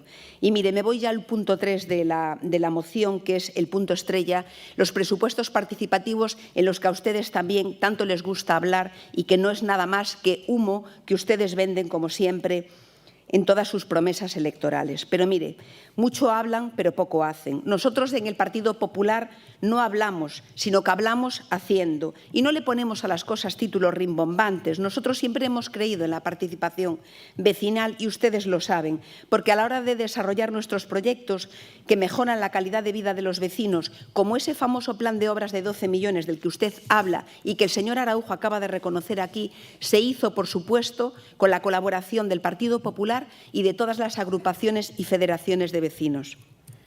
Porque independientemente de los demás bloqueos en los que sí propició el señor Barquero, sí que se mojó en este plan de obras y aquí sí que se ganó en una participación ciudadana real y efectiva, porque se llevaron a cabo todas aquellas obras que fueron consensuadas con quien precisamente sabían que eran necesarias. Desde luego que con el señor Barquero se podía dialogar, sin lugar a dudas era una persona de fiar. Mire, a nosotros la participación ciudadana, la de verdad, la que siempre ha estado en nuestra hoja de ruta y en nuestros proyectos de ciudad. Y le voy a dar un ejemplo de eso. Mire, nosotros en este mandato, mi compañero, el señor Jorge Pumar, ha establecido un plan más rural puesto en marcha y que ha ido de la mano de los vecinos y vecinas de 17 parroquias del rural en nuestra ciudad. Nuestra participación es real y efectiva. Nosotros no le ponemos nombres rimbombantes a esas cosas. Por supuesto que estamos de acuerdo con esta moción y la apoyaremos como no puede ser de otra manera. Muchas gracias. Gracias. Gracias por la amable. Nada, simplemente decir, antes como decía Pepe Araujo sobre democracia insana, que Rafa Reporte ya hace tiempo nos recomendó eso, de hacer una serie. Bueno, más gente nos dice que tenemos que hacer una serie para vender. Mire, el tema de, hablan ustedes del incremento de personal en ciertos departamentos, lo que hay que hacer es optimizar realmente los recursos públicos, puede dar la sensación de que ustedes defienden todos que se aumente el personal de la Administración sin importar el presupuesto. Y por eso quizás Televisión Española o la TVG tienen muchísimos más trabajadores que Telecinco, que Antena 3 o La Sexta, porque en las privadas se trata de optimizar, hay que mirar los gastos, y en la Administración Pública solo nos interesa el posible beneficio sin importar el coste. Y entonces, hombre, y después se justifica el trabajo de cualquier forma. Si tú le preguntas, yo una vez hicimos una especie de sondeo con los jefes de servicio y todos decían que todos los trabajadores públicos tenían una gran carga de trabajo. No es así, algunos tienen una gran carga de trabajo, otros no. Bien, respecto a lo que decían ustedes de que es importante, claro que es importante sondear y saber lo que el pueblo quiere porque gobernamos para el pueblo. Pero también es verdad que muchas veces en las opiniones que se dan no es lo que digas, es lo que hagas. Entonces muchísima gente, si se trata de opinar, dicen una cosa y luego hacen otra. Lo comenté antes en el tema de la moción que hablaban aquí sobre las corales. Todos ustedes hablan de que es fundamental más actos culturales y luego ustedes son los primeros en no ir. Y luego, respecto al movimiento medicinal, pues ustedes también creo que a veces creen que ellos tienen una representatividad del pueblo que no tienen. Los movimientos municipales muchas veces se representan ellos mismos. Le voy a contar un detalle. Donde realmente hay una representación del pueblo, obviamente es en la democracia, donde hay unas elecciones, unas urnas, y en las acciones municipales pues no sabemos qué proceso realmente se sigue y a quién realmente representan. A veces se representan solamente a 4 vecinos y a ciertos intereses. Y le voy a contar un detalle. Muchas veces las administraciones públicas, sobre todo locales, gobiernan pensando en el apoyo que le puede dar una administración, una asociación de vecinos concreta. Y esa asociación de vecinos concreta, que engloba otras más, también dependen de que su mandato, el presidente de la asociación de vecinos, a lo mejor que engloba a los demás, depende de otra asociación. Y esa asociación de abajo cree que va a depender de 2 o 3 vecinos que le van a votar en las votaciones de las asociaciones vecinales. Con lo cual, ¿qué puede ocurrir? A veces se tiene dado el caso en la que un vecino pide una parada de autobús o pide una infraestructura que luego el vecino nunca utiliza. Ese vecino se lo comenta a la asociación de vecinos, la asociación de vecinos entiende que es fundamental mantener el voto de ese vecino y entonces lo traslada a la siguiente asociación de vecinos y esa asociación de vecinos final, el presidente, para tener contentos los de abajo, se lo dice al concejal de turno y el concejal de turno dice, mira que mis elecciones a lo mejor esta gente voy a vender muchos de ellos en las asociaciones, en las elecciones, con lo cual tengo que tener contento al presidente final de la asociación de vecinos. Y es un rollo piramidal en que a veces acaban haciendo acciones municipales pensando que son vitales para el pueblo, por lo que pide un vecino que al final no la usa. Por eso al final tenemos, por ejemplo, las líneas de autobuses que tenemos, donde el 80% de las veces el autobús va vacío. ¿Por qué? Porque muchos es a petición de las asociaciones vecinales.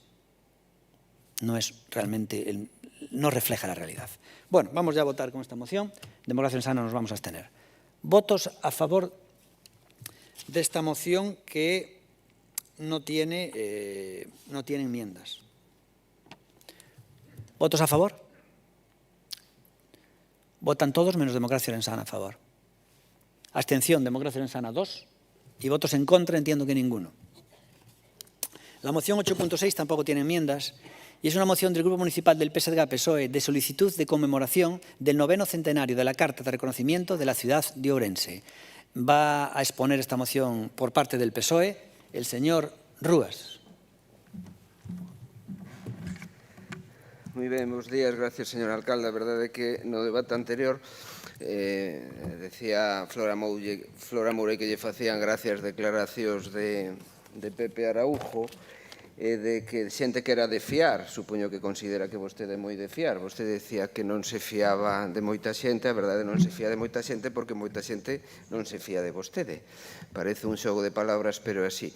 Pero, bueno, eu xa non sei, despois desto, pois, bueno, Pepe, sabes que eu son bastante irónico e socarrón, vexote disputando xa as primarias con Flora Moure para o dominio do PP na cidade de Ourense, non? Bueno, hoxe falábamos, e a máis era curioso, se traemos aquí algo relacionado coa historia e a cultura. Sei que o señor alcalde só lle interesa a cultura que é rentable en termos económicos, non? Por lo tanto, tampouco teríamos sanidade, nin teríamos educación pública, porque non é rentable, non? A cultura só a que é rentable en términos económicos. E eu estaba a pensar, digo, ostra, pois vaya fraude, 106.000 habitantes de Ourense que financian con 68.000 euros o salario dun alcalde, máis o que cobra a parte, por aguantar todas as chapas que nos solta aquí pleno tras pleno, porque incluso outro día eu decía, comparen vostedes canto duran os plenos noutras cidades, 2 e 3 horas. É dicir, aquí nos solta unhas chapas, en riba, uns chistes cada vez máis malos. No, son buenos. No, malísimos. O sea, con tantos asesores, usted sabe que en Estados Unidos hai os speechwriters e hai guionistas de series de humor contratados para facer... Pero usted con tantos asesores e os chistes son cada vez peores. No. Sí. E entón, eso é un auténtico fraude. O sea, para aquí, para encher programación para a súa televisión, plenos tan longos, e en realidade para o que cobra por dentro e por fora. Bueno, ben, imos aló. Dentro de un mes, coa chegada do ano 2022, pois cumpliránse 900 anos do primeiro recoñecemento institucional de Ourense como cidade. Foi no ano 1122, no século XII, cando Ourense obtivo, bueno, non lle interesa, pero bueno, conto yo para quen lle pode interesar. Cando Ourense obtivo a súa Carta Puebla, de mans do bispo Diego Velasco, non? Bueno, todo eso foi parte resultado dun enfrontamento. A verdade é que a historia de Ourense parece que se é o noso sino, estar continuamente enfrontados en liortas políticas e liortas xurídicas, non? Dicía dun enfrentamento entre os reinos de Galicia e León, concretamente entre as fillas de Alfonso VI, Urraca, sobrinha da famosa doña Urraca de Zamora, e a que era a súa irmanastra, medio irmán, que era Teresa, e iso foi o que provocou tamén a independencia de Portugal. E iso foi o que puxo en valor as terras de Ourense, da provincia de Ourense, non? É dicir, pode ver o señor alcalde que houve un tempo no que fomos grandes. Ahora está tamén o teniente alcalde Armando Gea e, bueno, digo moitas veces que o señor alcalde critica que non somos a Cenicienta de Galicia sin reparar que en realidade é a madrastra do conto, o que acaba de sair, non? O que volve. Bueno, pois decía que nesa Carta Puebla decíase que se concedía, e traduzo do latín, para librar a Ourense da desolación. Quen diría 9 séculos despois que volveremos a estar na desolación, non? Pero, bueno, o caso é que a cidade de Ourense tamén se beneficiaba desde o punto de vista económico e comercial porque eso incluía un permiso para a realización dun mercado mensual na cidade e traduzo de novo a mediados de mes, repito, a mediados de mes, donde se reúnan os mercaderes e comerciantes nos dominios do Burgo de Ourienses e permaneceran salvos e ilesos. Non? E insisto no de mediados de mes neste primeiro turno, porque ora que vexo que vostede está con esta nova teima de querer poñer a feira todos os sábados, pois mire por onde xa se decía que a mediados de mes iba a ser este mercado razóns históricas e, por certo, nesta mesma época foi cando os monxes do Cister, alá polo 1100 e pouco, pois estableceron en Oseira e tamén dai ven toda a tradición do pulpo, non? Polo tanto, bueno, eu sei que vostede quere mudar un pouco a historia, ignorando mesmo estas tradicións, non? Bueno, basicamente o que propoñemos nesta moción, e remato xa desde o Partido Socialista, pois que consideramos que a terceira cidade de Galicia pois merece a celebración deste recoñecemento histórico e por eso solicitamos unha partida específica dentro dos orzamentos para o ano 2022 para conmemorar isto e ao mesmo tempo instamos tamén a Xunta de Galicia dentro da programación do Xacobeo que se vai alongar para o ano 2022 pois incluir este evento histórico dentro da súa programación. Nada máis nesta primeira quenda e moitas gracias. Moi ben. A continuación, non adscritos? Non fa non adscritos. Ben, do BNG será Ruth Reza.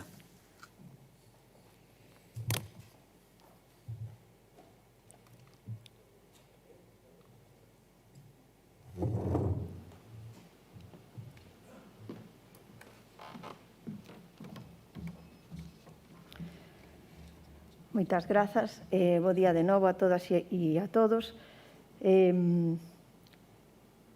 O Partido Socialista trae esta moción, supoñemos que co obxectivo de difundir e de conmemorar o 9º centenario da Carta Puebla redactada polo bispo Diego Velasco, que daquela altura, hai 900 anos, pois tiña o señorío da cidade, vamos, que era quen mandaba.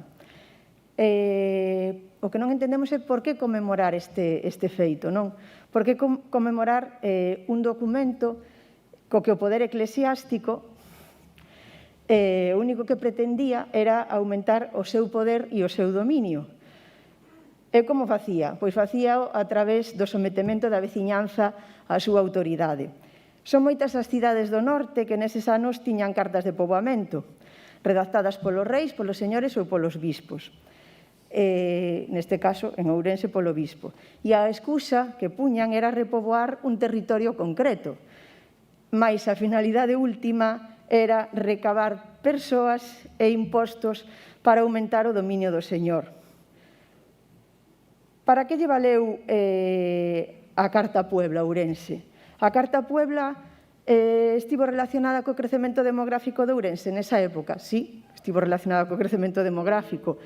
A Carta Puebla do bispo Diego Velasco favoreceu que novos veciños e veciñas viñeran a vivir á cidade, pois a quen viña ofrecíaselle terras para edificar e para cultivar, e como non protección. A contrapartida é que esas persoas estaban sometidas ao poder episcopal. Era o bispo o que controlaba a chegada de novos habitantes, que pasaban a ser os seus vasalos. Prohibía que chegaran persoas que non estiveran dispostas a ser os seus vasalos ou que xa estiveran servindo a outros. E se se incumplía algunhas das condicións impostas polo bispo, pois quedaban sen nada, todo quedaba para o bispo e a buscarse a vida noutro sitio. Nós entendemos que non ten ningún sentido rendir homenaxe a unha Carta Puebla, sería como rendir pleitesía a un documento notarial de escravitude. O documento en sí é un documento a conservar polo seu valor histórico, sí. É un documento a conservar polo seu valor histórico, pero tanto como renderlle homenaxe, o bispo é o señor, é o que mandi. Quen se afincase nesa época aquí en Ourense pasaría a ser o seu vasalo e a súa vasala, e debería guardarlle fidelidade a cambio de protección e terras. Xa lle dicimos, dende o Bloque Nacionalista Galego non vemos en que beneficiaría a Ourense a conmemoración da Carta Puebla. Pode que a súa proposta, que a proposta do Partido Socialista, vaya de aproveitar a conmemoración de dos 900 anos desta carta, da redacción da Carta a Puebla, para atraer visitantes, non? Ligando a programación e a promoción do Xacobeo, como propoñen no segundo punto. Propoñen facer unha campaña arredor deste momento da historia de Ourense e sinalan este feito como primeiro recoñecemento da cidade de Ourense cando en textos xa anteriores aparece o nome de Ourense. Cando se fundou Ourense? Hai 2000 anos, hai 1500, hai 900 anos. Descoñécese. Vostedes poñen o foco na Carta a Puebla, que ten 900 anos. Baltar, por exemplo, puxo o foco en Ourense como capital do Reino Suevo, hai 1500 anos. Outra data ligada a algo que conmemorar. Tamén podemos poñer os 2000 anos de historia de Ourense. Se poñemos o foco na piscina romana da Burga e nas aras votivas que apareceron. Se se trata de facer unha campaña de Ourense, de vender Ourense, de facer un marketing de Ourense e de atraer a turistas facendo campañas de publicidades, por que temos que mirar para o pasado? Poderíamos mirar para o futuro. Por exemplo, Pontevedra é un exemplo mundial de mobilidade e convertiuse nunha cidade na que o peón está no centro. Toledo, por exemplo, é a cidade das tres culturas, é a cidade da tolerancia. Zaragoza é a cidade da auga, pola sustentabilidade que ten no uso da auga. Santander é a Smart City. Nós tamén podemos mirar para o futuro, para significarnos. Poderíamos optar tamén por este city marketing, non dende Ourense, pero no canto de mirar para o pasado, de mirar para un documento do ano 1122, pois da Carta a Puebla poderíamos mirar para o futuro. Moitas grazas.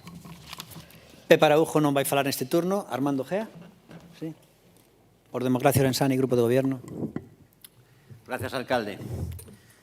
Bueno, o PSOE traenos unha moción relacionada co coñecemento e coa promoción do coñecemento da historia desta cidade, facendo énfasis nun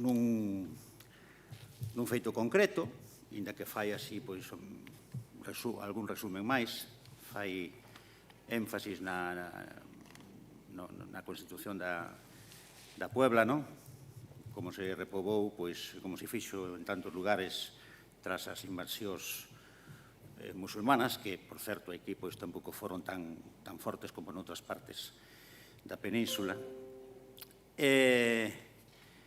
Nos vamos a decir xa que vou a votar a favor, pero vamos facer unha serie de matizacións. Fala, en primeiro lugar, nas propostas de acordo de habilitar unha partida específica.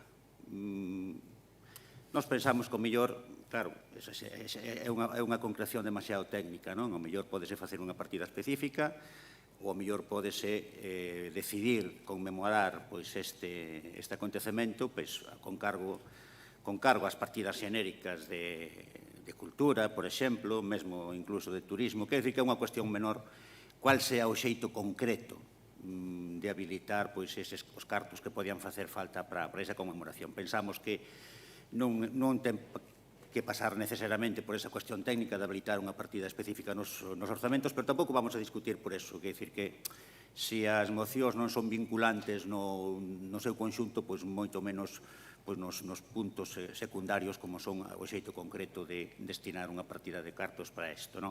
O espírito da moción entendo que é que se recoñezca ese feito histórico, que se dedique unha partida de cartos que, por certo, tampouco se especifica cal sería a cantidade, e consideramos secundario que se faga desta maneira ou doutra. Podíamos haber feito unha enmenda, etc., pero non ten sentido facer unha causa de discusión deso. Eu tamén enmarcaría esta moción nun contexto máis amplio do que poderían ser conmemoracións en xeral, efemérides en xeral, da historia da cidade, que ten, desde o meu punto de vista, importancia por varios motivos. Aquí, no meu caso do turismo, efectivamente, moitas das cidades con maior importancia no ámbito do turismo son cidades que potencian o coñecemento da súa historia en todo o mundo. Hai unha unha certa cantidad de xente que, aparte de visitar unha cidade, os seus monumentos, os seus parques, gustalle tamén coñecer a súa historia, ou van precisamente porque se coñeceu a súa historia, non? Pois todo o mundo que vai a Londres normalmente coñece que na torre se cortou a cabeza na Bolena, ou sabe que os corvos que son tan ben cuidados pois é por unha razón concreta, ou sabe que a festividade de Guy Fawkes pois ten tamén un orixen histórico.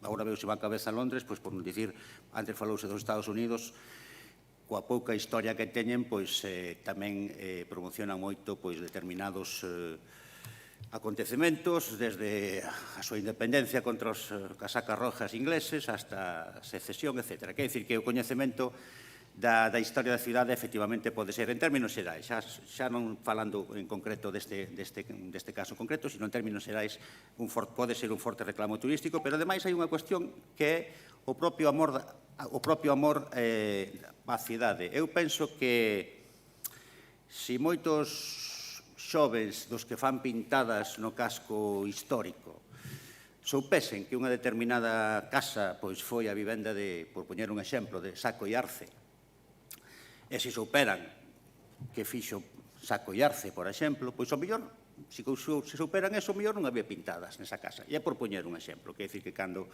se coñece a historia da cidade e dos seus persoeiros do pasado, pois ao mellor hai outro respeto por o mobiliario público, polas rúas, etc. Entón, todo o que sea promocionar o coñecemento da nosa cidade, creo que tamén é interesante por eso, porque aumenta o amor pola cidade nos propios cidadáns e, polo tanto, o respeto polo público, non? Bueno, xa pasou o tempo. Por nada, de momento nada máis. Muchas gracias. A continuación, por favor. Partido Popular no, ¿verdad? Bueno, pues nosotros volvemos entonces ya en el segundo turno. Cuando quiera, señor Rúas, empezamos el segundo turno y el partido que expone esta moción, que la propone, es decir, el PSOE. El señor Rúas, quien seguirá interveniendo, y esta vez ya en el segundo turno. Bueno, moi ben, moitas gracias. Bueno, entendo, Armando, que entonces o voto é favorable. Bueno, agradecido. Bueno, si unha matización. A ver, Ruth, non podemos negar a historia. Quero dicir, efectivamente, no antigo réximen, pois claro que era un réximen de sometemento a señores feudais, pero non podemos negar a historia. É dicir, a historia, vamos a ver, non empezou no ano 1964 co fundamento, coa fundación da UPG. Quero dicir,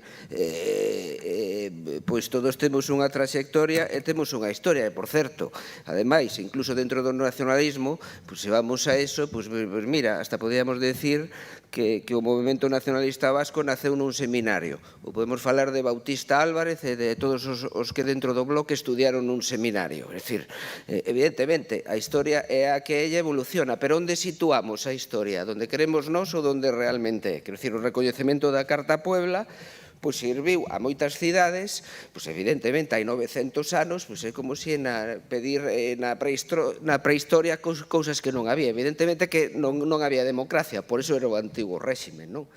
Pero, bueno, eu creo que eso non quita esta celebración, non? Quer dicir, e sobre todo porque foi o inicio de claro, onde situamos antes? Antes me recordaba unha anécdota, o noso portavoz, non? É dicir, unha vez que lle decía a Baltar Pai, que decía, bueno, nós na Diputación de Ourense estamos desde antes dos romanos e estaremos hasta despois dos marcianos, non?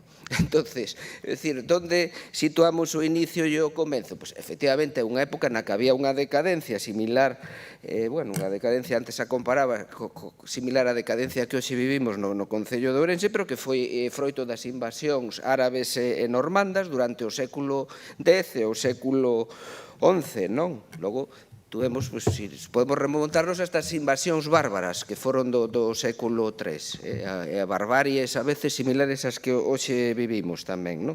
É dicir, pero é a historia, é dicir, non a podemos negar, é a historia da cidade de Ourense coas seus acertos, cos seus erros, pero non podemos borrala, non? É dicir, efectivamente, houve unha disputa e unha pugna entre o que chamaban o Concejo e a Igrexa, e mesmo, como explico na propia moción, houve magistrados que foron nomeando e progresivamente a partir de aí, pois efectivamente, foi adquirindo independencia o poder político do poder eclesiástico, non? Pero, bueno, nos cuidamos dentro do Partido Socialista que todo isto compre celebralo, conmemoralo e recordalo e estendelo a todos os estamentos da cidade, non? Civiles, seglares, eclesiásticos, e recordar con esta celebración pois o orgullo de cidade con mayúsculas que nunca, siquera hoxe, pois deberíamos perder. Nada máis e moitas gracias. Muy bien. Venega.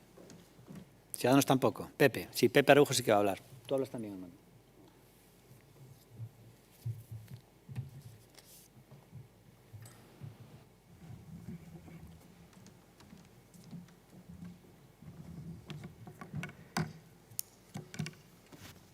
Gracias, señor alcalde. Ben, eu, bueno, primeiro decir que me encanta a ironía do señor Rúas, por certo. Falando de primarias, está vostede un pouco obsesionado co tema das primarias, non? Non lle traicionaría o subconsciente, porque andan con tanta primaria dentro do seu partido. A min xa me coloca no PP, por o que vin, xa me ten colocado. Hai quen me coloca en Democracia Orensana. No Bloque non me colocaron aínda, pero... Bueno, en todo caso, libre estáse moi ben. Vostede siga peregrinando, e que gane o mellor nas súas primarias. Eu, no caso da moción que trae hoxe aquí vostede, penso que non está de máis que rebusquemos na nosa historia, como vostede ben di, e que encontremos elementos para celebrar ou para recordar, contando con que son historia, non podemos trasladaros a conflictos do presente, non ten nada que ver. Os propios veciños de Seixalbo, basándose en este mesmo buscar na súa historia, celebran precisamente cando se libraron de tributos, pero me refiro que utilizaron esta mesma, profundizaron na súa historia para celebrar, levan xa moitos anos celebrando unha festa que, por certo, fan desde o punto de vista do que mellor se pode facer unha festa no que é a vila de Seixalbo, e en ese sentido penso que é interesante celebrar este tipo de cousas, porque, ademais, dannos un elemento diferenciador, dannos a coñecer precisamente, porque hoxe mesmo vostede nos dá aquí un repaso histórico da cidade que nos ven moi ben a todos, ou por menos a mí me agrada un montón. É importante, ademais, logo colocalo dentro da tradición. Por certo, falando de tradicións, fai uns días houbo a tradicional ofrenda ao patrono da cidade. Eu é a primeira vez que participo en esa ofrenda na que non estivera ningún membro do Partido Socialista. Me sorprendeu moitísimo, porque isto ven derivado de uns días de conflito. Bueno, aquí, como sempre, estamos en conflictos co goberno municipal, pero me sorprendeu un montón que ninguén do Partido Socialista, porque o Bloque xa acostumbra a non ir a este tipo de actos religiosos, pero que ninguén do Partido Socialista, o sea, que vostedes lle fixeran tamén oposición ao San Martiño. Eu, por curiosidade, chamei a Lugo e pregunteille a unha das concelleiras de Ciudadanos en Lugo que como funcionaba o tema da ofrenda ao San Froilán, porque, ademais, temos falado moito desta cuestión últimamente. Eu mesmo trouxe unha moción para promocionar as festas da cidade dentro do que é o mes de novembro e centrar no San Martiño precisamente e darlle esa dimensión. E chamei a Lugo para preguntar si durante a ofrenda ao San Froilán faltaba algún membro da corporación do Partido Socialista. Bueno, ademais de que hoxe gobernan. A ninguén se lle ocurre en Lugo, ningún concelleiro do Partido Popular falta, ningún concelleiro de Ciudadanos falta, ningún concelleiro do Partido Socialista falta nunca. E se faltan, se disculpan. E en ese sentido, eu tamén, señor Rúas, entre peregrinación e peregrinación, entre primaria e primaria, tamén lle diría que se faga mirar o de si mezclamos todo ou todo vale ou si realmente respetamos as tradicións e seguimos participando na ofrenda a San Martiño. Moitas gracias. Moi bien. Armando. Cuando quiera, Armando Gea, de Democracia Orensana. Bueno, señor Araujo, recordeu tamén que en Lugo se fai a famosa ofrenda das 7 cidades na catedral e que, desde logo, eu teño coincidido sempre cos mandatarios do PSOE, do Lugo. Xa non sei que quería dicir. Bueno, en xeral, pois eso, que está moi ben toda esta clase de cousas, polos motivos que dixen, tanto polo posible reclamo turístico que supoñen como por a propia fomento da nosa identidade, o propio fomento do respeto pola cidade. Coincido con Rúas en que non se pode caer no que se chama o presentismo, non? Analizar o pasado cos criterios do presente. Algún autor chamalle provincianismo temporal, non? Vostedes saben que provincianismo consiste en xulgar o resto do mundo cos criterios do noso pueblo, non? Pois algún autor chamalle provincianismo temporal, o sea, xulgar outras épocas cos criterios da nosa época. Lóxicamente, pois, cualquier persona con un mínimo de sensibilidade histórica non adoita caer neses erros. Son 900 anos, era mellor que foran 1000, digamos, un número máis redondo, que pase que, claro, se temos que esperar 100 anos, a mellor algún de vostedes está como estou eu hoxe, calvo, non? Entonces, bueno, cuadra que son 900 anos, pero xa digo, eu esta moción enmarcoa porque abre unha espita ao que son outras posibles celebracións. A historia da cidade é suficientemente rica como para que prácticamente en calquer ano dos viñideiros se podía celebrar algo relacionado, non? Eu fixábame outro día no escudo que está na Casa do Concello subindo po último piso, que aparece un escudo no que colga o toisón de oro, o vellocino de oro. Toisón é a palabra en francés, como saben, toisón, habría que dicirlo, para pronunciarlo ben, pero bueno. Sería interesante que a xente supera cual é a razón pola que ese toisón de ouro colga do escudo, tamén por que en algúns escudos aparece a espada do león dentro da coroa ou porque noutros aparece fora, se foi antes ou despois de certos acontecimientos. Aquí falase na moción de cando estuvemos a punto de ser o que se chama en castelán un realengo, non?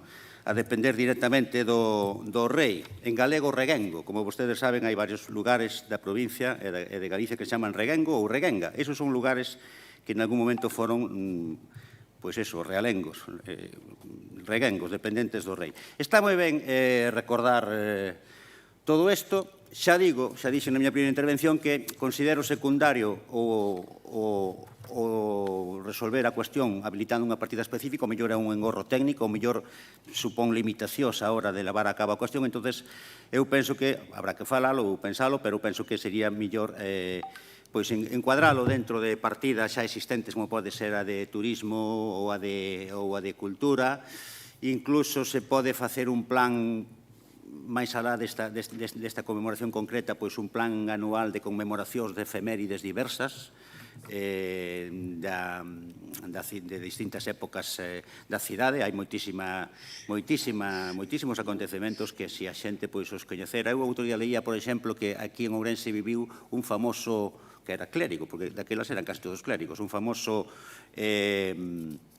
botánico francés que bautizou a varias especies botánicas como Linneo, pero non era Linneo, era este outro señor que habitou aquí na Catedral de Ourense, escapado da Revolución Francesa, escapou porque xa saben que durante a Revolución Francesa lle deron un pouquiño de brasa aos clérigos, e despois chegou aquí, atopou aquí un pouco de refuxio na catedral, pero despois invadiron España os franceses e despois estaba mal visto polos españoles e tuvo que volver a escapar outra vez. Bueno, cousas que están moi ben que se recorden, moi ben que se promocionen en este espírito navideño que se vislumbra xa de xeito inmediato, pois vamos a votar a favor, inda que os detalliños poderíamos pulilos, pero votamos a favor da moción. Gracias. Muy bien. Pues pasamos a votar la moción. ¿Votos a favor? Votos a favor de Ciudadanos, PSOE, Democracia Orensana y un no adscrito. Votos en contra, 2 votos en contra del BNG y abstención, 7 abstenciones del Partido Popular. La moción 8.7 es una moción del Grupo Municipal del PSOE, que defenderá Javier Rey. No, no.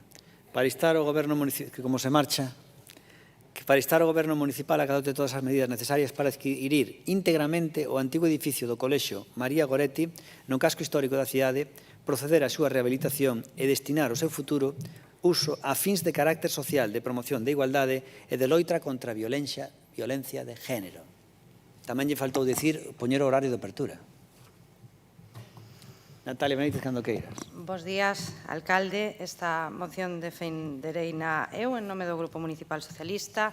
Trae a colación un tema que, polo que sabemos tamén que vostede mostrou especial interese durante a última década, máis que nada para torpedealo. Trátase dunha infraestructura que, como moitos coñecerán, se atopa na Rúa Liberdade número 3, no casco histórico de Ourense. A iniciativa que traemos ten que ver coa xestión urbanística desta cidade, ca reactivación do casco histórico de Ourense, que xa sabemos que é un tema recorrente, pero no que seguimos insistindo. Hoxe, neste caso, coa Casa Goretti.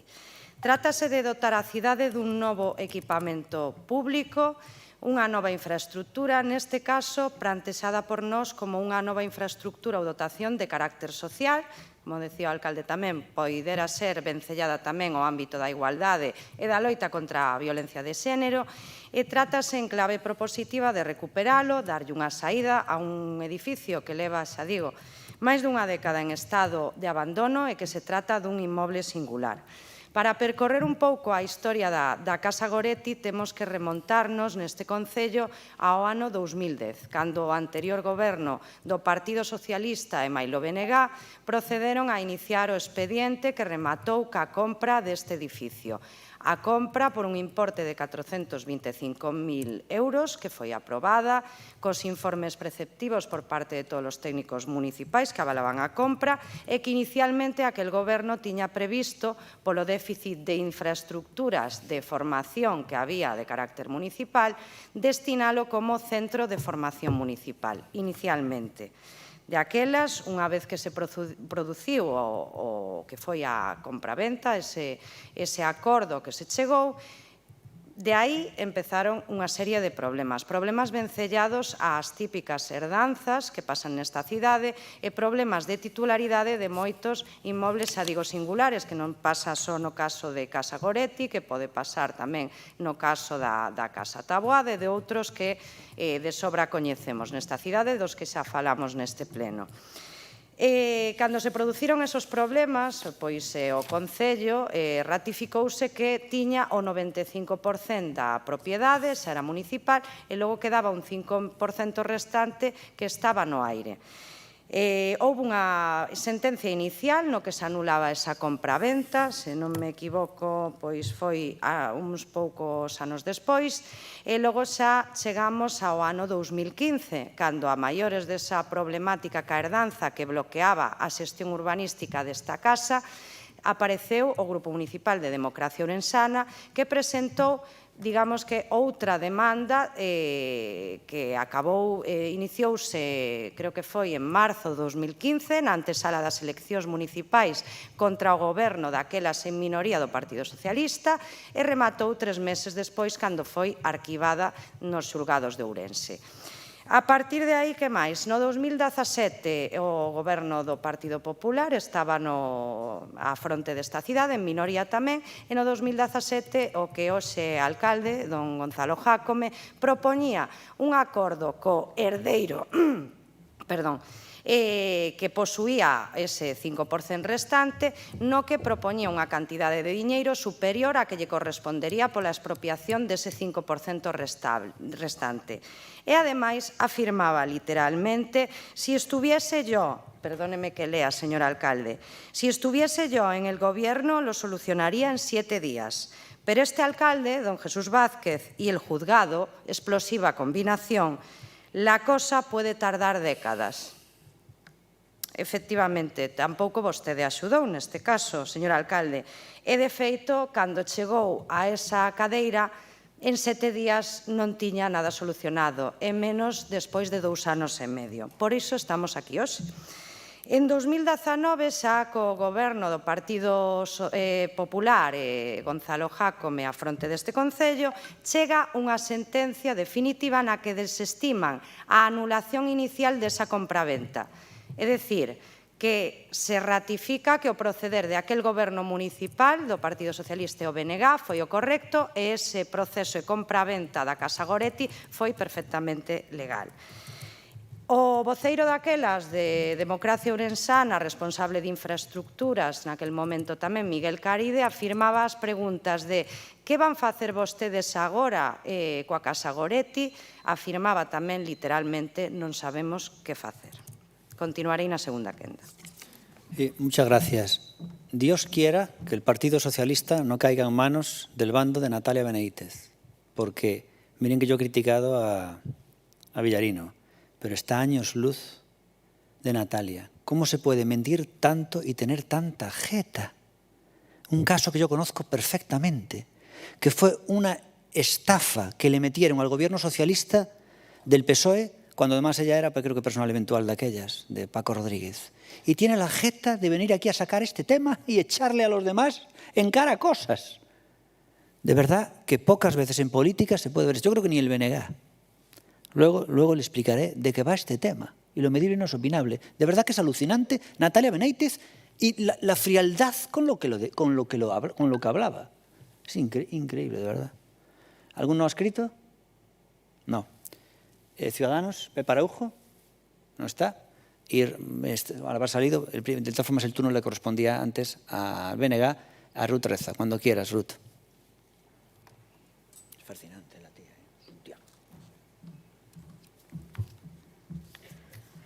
Señor alcalde, ¿cómo se nota que lle molesta este tema?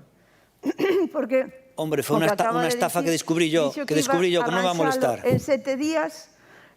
Hombre, lo destapé yo. ¿Cómo no me va a distribuir si lo destapé yo, la estafa? En 7 días non está arranxado.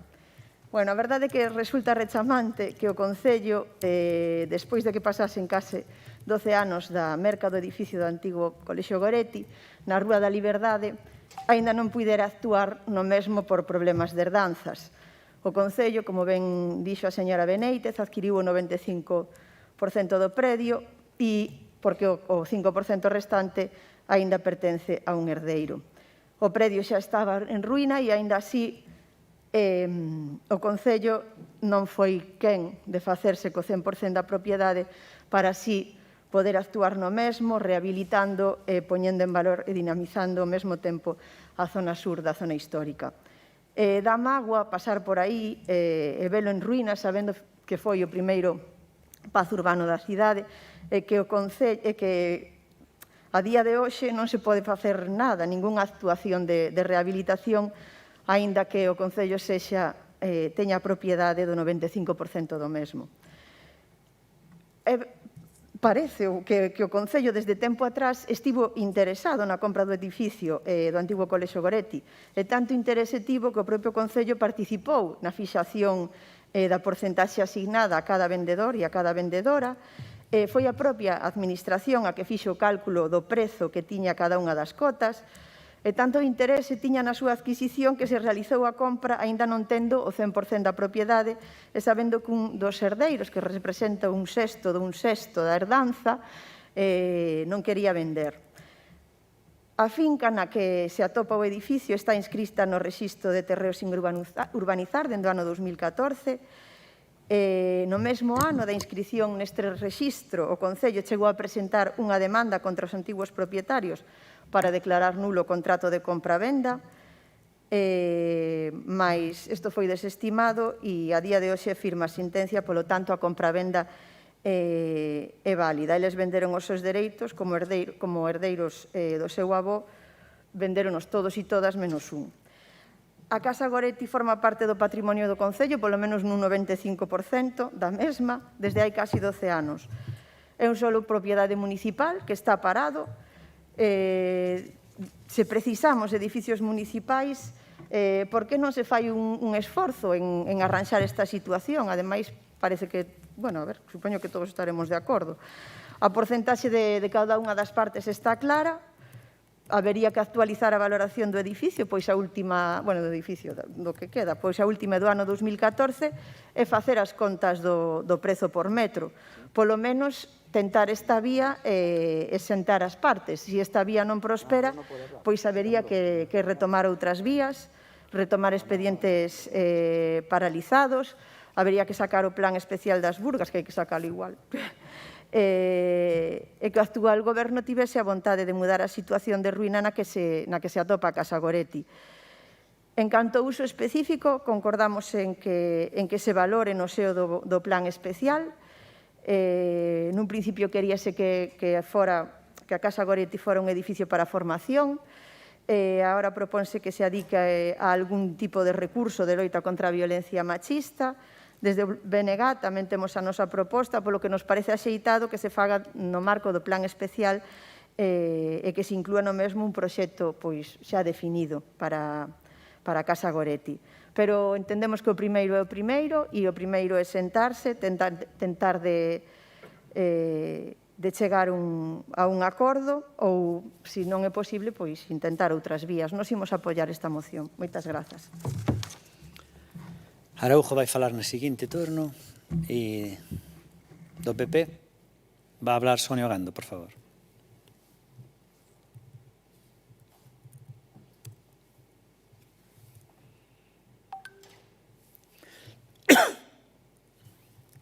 Sí, Sonia.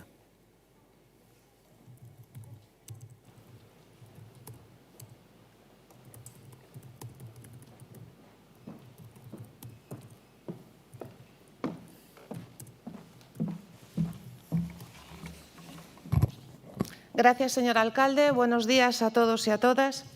Desde el Grupo Popular estamos completamente a favor del objetivo perseguido por esta moción, porque para mí y para el Partido Popular todo aquello que vaya encaminado hacia un mayor progreso de la ciudad de Ourense tuvo, tiene y tendrá todo nuestro apoyo y colaboración. Pero es cierto que resulta sorprendente y diría que incluso me parece un acto de valentía que sea el Partido Socialista el que presente esta moción. Un Partido Socialista por cuya iniciativa y actuación en la compra de este inmueble en su día llevamos años sin poder resolver este expediente tan complejo. Todo esto tiene su origen en una antigua iniciativa socialista, generar un espacio para aulas de formación, iniciándole los trámites para el comienzo de una compra que le costó a las arcas municipales la cantidad de 420.000 euros. La friolera de 420.000 euros perdidos, pues a día de hoy no tenemos ni siquiera derecho alguno de propiedad sobre el inmueble.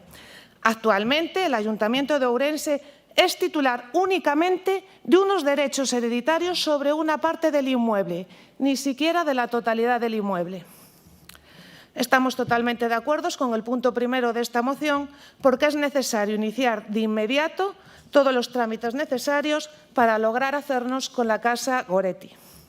Con respecto al segundo punto de la moción, desde mi grupo hemos presentado una enmienda de sustitución, pues considero que al no ser todavía propietarios del edificio, no es posible ni oportuno encargar un proyecto de rehabilitación. Y teniendo en cuenta el tiempo que llevamos desde que el Partido Socialista inició los trámites, no Natalia en el año 2010, sino en junio del año 2009, resulta difícil prever el tiempo que nos va a llevar solucionar este problema por mucho esfuerzo y agilidad que pongamos en urbanismo. Quiero transmitir de todas formas que considero esta moción una propuesta en positivo para que la ciudad avance. Pero con todo, resulta conveniente aclarar algunos puntos erróneos de la moción. Ay, Natalia, ahora te explico. Y Ruth, te recuerdo que el bloque gobernaba y cogobernaba con el Partido Socialista. En el año 2009, al Ayuntamiento de Ourense, gobernado entonces por Partido Socialista y Bloque, se le ofreció la posibilidad de la compra de la totalidad del inmueble por parte de todos los coherederos y se realizaron una serie de gestiones para formalizarla. Pero llegado el momento, uno de los coherederos no aceptó y se negó a vender. En ese momento se cometió el error que hoy nos trae esta situación de inseguridad jurídica, pues se firmó un contrato de compraventa que solo se refería a un porcentaje del mismo. Y esto se hizo con absoluto conocimiento del Partido Socialista. Esto motivó que se tuviera que acudir a una acción de división judicial de cosa común, el cual no llegó a prosperar porque se comprobó que el Ayuntamiento adquirió como titular solamente una porción de derechos hereditarios, tal y como dictaminó el Juzgado de Primera Instancia número 1 de Ourense. Ese grave error es el origen de la situación actual, pues el ayuntamiento ni podía tomar posesión del inmueble ni podía inscribirlo en el registro de la propiedad. En resumen, la compra realizada con un gasto municipal por importe de 420.000 euros por parte del Partido Socialista y Nacionalista no nos hizo propietarios de nada. Dicen en la moción que se paralizó el expediente por problemas tanto hereditarios como judiciales. Mentira, ya que en realidad la compraventa sí se firmó. Afirman también que dicha compraventa está anulada. Ojalá fuera así para los intereses de esta ciudad.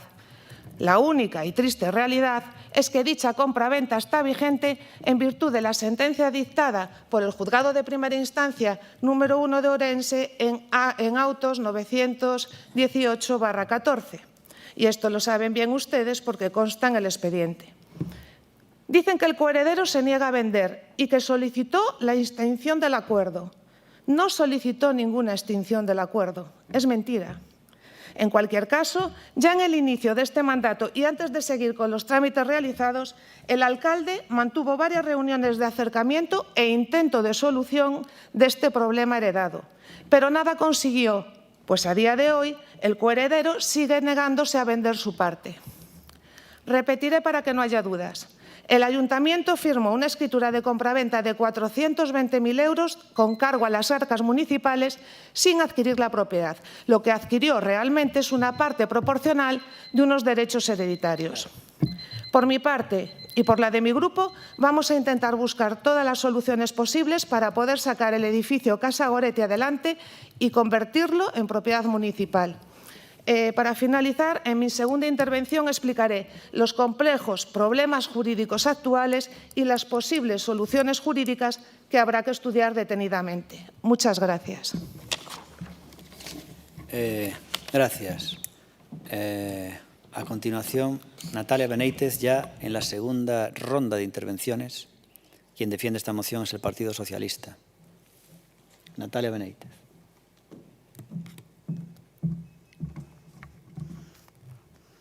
Bueno, a verdad, non sei por onde empezar a comentarlles. Quería que me contestara, ao mellor, para empezar, a señora Ogando, se é certo que a Casa Goretti está inscrita no Rexistro de Solares do Concello de Ourense polo Partido Socialista no 2014. Se é así, por qué?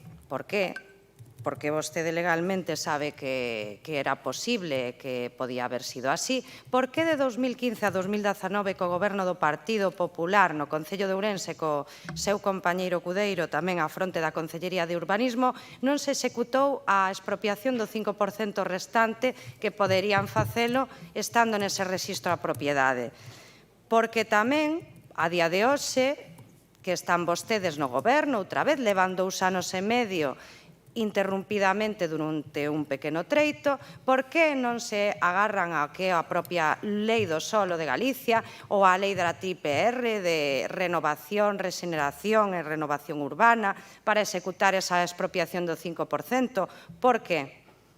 Se saben que é unha ferramenta, ao igual que xa lles comentei noutros casos, o da Lei Exprés, outras son ferramentas legais que unha institución municipal pode utilizar para adquirir inmobles dadas unhas circunstancias excepcionais, non?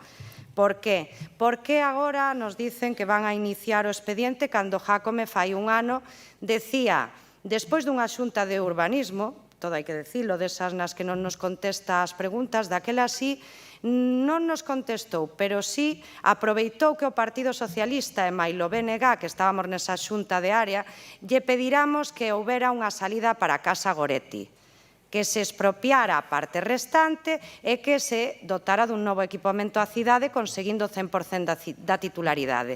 Sabe o que fixo o alcalde, señora Ogando, que vostede non estaba naquela xunta de área? Rematar a xunta de área e mandar unha nota de prensa o 15 de decembro do 2020 dicindo que era el quen propoñía, despois de todo ese percorrido de 10 anos a nivel xudicial e de bloqueo, expropiar a Casa Goretti de maneira inminente a proposta da alcaldía.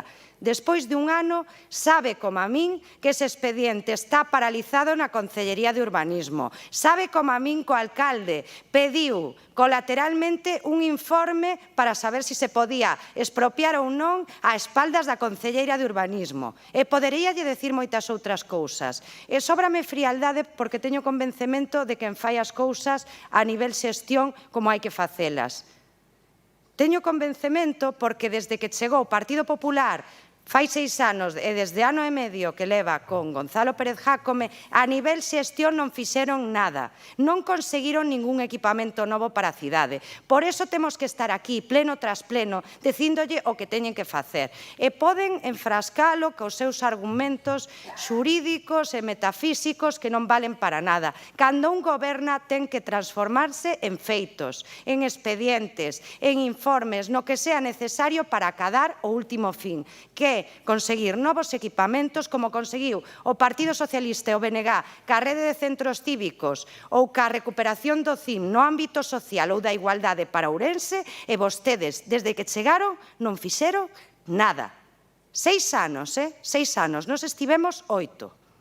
E denunciado sistemáticamente cada vez que intentábamos facer algo en positivo para esta cidade por aqueles que utilizaron a xusticia para chegar onde chegaron, co seu apoio inestimable. Entón, esa remato, a única estafa, señor alcalde, que ten esta cidade agora mismo é vostede como alcalde, e todo é gracias ao Partido Popular e a todos aqueles que teñen connivencia e fan caso aos seus discursos absurdos e impermisibles.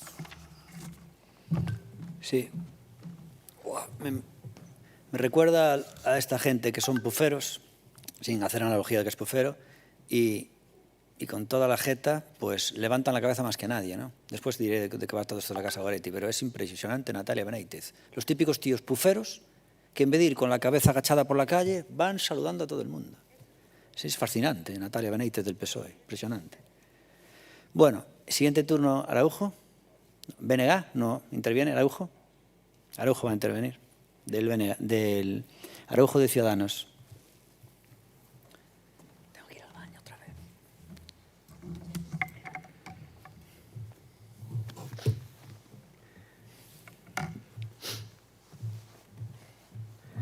En materia de urbanismo, vámoslo tocando por fascículos, cando realmente se debería tratar no seu conxunto. Na cidade hai moitas cousas que están pendientes de solucionar e que non se van a solucionar porque nesta corporación non vai haber consenso para solucionar absolutamente nada. Fai poucas horas traíamos aquí un tema precisamente e eu lles decía que deberíamos estar traballando todos en quitar adiante o Plan Xeral de Ordenación Municipal e eu espero que o Plan Especial do Casco Histórico saia adiante porque aí sí que parece que hai un atisbo de consenso e lle pido encarecidamente á Concelleira de Urbanismo que traballe en esa cuestión para ver se conseguimos acabar este mandato con algo en positivo. Esta compra, evidentemente, non estivo ben xestionada. Isto de comprar un coche para o Concello sin unha roda, non? E entonces temos o coche, pero non ten unha roda e, polo tanto, non pode circular. E a partir de aí, pois é un tira e afloxa e é unha constante de tirarse os trastos á cabeza dentro do Partido Popular e o Partido Socialista para ver quen o fixo peor en esta cuestión. Estou desexando as explicacións da Concelleira de Urbanismo en canto a esas explicacións que nos falou en canto aos temas xurídicos da actualidade. Pero, en todo caso, o certo é que miren que temos debatido no Salón de Pleno sobre edificios singulares da cidade, se teñen traído aquí mocións sobre esa cuestión. Esta veo varias veces, falamos da Casa Taboada varias veces, e despois realmente coincido coa portavoz do Partido Socialista en canto á xestión ou a movimento de expedientes non hai absolutamente nada para avanzar en estas cuestións. Este é un exemplo máis, este é un rascacielos máis do alcalde, porque o alcalde, recorden, que afirmou con respecto a esta cuestión que se el estivera gobernando, este tema o solucionaría en 7 días. Isto foi unha afirmación que fixo o alcalde no seu momento sobre esta cuestión. Aquí está de testigo don Armando, que ahora mesmo está presidindo a sesión, para saber que este tipo de afirmacións de si estou aí o soluciono en 7 días pasou o mesmo con outros moitos temas da cidade temos como mellor exemplo, o último exemplo que pasou fai uns días en materia de termalismo, cando o alcalde entrou en confrontación co Partido Popular e dixo que iba a baixar a arena, iba a solucionar o tema termal e que a día de hoxe xa nos estaríamos todos bañando nas termas e evidentemente non estamos e ademais o outro día foi a visitalas e ridiculizou ou se, non sei como chamalo, a esta xestión que fixo o alcalde de acercarse ás termas para ver que botaban fume, mirar que o río seguía no seu sitio e a continuación decir esa frase de como metes isto, non? Como me teñen isto? Esta é a realidade do Concello na que non se move ningún solo expediente, pero tamén é certo que hai que recordar aos veciños que lle compraron esa mensaxe rápida de que el cando estivera iba a solucionar, para recordarlles unha vez máis que este é un dos casos nos que o alcalde incumple, causou a palabra de que en 7 días tería solucionado este problema. Gracias.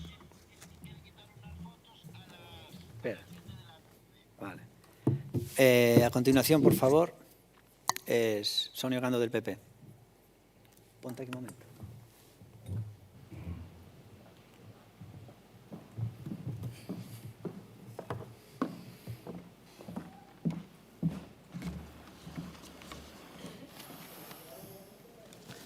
Natalia, el Partido Popular lo que hizo fue aguantar el chaparrón y aguantar estoicamente todos los procedimientos judiciales derivados del error creado tanto por el Gobierno del Partido Socialista como del bloque. Antes de hablar, hay que estudiar la ley y te lo voy a explicar y va a quedar aquí grabado. Como comenté al término de mi primera intervención, voy a explicar de la forma más clara posible las diferentes opciones técnicas que tenemos para hacernos con la efectiva propiedad de la totalidad del inmueble. Existen dos vías jurídicas posibles: continuar por la vía civil, que es con la que estamos, o iniciar la vía administrativa. ¿Qué acciones podríamos realizar desde el punto de vista de derecho civil? Pues para consolidar el derecho de propiedad municipal sobre la totalidad de la Casa Goretti habría que realizar dos importantes acciones. En primer lugar, podríamos instar la partición de la herencia, pero esta actuación necesitaría obligatoriamente de la colaboración activa de al menos 2 coherederos que representen más de la mitad del caudal hereditario, pues son ellos los únicos que tienen la facultad de realizar ante el notario dicha partición. Nosotros, desde el Ayuntamiento, podemos requerirles a ellos, pero no tenemos facultades para obligarlos. Depende de su voluntad. Posteriormente a esto, deberíamos adquirir mediante compraventa el resto de la propiedad, cuyos derechos hereditarios no fueron objeto del contrato celebrado en su día. Se trataría, por tanto, de la compra del 4,83% restante. Es imprescindible la partición para que el Ayuntamiento pueda consolidar su 95,17%. Hasta aquí la alternativa civil. Pero, como les dije al inicio de mi intervención, también existiría la posibilidad de realizar actuaciones administrativas. Hablamos en este sentido del ejercicio de la potestad de expropiación. Se podría proceder a la obtención de la propiedad del inmueble para que pase a ser de dominio público, ejerciendo nuestras potestades expropiatorias. Para que esto fuera posible, necesitaríamos contar con crédito presupuestario con el objetivo de abonar o consignar, en su caso, el justiprecio del inmueble.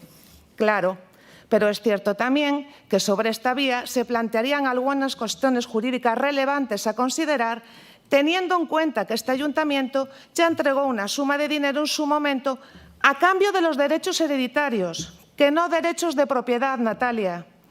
Dada la complejidad de esta situación, estaríamos seguramente abocados a varios procedimientos judiciales contenciosos administrativos que evidentemente comportan de nuevo riesgos para el consistorio. En último lugar, y también en el marco del derecho administrativo, existe la opción de proceder a través de la legislación urbanística. Se trataría de utilizar las facultades de venta forzosa o de sustitución forzosa, contempladas en la legislación del suelo y de rehabilitación y regeneración urbana. Natalia, sí que es importante destacar que la inscripción en el registro de solares del inmueble es imprescindible para proceder al ejercicio de estas dos facultades, pero podría estar caducada. en función de la limitación temporal que la ley del suelo actual otorga a dicha inscripción. Si esto es así, habría que iniciar un procedimiento de declaración de incumplimiento de la obligación de edificación o rehabilitación, que si termina correctamente, podría iniciar la venta forzosa.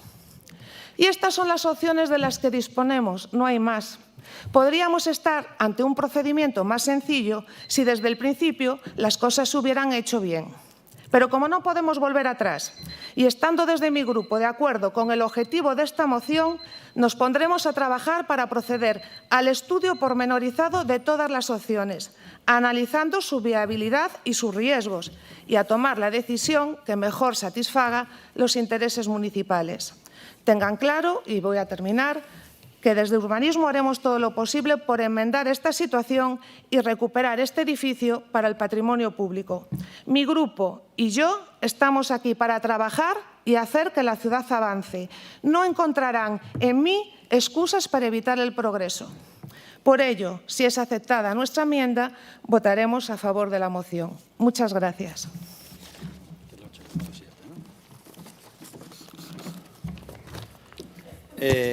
Bien, vamos a ver.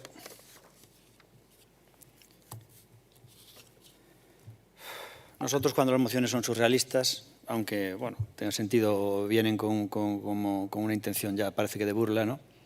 Pues normalmente no solemos abstenernos. Cuando no son de este municipio, vienen en plan de coña, o cuando se pide algo que ya está en marcha, o cuando se pide algo que es una idea de otro, solemos abstenernos, ¿no?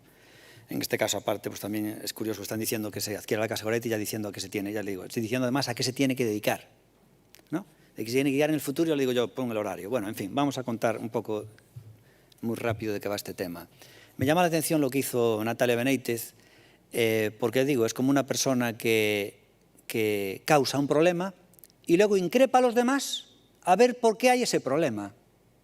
Pues es lo que acaba de hacer Natalia Benítez del PSOE.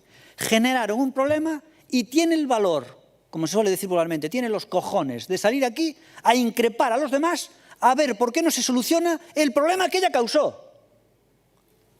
Yo, de verdad, me quedo algo impresionado, ¿no? Y luego coge y utiliza las palabras estas eufemísticas, como antes decía el señor Villarino, para hablar del dinero que los del PSOE tienen que dar al partido. Dice, nosotros no es como tú que obligas, nosotros son descuentos que les aplicamos. Bueno, pues esto es lo mismo, ¿no? Coge y dice, nada, compramos una propiedad y luego había, pues nada, el típico problema con derechos hereditarios, nada, las típicas herencias, los típicos problemas de herencia, es lo que pasó, nada más, compramos eso y las típicas herencias. O sea, tiene un morro, me recuerda a una escena de Los Simpson en lo que está un tipo que era de estos como el maligno, antes hablábamos de malignos, perdona, de villanos y de héroes, y era un villano que estaba para atacar al mundo, no sé qué, y de repente van allí todo el ejército de Estados Unidos y lo están atacando y pasa por ahí Homer Simpson y le dice al villano, oye, ¿qué pasó? Y dice, nada, unos problemillas con Hacienda.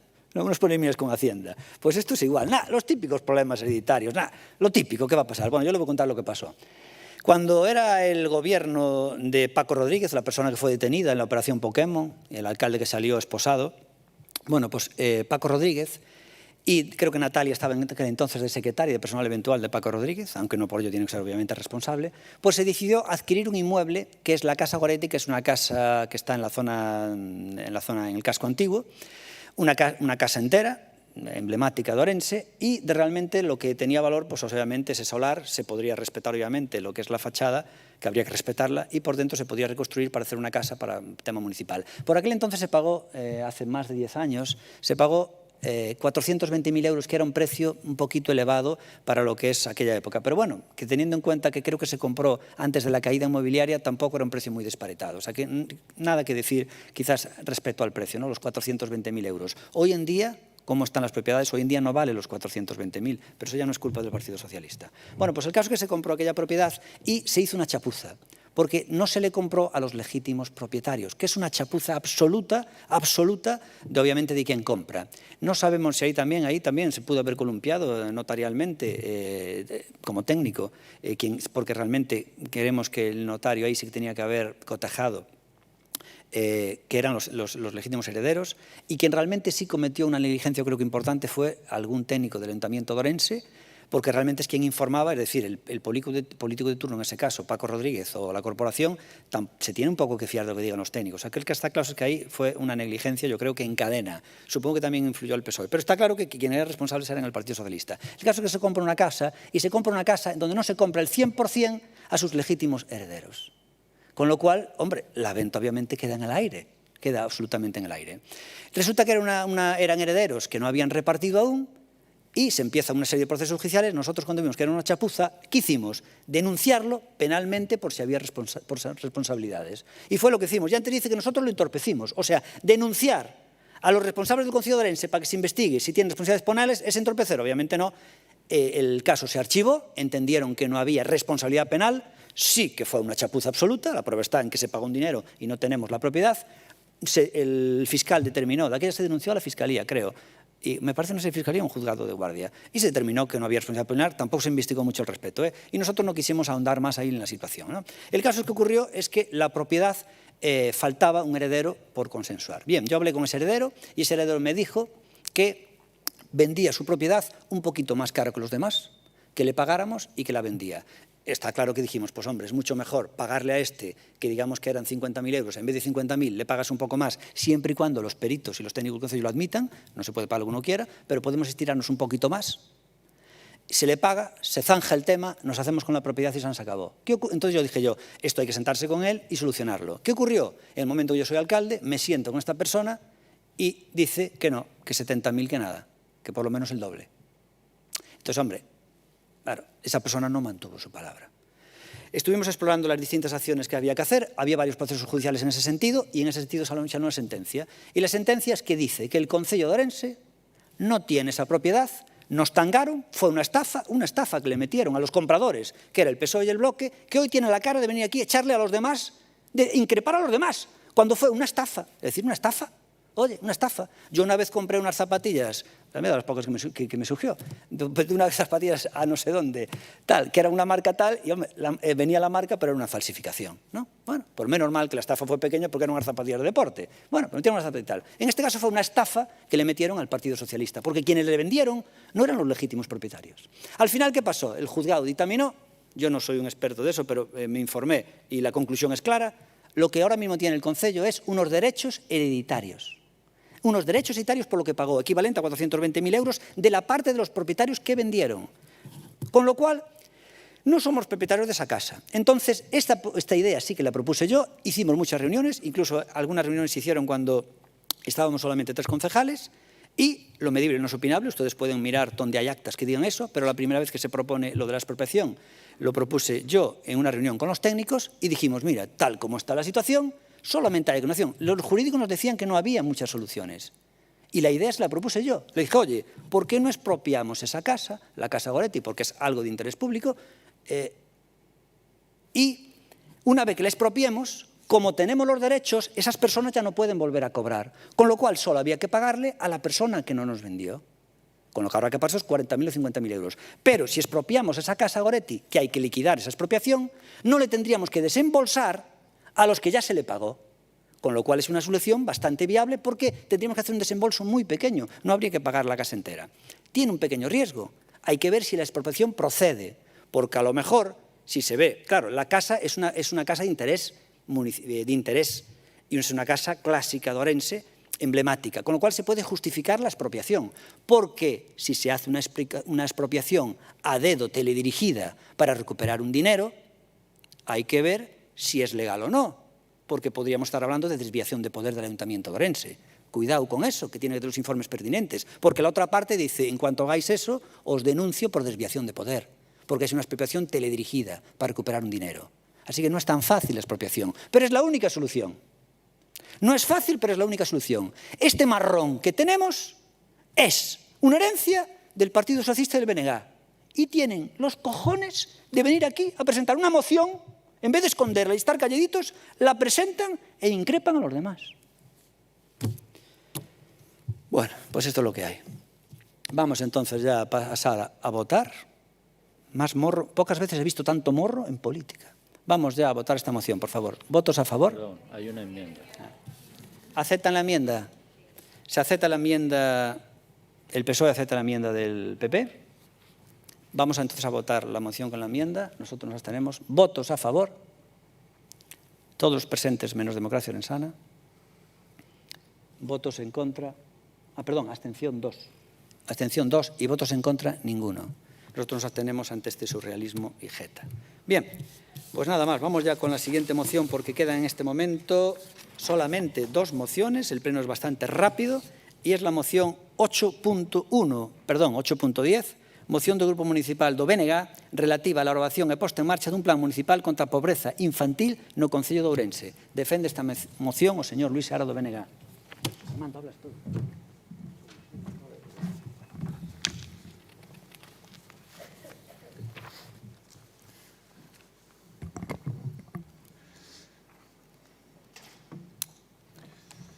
Ben, en xaneiro de 2020 e maio de 2021, o Pleno do Concello abordou a instancias do BNG a situación daquelas veciñas e veciños que se atopan en situación de pobreza e risco de exclusión, adoptando, ademais, diversos acordos que ian encamiñados á loita contra a pobreza no Concello de Ourense. A posta en marcha dun plan de intervención comunitario, a posta en marcha dun plan para a erradicación do chabolismo e das infravivendas, un plan municipal contra a pobreza e exclusión social, a subsistencia das familias con escasos recursos e menores a cargo e mesmo a realización dun informe sobre a situación real da pobreza e a exclusión social no Concello foron algúns dos acordos acadados daquela. Lamentablemente, desde entón, nada se ten avanzado neste eido, polo que volvemos a incidir na necesidade de abordar esta problemática pois desde o BNG entendemos fundamental pôr o foco e as políticas municipais ao servizo da veciñanza, prestando especial atención a aqueles máis vulnerables. As obras e as infraestructuras son necesarias para que a cidade avance e mellore. Son un estímulo para a economía local, mas tamén compra atender as necesidades de todas aquelas persoas que, indistintamente dos motivos, se atopan en situación de pobreza e exclusión. Por este motivo, queremos incidir unha vez máis na necesidade de pôr as políticas sociais e a atención á veciñanza máis vulnerable do noso Concello no centro da política municipal de cara aos vindeiros anos. Outra cuestión que non é menor é que ditas políticas e prioridades teñan o seu traslado nos orzamentos municipais que o Goberno local debería estar elaborando para o ano 2022. Se a isto engadimos unha crecente situación tanto de crise económica como social na que o Concello debera liderar a recuperación e estar a carón dos sectores da sociedade máis afectados, a necesidade dun orzamento adaptado é aínda máis necesario se cabe. Os datos existentes e relativos á pobreza no conxunto do país son verdadeiramente alarmantes. Arrepían. En Ourense aínda o son máis, polo que non podemos permanecer alleos a esta realidade. Segundo a Rede Galega contra a Pobreza en Galiza 2020, o 24,3% das galegas e galegas están en situación de pobreza ou exclusión social, e 1,3% máis que o ano anterior. Ourense ten a maior porcentaxe de pobreza de toda Galiza, unha porcentaxe de algo máis do 18% e dun 9,63% de persoas cuns ingresos equivalentes inferiores ao 50-60% da media dos ingresos equivalentes. E insisto, o Concello non pode permanecer alleo a esta realidade, non se pode pôr de perfil, e ten que mobilizar todos os recursos económicos e humanos necesarios para tentar paliar, para tentar minimizar os efectos que a pobreza e a exclusión social teñen para a sociedade en xeral. Unha situación excepcional como na que estamos require redobrar esforzos e adoptar medidas igualmente excepcionais, polo que entendemos preciso un reforzo inmediato da Concellería de Asuntos Sociais no que a persoal e recursos se refire. Estáse facendo, pero eu creo que isto é absolutamente necesario. Hai uns días coñecíase o alarmante aumento da pobreza infantil, situándose o Estado español como terceiro de Europa cunha maior taxa de risco de pobreza e exclusión infantil. Na Galiza, a situación vívese con maior intensidade que noutros territorios. A situación das nenas e nenos depende da realidade e do contexto familiar no que se desenvolvan. Como consecuencia da pandemia, a crise económica e social, a situación laboral de moitas familias foise agravando, dándose o paradoxo, xa temos falado aquí noutras ocasións, de que mesmo tendo un emprego non se evita caer na pobreza e na exclusión social, sendo ademais moito máis acuciante este feito en familias monoparentais encabezadas por mulleres con fillos e fillas. Iso ten que ver tamén ca fenda que hai, ca fenda salarial entre homes e mulleres. O outro día preguntábamoslle a unha persoa que traballa no Banco de Alimentos cal era o perfil das persoas que se achegaban a recoller alimentos e decía que cambiara notablemente desde que se iniciou a pandemia. A isto hai que engadirlle pois os enormes déficits que presenta Galiza no que a cobertura social se refire, prestando escasas axudas ás familias no tocante a escolas infantís, axudas por fillos, permisos de maternidade e paternidade, dependencia e un longo etcétera. Moitos nenos e nenas deste concello están a sufrir e a padecer situacións extremas ou difíciles de entender para eles, e é responsabilidade nosa, é responsabilidade do concello minimizar, na medida das súas posibilidades, os seus efectos e a incidencia que ten nas crianzas.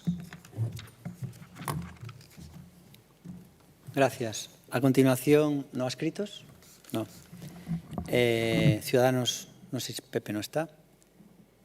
Armando, ¿dices algo? En la siguiente habla. Y Eugenia, del Partido Popular, y después del PSOE.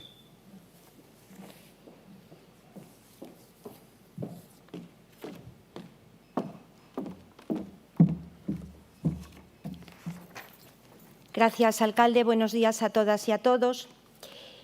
Si algo evidenció la pandemia, y más especialmente el confinamiento, fue la pobreza oculta. Familias con una economía frágil, que nunca habían sido usuarios de servicios sociales y que en ese momento pues, se convirtieron en nuevos usuarios. Además, la pandemia sirvió para demostrar una vez más el trabajo en red de las entidades sociales con las administraciones, en este caso con el Concello de Ourense. Ese trabajo conjunto permitió atender de forma rápida a las necesidades básicas que presentaban todos estos usuarios y gran parte de la sociedad más vulnerable de esta ciudad. Los servicios sociales del Concello de Ourense no cerraron nunca, siempre estuvimos abiertos a todas las llamadas y aquellas peticiones de alimentación se fueron atendidas rápidamente con bonos para comedor social, de Cáritas, Banco de Alimentos o Cruz Roja. Hoy el partido del BNG nos presenta un pacto contra la pobreza infantil. Algo en lo que estamos totalmente de acuerdo y que desde el Grupo Municipal del Partido Popular, y en este caso en el Gobierno, siempre vamos a estar a favor. Quiero recordar que en el mes de mayo, que también había una moción presentada por el BNG por la pobreza, hablaba de los convenios con las entidades sociales y el Grupo Municipal del Partido Popular, que en ese momento no estaba en el Gobierno, pero sí teníamos la vivencia de esa pandemia, propusimos que de manera inmediata lo que había que blindar eran las ayudas y los convenios con estas entidades que estuvieron dando la cara para la alimentación básica de estas personas más vulnerables. Quiero recordar a la oposición, al BNG y al Grupo Socialista que votaron en aquel momento a esto que no. Y es una parte fundamental para ese pacto contra la pobreza. También quiero recordar el no que se dijo a la oferta de un pacto social por el anterior Gobierno, por mis compañeros, en este caso por doña Sofía Godoy, que también se le votó que no. Y era un pacto para blindar los servicios sociales, para atender a las personas más vulnerables y también contra la pobreza infantil, independientemente del partido que estuviese gobernando durante 4 años. Se les dijo que no. Miren, hoy en el Concello de Ourense, en servicios sociales, porque también hay que contar el personal, tenemos un presupuesto histórico, porque acabamos de incorporar 12 trabajadoras sociales. 12 trabajadoras sociales que vienen a reforzar, entre otras, las UNIs, las puertas de entrada a los servicios sociales para atender las necesidades básicas. A modo de ejemplo, en el año 19, las ayudas de emergencia, que es una ayuda la más ágil para necesidades rápidas, se atendieron, se gastaron más o menos unos 450.000 euros. A mes de noviembre de este año, la partida de gasto es de 930.000 euros. Es decir, se ha incrementado, se ha duplicado el gasto y se ha duplicado el personal. Pero hablar de una lucha contra la pobreza no solo es el recurso económico de las necesidades básicas, sino también es hacer una intervención social completa, hacer unos itinerarios de inserción, una educación social, un apoyo psicológico. Hemos reforzado y seguimos pendientes de las educadoras sociales y del personal de psicólogo, que es fundamental para salir de la pobreza. Pero mire, para salir de la pobreza también es necesario políticas decisivas y políticas valientes, como por ejemplo en la Xunta de Galicia con las ayudas infantiles, la gratuidad de las ayudas infantiles para esta comunidad autónoma. ¿Acaso no le gustaría que en el resto del territorio hubiese esta medida?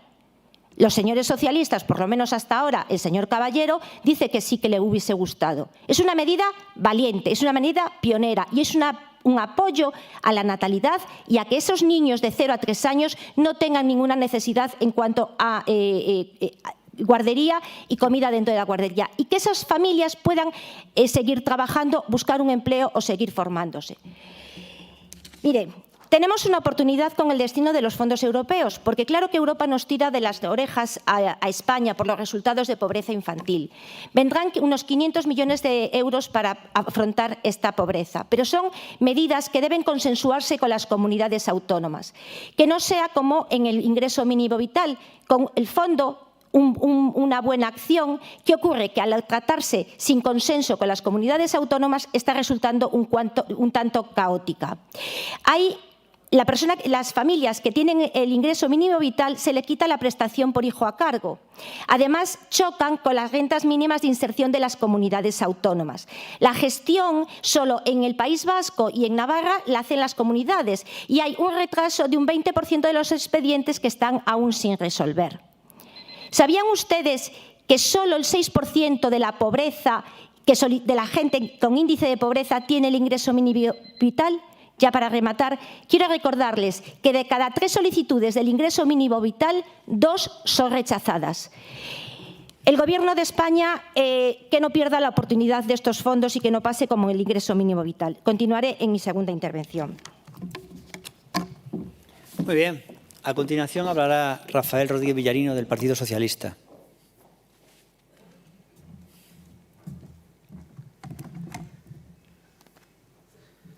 Bueno, creo que algunhas persoas viven en un universo paralelo e, desde logo, pois teñen pouco coñecemento sobre a realidade da pobreza e sobre o que hai que facer.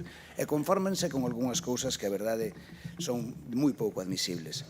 Teño que dicir que, con respecto a esta moción, estamos plenamente de acordo. É unha moción que ven xa é a terceira vez con distintas vertientes sobre o mesmo. A primeira foi o 10 de xaneiro de 2020 e, nese momento, votouse por unanimidade. Nese momento foi tamén a concelleira, que vou dicir aquí unha vez máis, cando eu mesmo formulara unha proposta que levaba facendo en todas as xuntas de área e que sigo facer a día de hoxe. É a necesidade de que este Concello realice un estudo sobre a realidade de exclusión social e a pobreza. E non houbo maneira, e seguimos sin facelo. E non temos ningún dato desta cidade. Por lo tanto, os logros que podamos facer con respecto a que, se non sabemos o punto de partida. Vai sendo hora de que se faga. Nese primeiro momento falábase de chabolismo, de infravivenda, a ver que temos feito sobre iso. Falábase de pobreza enerxética, alimentación e vestido, a ver que temos feito sobre iso. Gustaríame saberlo. Houve unha segunda moción, esta vez no 7 de maio de 2021, e aí xa estivo Democracia Ourensana. Aí xa non houve esa unanimidade que todos queríamos. Entón, a loita contra a pobreza infantil, que é o que nos trae hoxe, é outra vertente máis dese mesmo problema que seguramente vai ter o mesmo resultado que todas as anteriores. Un discurso no que non hai despois ningún resultado ni ningún punto de partida.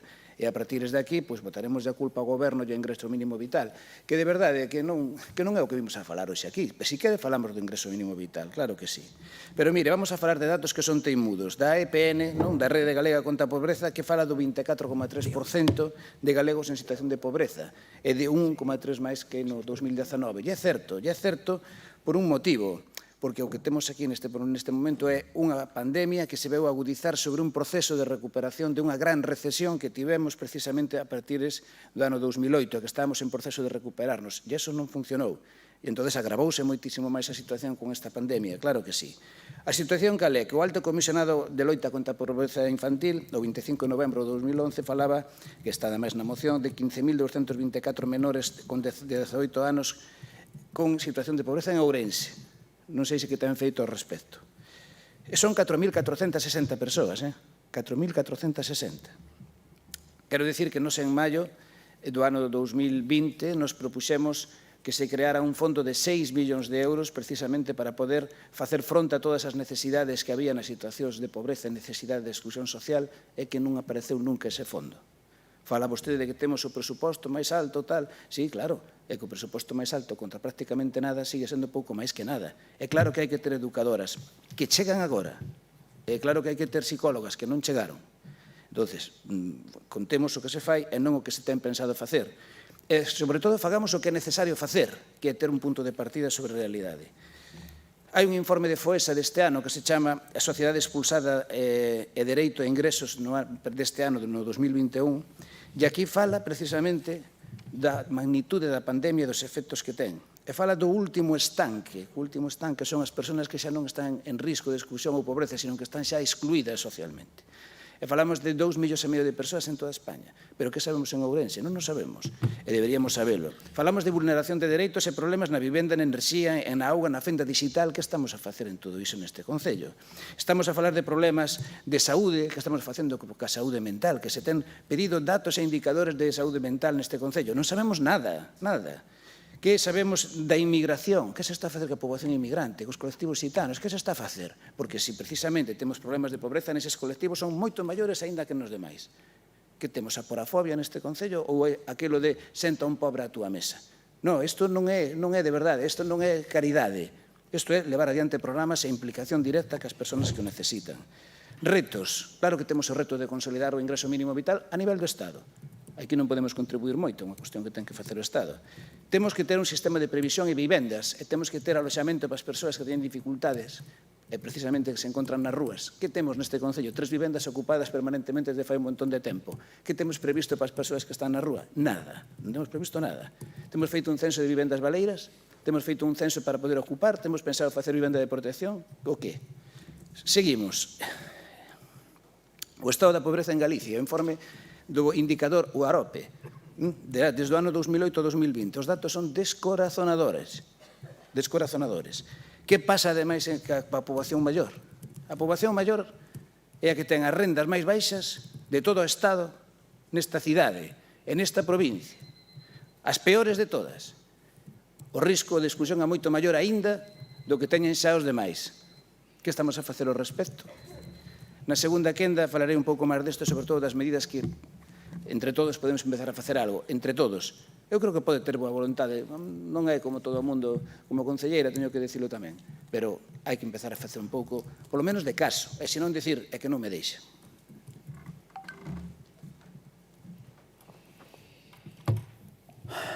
Gracias, señor Villarino. A continuación. No es Luis Seara ya. No ha escrito, no. A continuación, ya en la segunda turno, tenemos a quien expone esta moción, que es el señor Luis Seara de Benega.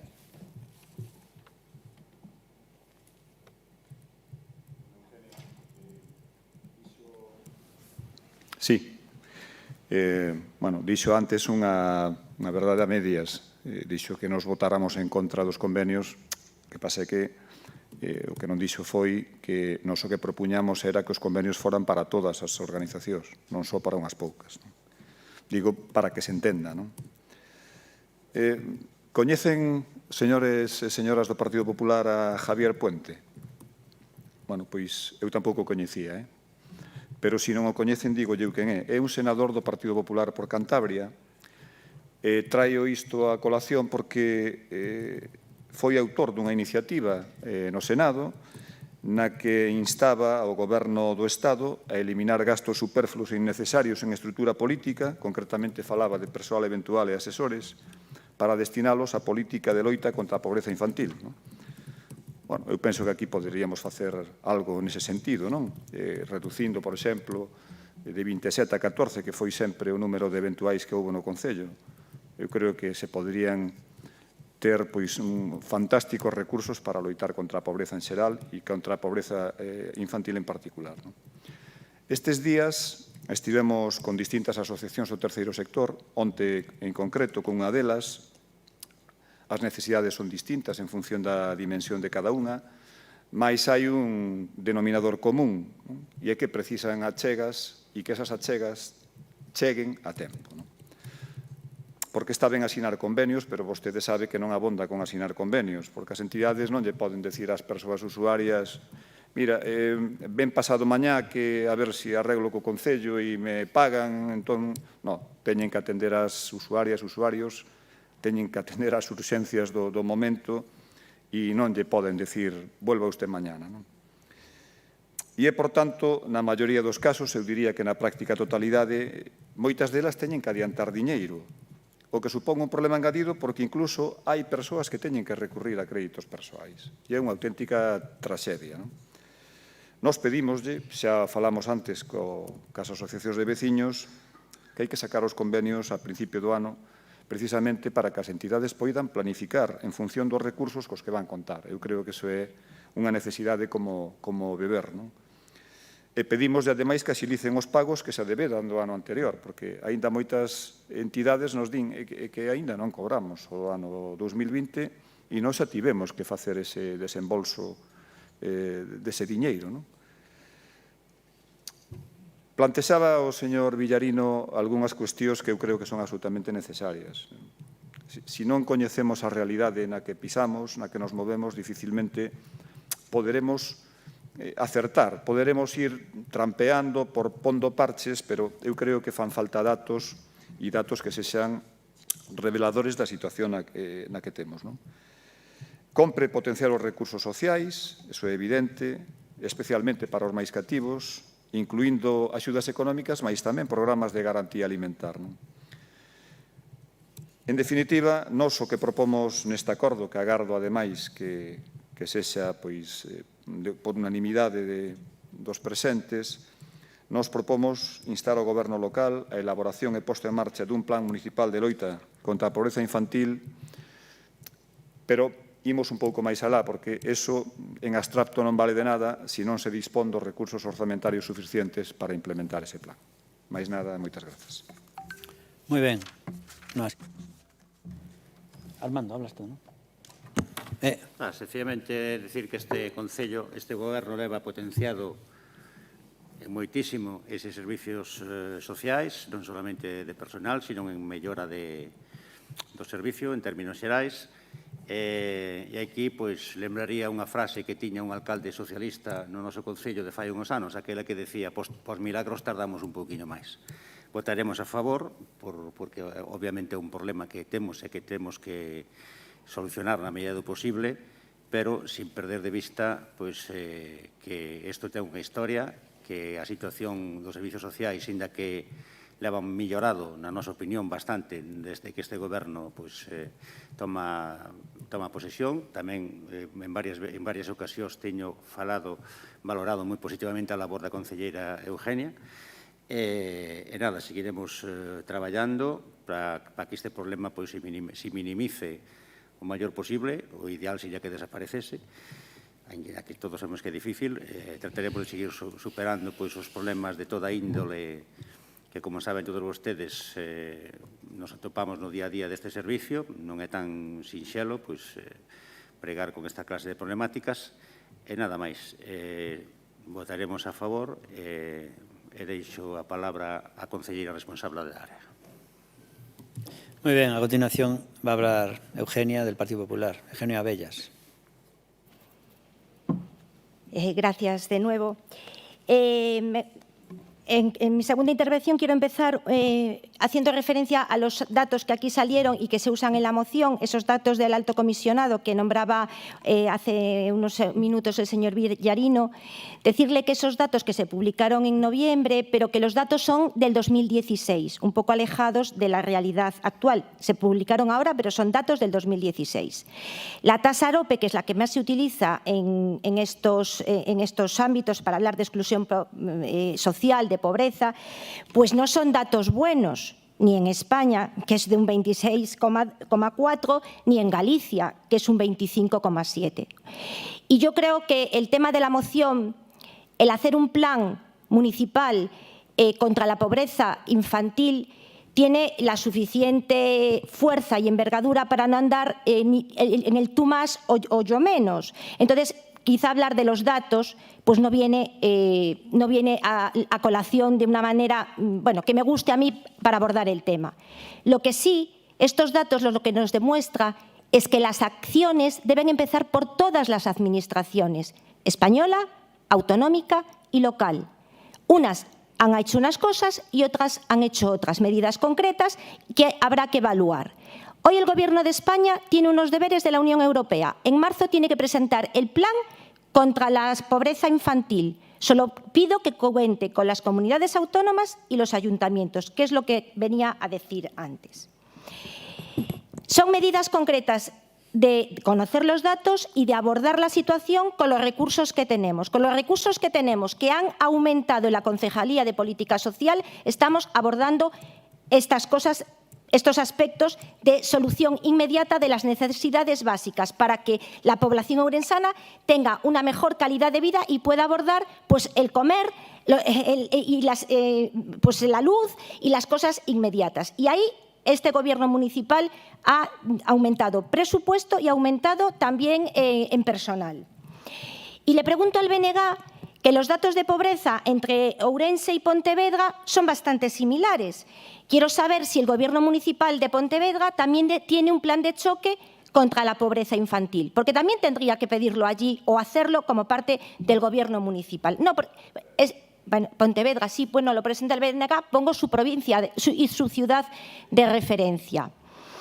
Mire, yo en cuanto a los convenios, que tiene razón que tienen que cobrar porque ya han dado el servicio, solo quiero recordar que nosotros en esa moción, y no estamos en contra, por supuesto, de ninguna entidad, dijimos que los primeros, los que atienden estas necesidades básicas, comedor social, Banco de Alimentos y Cruz Roja.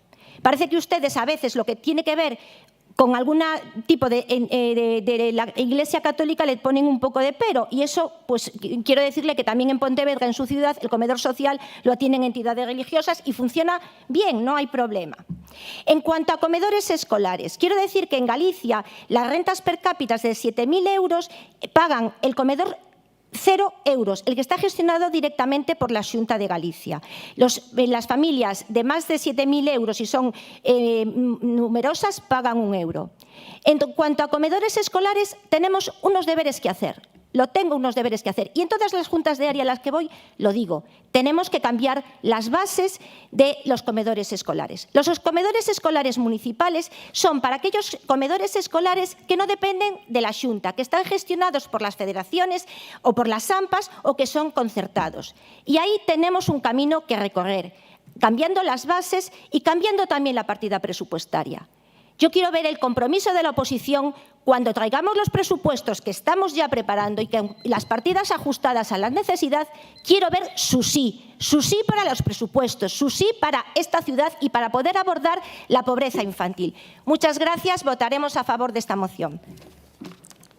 Muchas gracias. A continuación va a hablar Rafael Rodríguez Villarino del PSOE. A ver, concelleira, nós damos un sí ás cuestións nas que participamos tamén. Voulle dicir varias cousas. O dato do 25 de novembro de 2021, claro que é un dato atrasado. Voulle dicir máis, pero miren, tampouco vou ser crítico con isto. Na moción hai un dato do índice FGT1, que é o de Foster-Grieg, Zorbeck. E sabe de canto é ese dato? De 1999.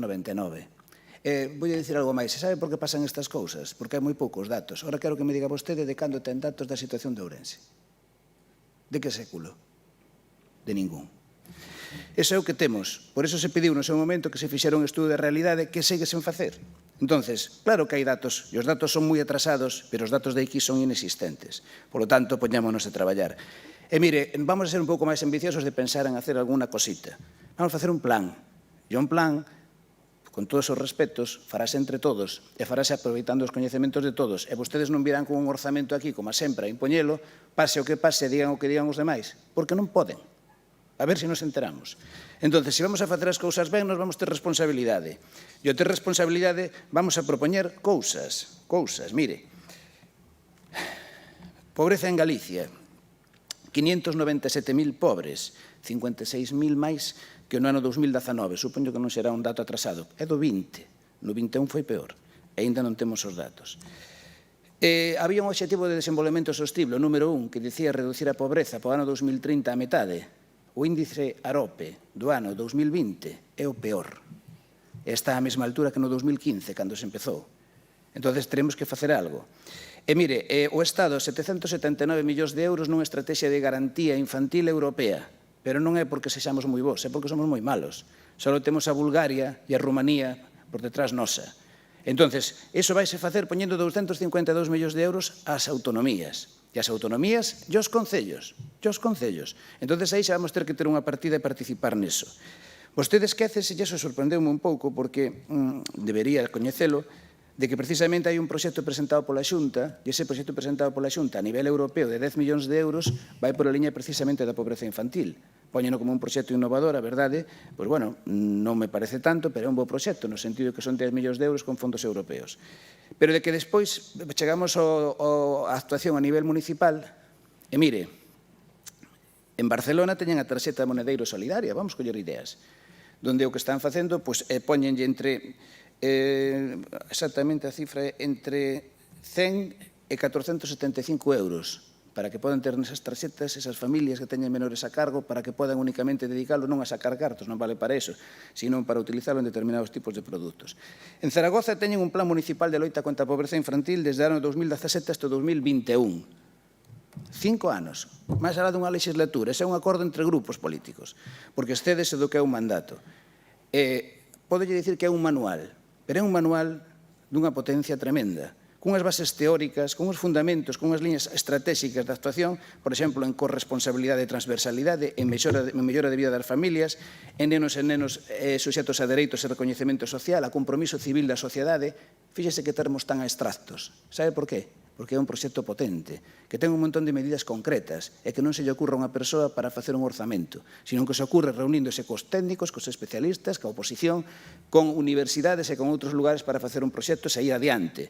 Nós ese tipo de cousas apoyámolas sin ninguna duda, pero ocurrencias non. E nós estamos dispostos, e dixémoslo no seu momento, a axudar e a pedir recursos sen base, para saber que pasa na realidade deste Concello. Pero podo dicirlle, avanzarle unha cousa, que o proxecto de Xunta que se vai facer nas 7 grandes cidades, sobre todo, é porque nas cidades é onde están as bolsas de pobreza máis importantes agora. E podo dicir que en Ourense, sin ninguna dúbida, temos a taxa de pobreza máis alta de todas as cidades de Galicia, pero cunha diferencia abismal. E mire que non temos datos. Sin embargo, os indicadores lévanos por aí. Por lo tanto, se queremos facer algo, poñámonos todos a elo, isto vai ser aprobado como sempre, e veremos se tamén, como sempre, non se cumple eso de que ao final non se fai nada. Muchas gracias. Pasamos entonces ya a votar la moción. Si no hay enmiendas. ¿Votos a favor?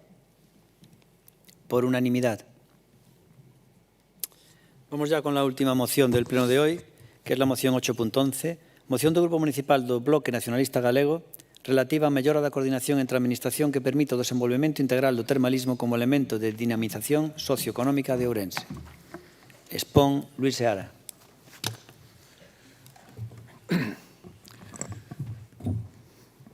Ben, bo día novamente.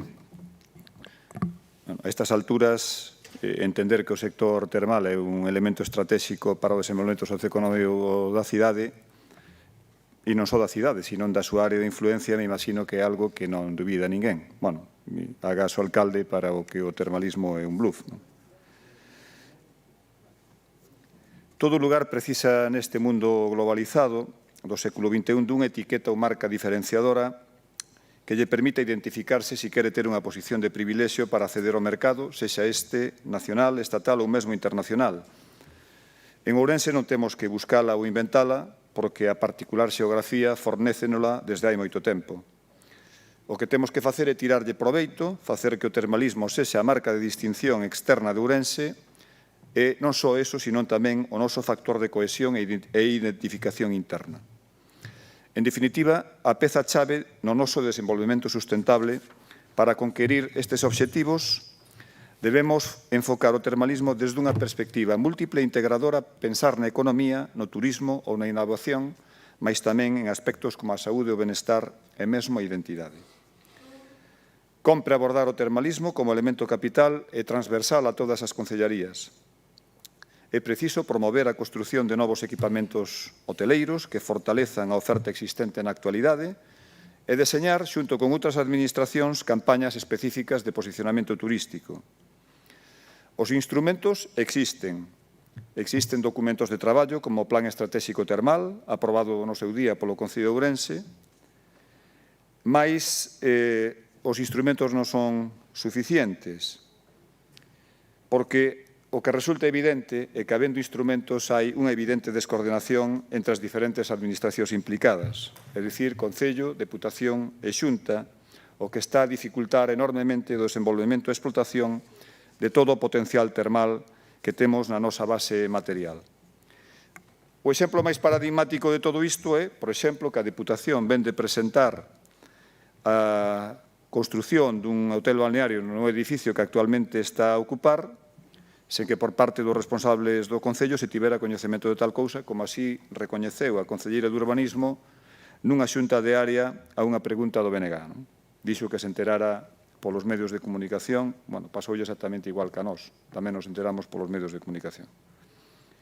Pero xa non é tan só un problema de coordinación, porque ao interior hai que engadirlle tamén decisións que foron claramente lesivas e prexudiciais que tomou a Xunta a hora de aprobar, por exemplo, unha lei de aproveitamento lúdico das augas termais de Galiza que, lonxe de contribuir ao desenvolvemento termal, está a supor un serio atranco porque impón unha serie de requisitos de moi difícil implementación e que, de facto, nós o dixemos no Pleno do Parlamento Galego, onde, por certo, fomos a única organización política que presentou unha emenda á totalidade, van a ser, ou pode ser, ou pode rematar, de facto, co modelo termal de Ourense. A pesares de advertir que esa lei era claramente lesiva para o modelo termal de Ourense, vostedes acusáronos aquí mesmo neste pleno, lembro ese debate, de que íamos en contra dos intereses de Ourense, de que solamente queríamos xerar alarma social.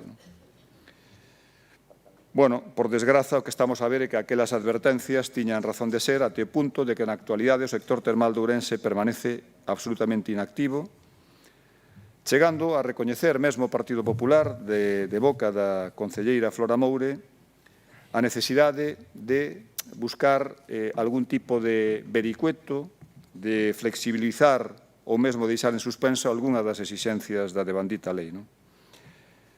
O que se plantexa nesta moción é algo básico e elemental que en calquera circunstancia mesmo se consellería a presentación da mesma, porque non é outra cousa que pedir coordinación entre administracións, coordinando actuacións, proxectos e cooperando no financiamento de todos aqueles investimentos precisos para que Ourense sexa, non só nominalmente, sino de facto, a capital termal de Galiza. Compre actuar conxuntamente na promoción e dinamización do termalismo como elemento diferenciador, compre por en marcha de xeito coordinado campañas de posicionamento turístico, prestando especial interés e atención ao turismo de proximidade, pero pondo os ollos tamén no mercado europeo. A chegada da alta velocidade é outro dos motivos que debería motivar dita coordinación nas actuacións a levar a cabo. Entendemos, por tanto, necesario mellorar a coordinación entre as distintas administracións con competencias en materia turística e termal e que, xunto ao sector privado, participen no fomento e potenciación do ámbito termal de Ourense. Máis nada nesta primeira quenda. No, muchas gracias. Flora Moure, del Partido Popular.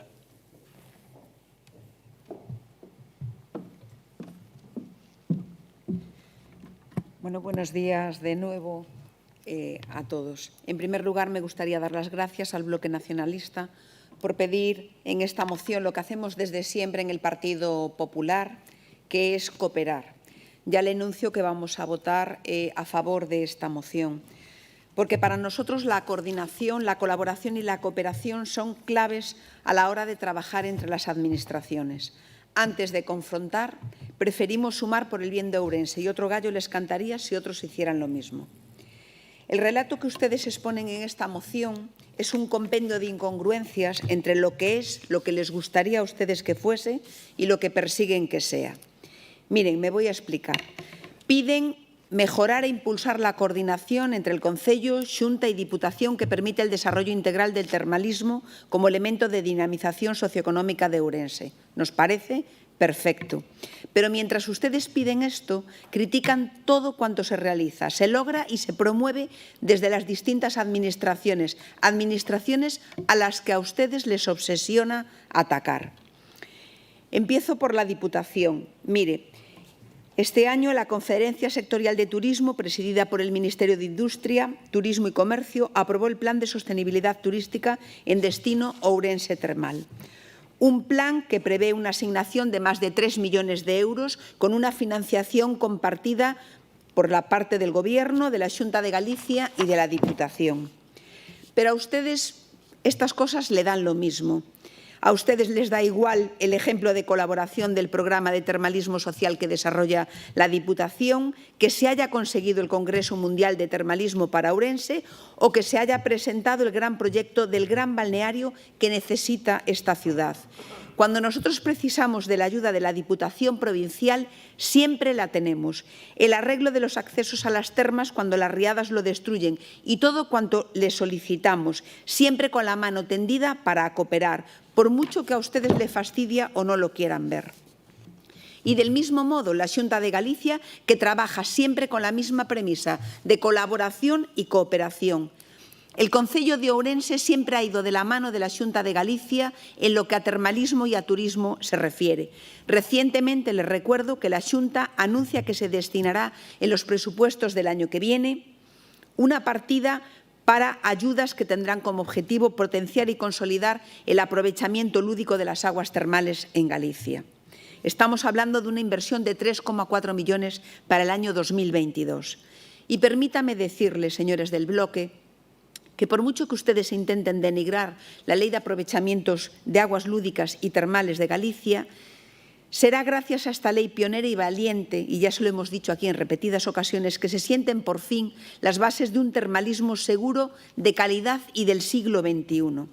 Las adaptaciones cuestan, llevan su tiempo y generan protestas e incomodidades, pero ante todo el ruido que ustedes tratan de hacer y a otros colectivos que lo fomentan, les digo muy alto y muy claro que ante la seguridad y la salud no hay nada que nos vaya a mover de nuestra hoja de ruta.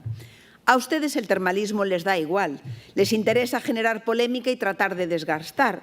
Digan lo que quieran y pidan ustedes mi dimisión cuantas veces consideren oportuno. Ya el señor Villarino anuncia en los medios que está contando los minutos para mi cese, pues creo que va a empezar a esperar. Se lo digo alto y claro, nosotros desde el Concello de Ourense no vamos a gestionar nada de manera insensata, sobre todo aquello en lo que estamos hablando de seguridad y salud de las personas.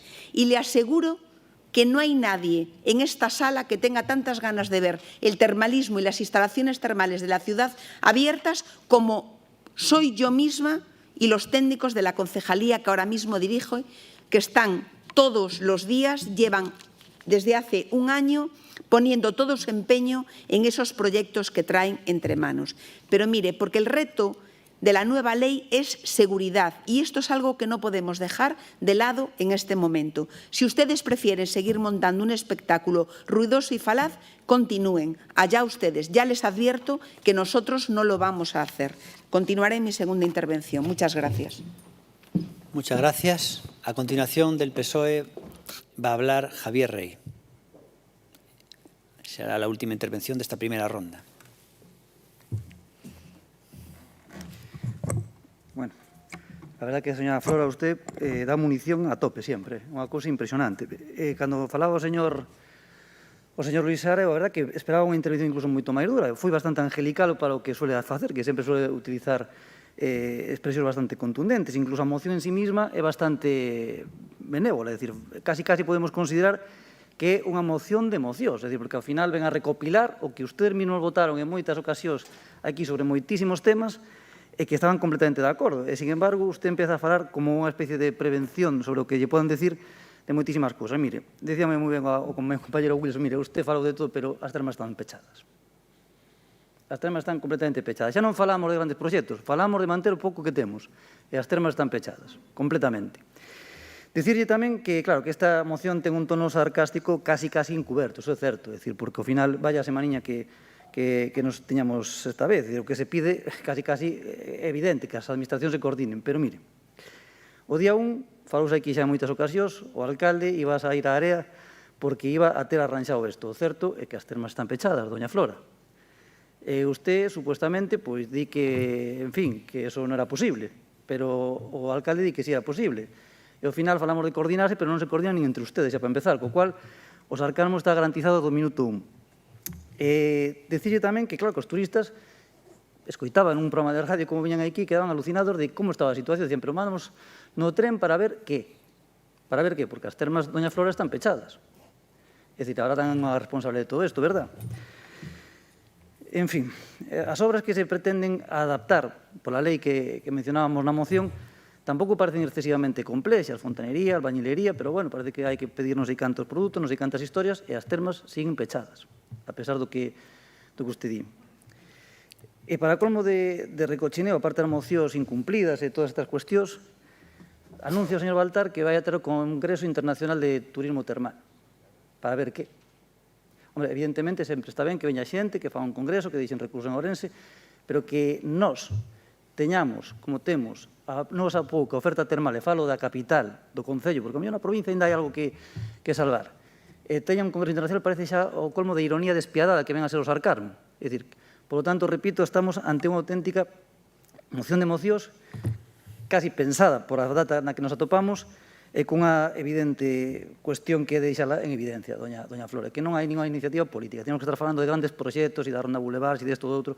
O que estamos falando de abrir as termas o pouco que temos. Ben, dicirlle que, efectivamente, a min apasiona a historia, aquí xa houve unha moción de historia, pero Ourense ten os seus orixes no século I, cando se construye a ponte romana debido a que había que conectar dúas cidades, que eran Braga con Lugo. Esa vía secundaria fixo que os romanos decidiron facer aquí un asentamento que decidiron facer na zona de Arbugas porque ali había augas termais e eles sabían aproveitar perfectamente os usos de calefacción con os baños termais. Bueno, curiosamente, 2000 anos despois, temos a mesma oportunidade. Ourense cruce de camiños, Ourense pode conectar vía AVE con moitísimas cidades porque é a porta de entrada de moitos lugares de España que podían ser que trouxeran un montón de turistas e tamén Ourense ten unha potencialidade termal que deberíamos explotar e deixar de utilizar esa palabra potencialidade para convertirse algún día nunha realidade.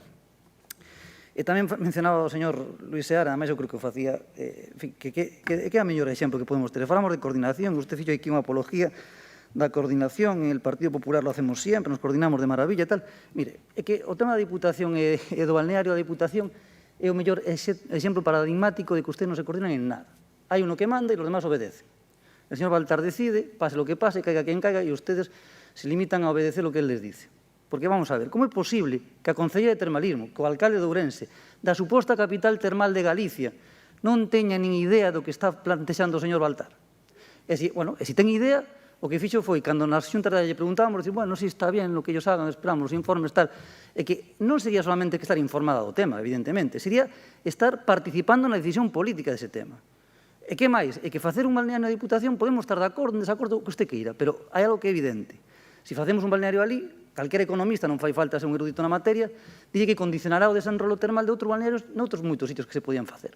E non sei se en plena calle Progreso, cando os balnearios son sitios de descanso, é o máis axitado, en fin, en torno para facer este tipo de construcción. Pero o que é certo é que a decisión é unilateral e a Concellería de Termalismo, seguro, estou convencido, non participou en esa decisión, seguro.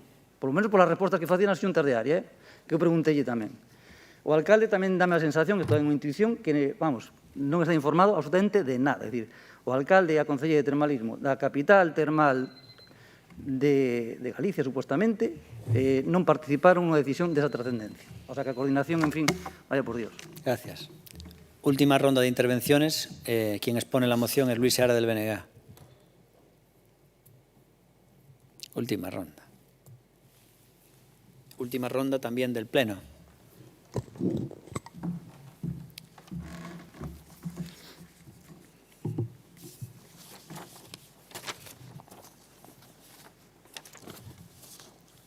Home, que a concelleira de Urbanismo, insisto, a que eu lle preguntei nunha xunta de área, concretamente foi na comisión do PEPOU, a respecto de si sabía algo do proxecto do hotel balneario, me dixera que se enterou polos medios de comunicación. Home, coordinación non parece, non? Pode parecer calquera cousa, pero que haxa coordinación entre administracións. Dixo vostede, dona Flora, que a nós que non nos importaba para nada o termalismo. Bueno, simplemente llevo a decir que acabamos de presentar unha emenda aos orzamentos da Xunta na que pedimos 8 millóns de euros para Ourense. Moito non nos importará, pero, bueno, como había que pedir, pois pedimos. En fin. Bueno, estes días estamos a ver a pugna que hai entre as dúas patas do bigoberno, nas que se tenta botar a pelota no tellado do outro para así non asumir a responsabilidade propia. Por certo, o do termalismo non é o único caso. O alcalde anunciou alá por o 14 de outubro que ia baixar a area, esa frase que quedou así escrita a lume, non? Vou baixar a area, que as termas ían estar abertas o 1 de decembro sí ou sí.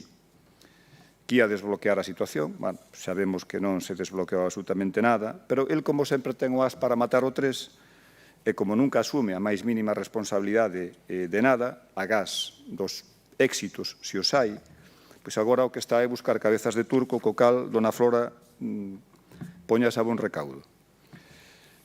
Menudo papelón, a verdade, porque vostede dixo a miña compañeira, e así consta, eu estive vendo precisamente onte a acta desa xunta de área, díxolle textualmente: cando nos fomos do goberno, deixamos os deberes feitos.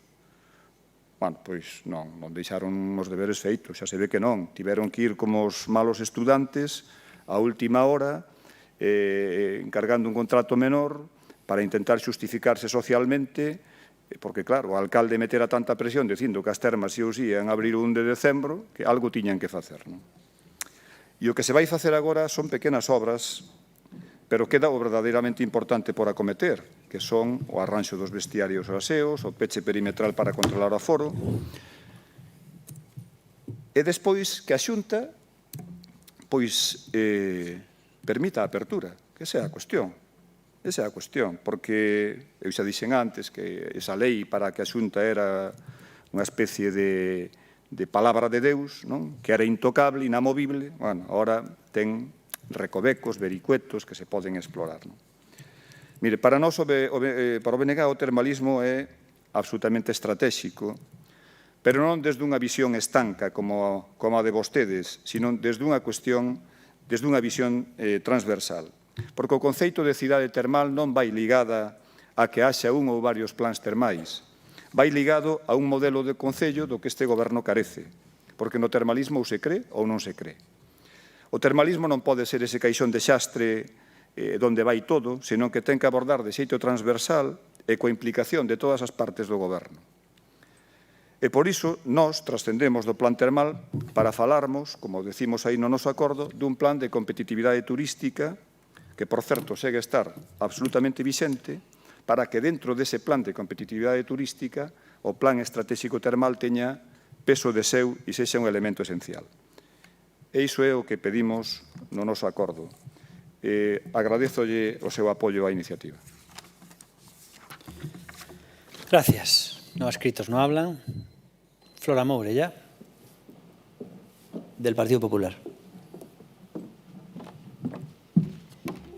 Bueno, creí que lo de ladrón, cree ladrón que todos son de su condición, solo era para el señor Rey, pero lo mismo tengo que decirle, señor Seara, que usted se permite el lujo de hablar aquí de cuestiones de bigobierno, es la traca final de este pleno, después de haber vivido en algo, los que lo hemos vivido, ese famoso bipartito que ustedes conformaron con el Partido Socialista. Mire, señor Rey, por mucho que a usted le pese, los datos turísticos son muy buenos. Por mucho que a ustedes le pese, nosotros seguimos trabajando y por mucho que a ustedes les pese, se consiguen cosas para Ourense y nosotros las aplaudimos, sean de la Diputación, sean de la Xunta e incluso si son del Gobierno central. Nosotros no nos duelen prendas en reconocer lo que está bien y lo que se consigue para la ciudad, venga de quien venga y de la ideología que venga. Miren, mi conciencia está muy tranquila. Señor Seara, su compañera Ruth Reza conoce perfectamente los expedientes porque se ha tomado la molestia de solicitar en tiempo y forma una vista de los mismos. Y, por lo tanto, lo que acaba de usted de decir aquí es la mentira más grande que usted se podía haber inventado. Mire, señor Seara, Mire, señor Seara, se lo voy a decir alto y claro. Esos expedientes se iniciaron cuando yo todavía no había llegado a la concejalía, en este mes de julio. Ya tenían unas memorias valoradas, ya se hicieron unos proyectos, ya se enviaron a la Confederación Hidrográfica, que hace 3 semanas dio el ok al inicio de esas obras y a raíz de ahí vienen esos contratos menores. No trate usted de banalizar cosas tan importantes que se están haciendo. No trate usted de reírse del trabajo ajeno, que es una auténtica vergüenza. Diga usted la realidad y dígale a su compañera que ha visto los expedientes y recomiéndele al resto de la corporación que vaya a ver los expedientes. A usted también se lo recomiendo. Mire, se lo digo alto y claro, mi conciencia está muy tranquila porque yo estoy haciendo lo que la ley me exige. Yo estoy trabajando con sentidiño y, desde luego, yo no estoy dispuesta a dar pasos en falso, porque ya se lo digo una y otra vez. Yo estoy por un termalismo seguro, de calidad y sin ningún tipo de riesgo. Y si ustedes apuestan por otra cosa, ustedes verán lo que hacen. Mire, quienes castigan a Ourense son ustedes. Ustedes que no han sido capaces de dar ni un paso para hacer una residencia de mayores de 120 plazas, 12 millones de inversión a coste cero para la ciudad y más de 100 empleos directos. ¿Se quiere usted atreverse a hablarnos ahora, a darnos a ustedes lecciones de cooperación y de responsabilidad? Mire, quienes ustedes critican la cooperación que logra la Xunta y la Diputación, quienes critican todo lo que se hace, no están ustedes en condiciones de dar lecciones para nada. Si ustedes quieren montar gresca y espectáculos mediáticos para generar falsas expectativas con un termalismo sin garantía, allá ustedes. Nosotros no lo vamos a hacer. Estamos hablando de seguridad y salud y le apuesto y le puedo decir que son cosas mucho más importantes. Yo no vengo aquí a montar la gresca que ustedes trataban de hacer con esta moción. Era la semana, ustedes lo sabían, no podían dejar pasar el día sin sacar este tema. Y después hablan ustedes de que vienen aquí con un carácter amable cuando ustedes saben perfectamente lo que traen. Lo que ustedes quieran seguir, el circo que quieran seguir haciendo con este tema, son ustedes libres de seguir haciéndolo hoy, mañana y cuando quieran. Pero ya le digo desde ahora que yo en ese circo y en esa insensatez, hablando de seguridad y salud y con la que está cayendo, no voy a participar ni voy a permitir que mi grupo municipal al que represento participe, se lo puedo asegurar. Bien, y ya para concluir, el señor Javier Rey. Gracias, Flora. A continuación, el señor Javier Rey del Partido Socialista.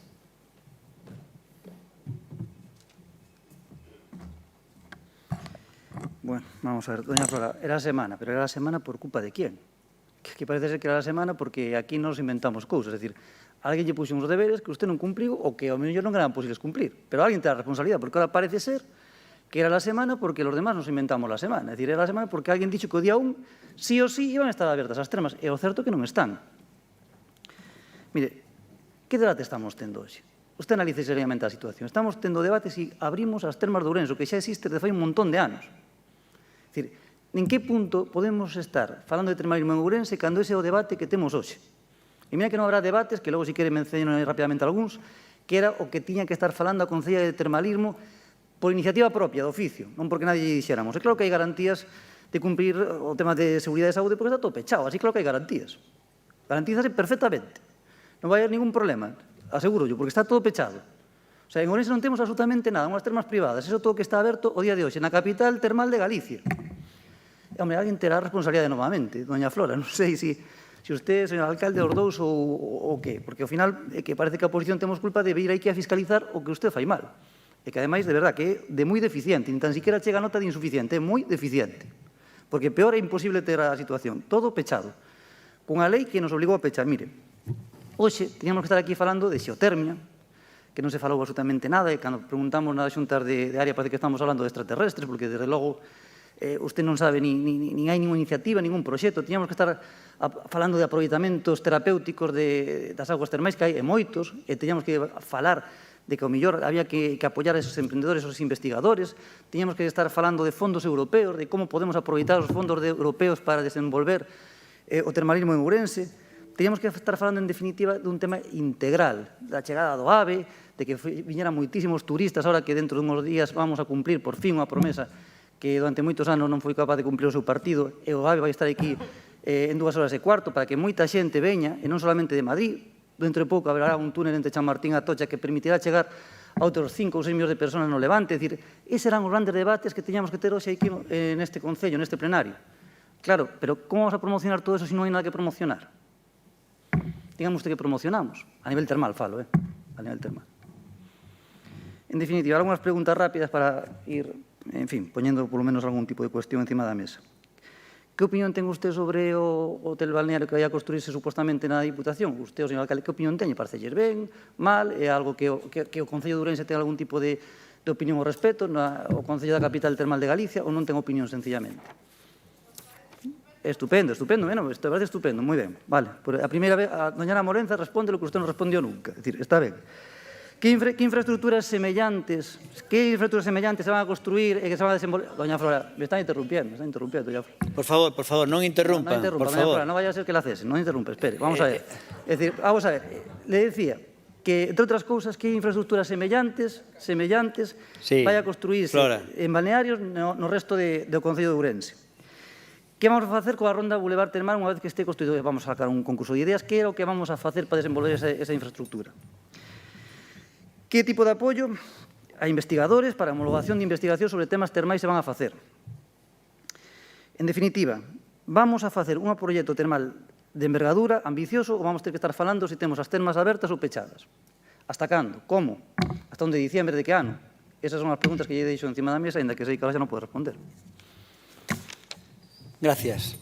Bueno, sobre ese tema simplemente decir que lo que dijo Javier Rey de que las obras que hacen falta pues que no son tan complejas, que a ver por qué no se hacen ya y están las termas abiertas, pues creo que desconoce la situación y lo que son los procesos administrativos, ¿no?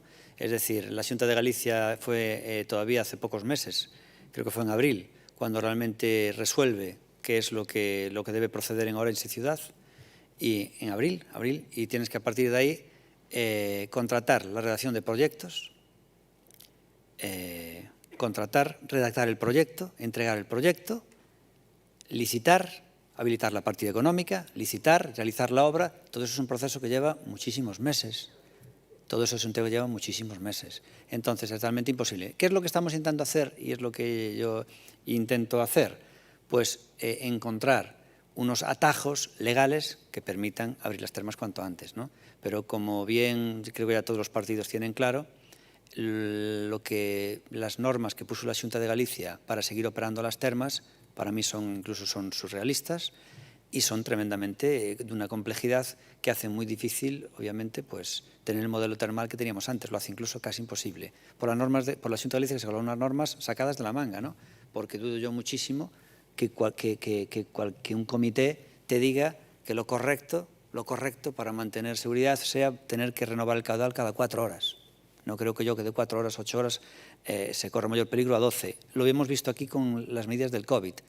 Se ve que para justificar el sueldo de algunos funcionarios, cuando la última medida del COVID en aforos cerrados como es este auditorio, decían que al 90%, al 100% era peligroso, al 90% ya no tanto. O sea, parece de bromas. Y fíjense hasta qué punto mete la pata a veces la Xunta de Galicia, que son más restrictivas las normas para escuchar un espectáculo en la Plaza Mayor al aire libre que en el auditorio. Fíjense hasta qué punto son algunos profesionales realmente unos ineptos, porque quien hizo eso solo tiene un nombre de inepto. Es más restrictiva la norma para escuchar un aforo en la Plaza Mayor que aquí. Aquí se puede estar pegado a la otra persona. En la Plaza Mayor es 2 personas por metro cuadrado. Es decir, tienen que estar más separados en la Plaza Mayor al aire libre que aquí. Eso te hace desconfiar de las personas que también hicieron las normas de las termas. Bueno, no estamos de acuerdo con lo que pide el BNG porque dice que, estoy de acuerdo con lo que dice la primera frase, instar ao Goberno local do Concello de Ourense a mellora do impulso da coordinación entre o Concello, Xunta e Deputación para o desenvolvemento do Plan Estratégico de Competitividade Turística da cidade de Ourense. El plan, si se refiere al plan estratégico que había de hace un lustro o 2 lustros, una década, nosotros no estamos de acuerdo con ese plan concreto. Además, ustedes tienen que ver la realidad. Lo que pasa con el termalismo, yo también creo que, lo dije antes con la cultura, pasa también igual. Hablan ustedes de las termas, vale. Termas es de un consumo tremendamente minoritario. Lo hay un consumo, pero es muy minoritario y donde ustedes creo que no van. porque creo que también ustedes no son usuarios de las termas. Yo sí soy usuario de las termas. Yo sí soy usuario de las termas y obviamente quiero que se abran cuanto antes, lo vamos a intentar. Pero desde luego, llamarle motor económico, hombre, motor económico, lo que es medible no es opinable. Ahora mismo las termas públicas están cerradas y el que quiere ir a termas en Orense no le queda más remedio que ir a las termas privadas. Bueno, pues las termas privadas de la ciudad no tienen más gente que en el 2019, cuando estaban todas abiertas. Cuando estaban todas abiertas, que tenían tanta competencia. Tenían más gente antes que ahora, que son los únicos. Y otro dato, creo que hay 6 empleados. O sea que las termas generan en Orense 6 empleados, menos que muchísimos bares. Entonces, hombre, no me hablen de que es un motor económico. Es algo que a lo mejor en el futuro podría ser un pequeño impulso de la ciudad, es algo relevante, un icono, algo diferencial, y desde luego es un lujo para los que vivimos aquí. Pero para que sea un motor económico ya hay que mover Roma con Santiago para eso. Nunca mejor dicho, Roma con Santiago. Bueno, pues nada más. Vamos a votar esta moción. ¿Votos a favor? ¿Votos en contra? 2. Y abstención ninguna. Tenemos ahora, entiendo que mociones de urgencia no hay ninguna. Toma la palabra el señor secretario. Un segundo, por favor. Hay un escrito de renuncia al cargo del concejal don José Miguel Caride Domínguez, en el que solicitase de traslado al Pleno en la primera sesión que se celebre, que sería la del día de hoy. Desde luego se aprecian ustedes la urgencia y por mayoría absoluta. Vale. Pues entonces entendemos que la urgencia tiene sentido por el tema de constituir la corporación cuanto antes, el número máximo se permita, que son 27 concejales, con lo cual tenemos que dice, perdón. Tienen que votar ustedes la urgencia. Votamos la urgencia antes de... Entonces vamos a votar la urgencia de este comunicado del concelleiro. ¿Votos a favor de la urgencia? Por unanimidad. Y ahora va a leer, ¿sí? Sí. Y ahora va a leer el señor secretario. Pues dase conta a corporación do escrito presentado no rexistro do Concello 2 de decembro de 2021 polo concelleiro José Miguel Caride Domínguez, no que formula a súa renuncia ao cargo de concelleiro. O artigo 9.4 do Regulamento de Organización e Funcionamento e Réxime Xurídico das entidades locais dispón que o concelleiro perderá a súa condición pola renuncia que se deberá facer efectiva por escrito ante o Pleno da Corporación. Por todo exposto, procede que o Concello Pleno adopte, se así o consideran e por asentimento, o seguinte acordo. Primeiro, tomar coñecemento da renuncia da súa condición de concelleiro que fai José Miguel Caride Domínguez, declarar a vacante e remitir certificado á Xunta Electoral Central para os efectos de proceder á súa sustitución conforme ao dispuesto na Lei Orgánica de Réxime Electoral Xeral. E segundo, para os efectos do que dispón na instrucción de 10 de xullo de 2003 da Xunta Electoral Central, a xuizo da Corporación, o nome da persoa a quen lle corresponde cubrir a vacante por ser o seguinte na lista de candidatos nas eleccións locais de 2019 presentados polo Partido Democracia Orensana e publicado no Boletín Oficial da Provincia de Ourense é Antonio Fernández Martín. Muy bien, muchas gracias. A continuación tenemos ruegos y preguntas, ¿no? Sí. Tenemos ruegos y preguntas y nada, simplemente decir en las palabras que transmitía Miguel Caride a la prensa, que ayer dimitía, que decía, no tengo nada más que aportar a esta ciudad en este pleno, con lo cual dejo mi escaño y devuelvo el acta, ¿no? Y me hace gracia porque me pregunto qué tienen que aportar ahora mismo que están presentes Maite y María, tránsfugas, más que votar en contra de todo aquello que propone el alcalde por la lista a la que ellos se presentaron. Es increíble. Bueno, vamos ya a las mociones de urgencia que no hay y vamos ya a la ruegos y preguntas. Empezamos entonces con el BNG. No ha escrito ninguna, ¿verdad? ¿No? Con lo cual, si la mente Ciudadanos no está, que Pepe Arujo ya se ausentó, con lo cual tenemos BNG y PSOE. BNG cuando quiera. Sí. Vense de licitar as obras das rampas mecánicas da Rúa Concordia. Sabemos que fai falla o pertinente informe de patrimonio da Xunta, previo informe técnico municipal. A nosa pregunta é se se dispón dese informe de patrimonio da Xunta e dese informe municipal. Bueno, esto es lo que se llama normalmente una pregunta capciosa, lo que los americanos llaman una leading question. ¿Qué hace falta el informe? ¿Lo dice usted o sus amigos, alguno que tiene algún hooligan por el peri, que tiene algún hooligan que dice que hace falta? Que diga la ley a ver dónde está que hace falta y ya está, ¿vale? Ellos lo que quieren es entorpecer. Entonces quieren pedir 1000 requisitos que no son necesarios para entorpecer. y un arquitecto del PERI dice que hace falta ese informe, por supuesto no avalado por nada escrito, lo dice él, porque lo que le encantaría estar 6 años con informes y que no se hiciera nada en Orense.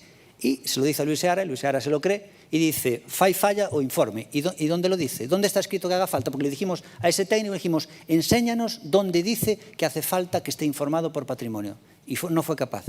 Y te lo dice a ti y feliz. Bueno, non se preocupe que xa veremos quen ten razón. No ves, ya veremos. Están deseando que haga falta y entorpecerlo. Dice ya veremos. Está deseando que no se haga la obra. No. Esto me recuerda a mí a otro técnico del Concello que dijimos, ya veremos cuando traigas Concordia para informar. Ya le buscaremos defectos con la lupa. A min o das escaleiras mecánicas de Concordia parece o maior disparate. Igual que las de Caballero en Vigo. O sea, parece o maior disparate da historia deste Concello. Pero bueno, vostede é un disparate en sí mesmo, co cal. Mire, a segunda pregunta. O pasado fin de semana, preguntamos en varias ocasións ao concelleiro delegado de Deportes e presidente do Consello Municipal de Deportes, tendo en conta a negativa da concelleira de Servizos Sociais a asumir o pago dos honorarios da corredora Barení que vostede trouxo a participar na San Martiño. Outra capciosa tamén. E a súa... Pois esa capciosa é a que lle vou facer. Si lle gusta ben e se non botelle azúcar. Dice afirmacións que son falsas. Mire, e a súa resposta limitouse a esta é unha cuestión do alcalde.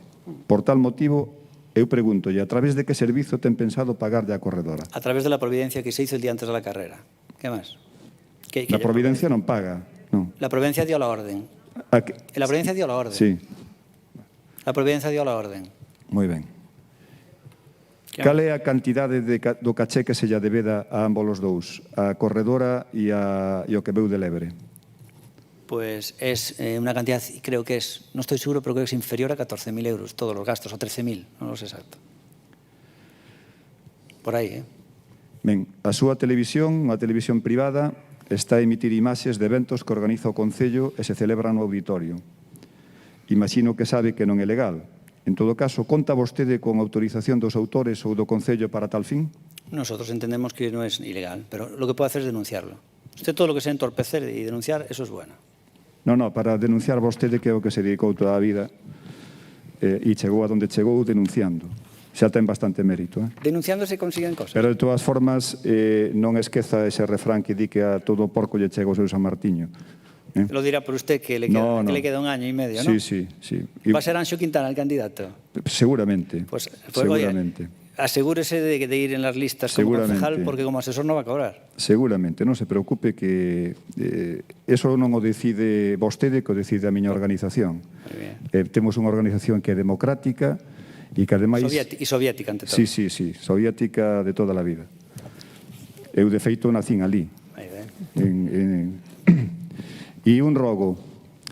Está convocada a folga de traballadores e traballadoras do lixo. Isto vai dirixido basicamente ao señor Pumar para o 9 de decembro. Agardamos que o Concello non se poña de perfil, que colla o touro polos cornos, porque non pode evadir a súa responsabilidade nesta cuestión. Non permitan que a empresa vulnere os dereitos das traballadoras e traballadores fixando uns servizos mínimos abusivos.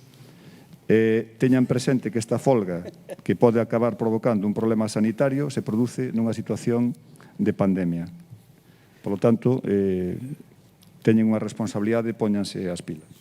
¿Y qué pilas quieres que nos pongamos? ¿Que unas personas hagan chantaje y darle lo que pidan? No. Eso, sí. No. Oye, o me subes el sueldo desorbitadamente o te monto una huelga y te lleno la ciudad de basura. ¿Quiere que cedamos al chantaje? Non estou falando de eso, estou falando de un dereito Está dando de ceder al chantaje. ¿Qué folga? Estou falando do dereito á folga, por lo tanto non permitir servizos... Derecho al chantaje, lo que usted está defendiendo. Servizos mínimos abusivos. Además, si es un problema de seguridad, entenderá que lo primero es eso. No que se le suba el sueldo a los que ya tienen un trabajo y con lo difícil que está toda. Es pasiva. ¿Qué dijo?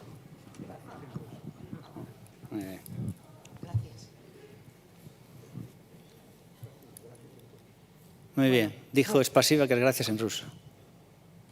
Muy bien. A continuación, el PSOE. Sí. Ruegos y preguntas. Tienen 6 máximo. Buenas tardes a todas y a todos. En primer lugar, rogamos se nos dé respuesta a algo que nos parece grave, ya que consideramos que no se pueden lanzar unas acusaciones de una posible pedrastia en el Concello por parte de funcionarios sin realmente tener pruebas y que eso sea realmente real. Por lo tanto, la pregunta que le hacemos, queremos saber si se ha formalizado la denuncia ante la policía. Esa es mi primera pregunta. Sí, creo que la administración policial está en marcha, sí. Y rogamos se nos pase una relación de documentos y gastos sobre el acto que va a tener lugar hoy por el encendido de las luces. En concreto, por el coste de la actuación de Chattanooga Big Bang.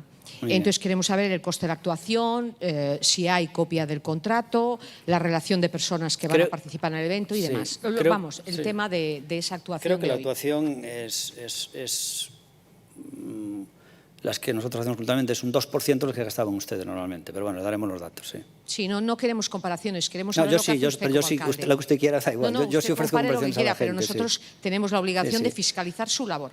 Claro, muy bien. O sea, por un lado están diciendo que tenemos que tener actos culturales y por otro lado, oye, ¿cuánto le vas a pagar? Pagaremos el precio de mercado. O sea, cuando tenemos un acto cultural, oiga, ¿ustedes cuánto va a gastar? Pero por otro lado, oye, que este no tiene nada cultural. Decían que abrimos el auditorio, y conseguimos recaudar en las entradas el 60% de los cachés, que eso es inimaginable, que ustedes recaudaban el 10%. Y miran, por un lado, lo que se gasta, pero por otro lado tienes que tener actuaciones culturales. ¿Qué quieren? ¿Que tengamos o no? ¿Quieren que tengamos o no? Hombre, pero ¿quién le niega ese derecho? Solo faltaría. Nada más, ninguna pregunta más. Juana Geitos, por favor. Hola, buenas tardes ya. Gracias, señor alcalde. No se enfade usted. Nosotros estamos aquí como usted estaba cuando era en la oposición. ¿Cómo voy a enfadar? Sí, usted se enfada, pero... sí, mucho. No. Mira, la primera pregunta. La avifauna del Posió fue siempre un referente y un reclamo del jardín. Ahora mismo, con el cierre de la cafetería, cuyo empresario lo que hacía era cuidar esas aves. Queremos saber en qué situación está, si se están cuidando, si no se están cuidando. Va a contestar, si le pueden dar un micrófono a Jorge Pumar. Que ten que dar o mismo. Faga outra pregunta, se queres, cale a seguinte, así te contestamos todas juntas. Una es la de las aves del Posillo, la otra... Sí. La otra sería qué cifra económica firmó el Concello de Ourense en el convenio contrato con la Leta, que antes lo había comentado también don Luis. Entonces nosotros también reiteramos que queremos saber... Sí, ya te digo, creo que es menos de 13.000, pero no lo sé exacto. Pero por ahí. Después también otra sería que... Ya van dos, le quedan dos preguntas o ruegos, díganme. Vale, sí. En contestación a lo que nos dijo el presidente de la Xunta de Área de Comercio, que hemos preguntado siempre reiteradamente por la situación de la plaza de abastos de Ponte, él nos contesta que... Perdón, ¿quién? Don Telmo Ucha. Ah, sí. Nosotros siempre hemos pedido, como si se iba a hacer los pliegos de condiciones técnicas y administrativas, él nos contestó que todo lo tiene en intervención. Queremos saber si ya están redactados los pliegos. Pues no, intervención todavía no los tiene. Se están acabando de redactar, creo que le queda una semana y después se pasa a la intervención y si todavía en Junta de Gobierno Local y licitar. Entonces nos está mintiendo. No, más que a lo mejor en ese punto se informó mal o entendió mal lo que yo le dije, más que mentir. Bueno, él ¿Conoce el libro Me informaron mal? Él leyó lo que creo que usted le puso. Ya, no, pues no. Y después yo también, no dije eso. Ya que nos va a contestar el señor Pumar, se hizo una limpieza en el río de Barbaña, un desbroce, entonces dejaron lo que es toda la maleza en el río Barbaña. Queríamos saber si ya la empresa retiró todas las ramas. Vale, ¿hay ninguna pregunta más del PSOE o sí? No hay más, ¿verdad? Queda otra, nada más. Entonces, contesta Jorge Pumar esas dos preguntas y ya está. Bueno, pues en relación a lo del Jardín del Posillo, en el momento que se acabó la concesión de comercio de la cafetería, hubo una reunión en la Concejalía de Medio Ambiente y la empresa del servicio de limpieza, al mismo tiempo que limpia el estanque todos los días, pues es la encargada de darle de comer a los animales que hay allí, ¿vale? Y en respecto a la limpieza del cauce del río Barbaña, sí, se contrató a una empresa para limpiar el cauce del río Barbaña con previa autorización de la Confederación Hidrográfica y quedaron unas ramas que están en ello para retirarlas estos días. ¿Vale? Gracias. Me envía una información Telmucha, que está indispuesto porque está viendo esto, que dice que él nunca dijo que los pliegos estaban en intervención. Nunca dijo eso de la cafetería de la Plaza Basto del Puente. Nunca le dijo a Juan Geitos. Pero bueno, nunca lo dijo. Dice que nunca dijo eso que usted ha dicho ahora, señor Geitos. Bueno, ¿se levanta la sesión? No, señor. El pleno acaba y se levanta la sesión.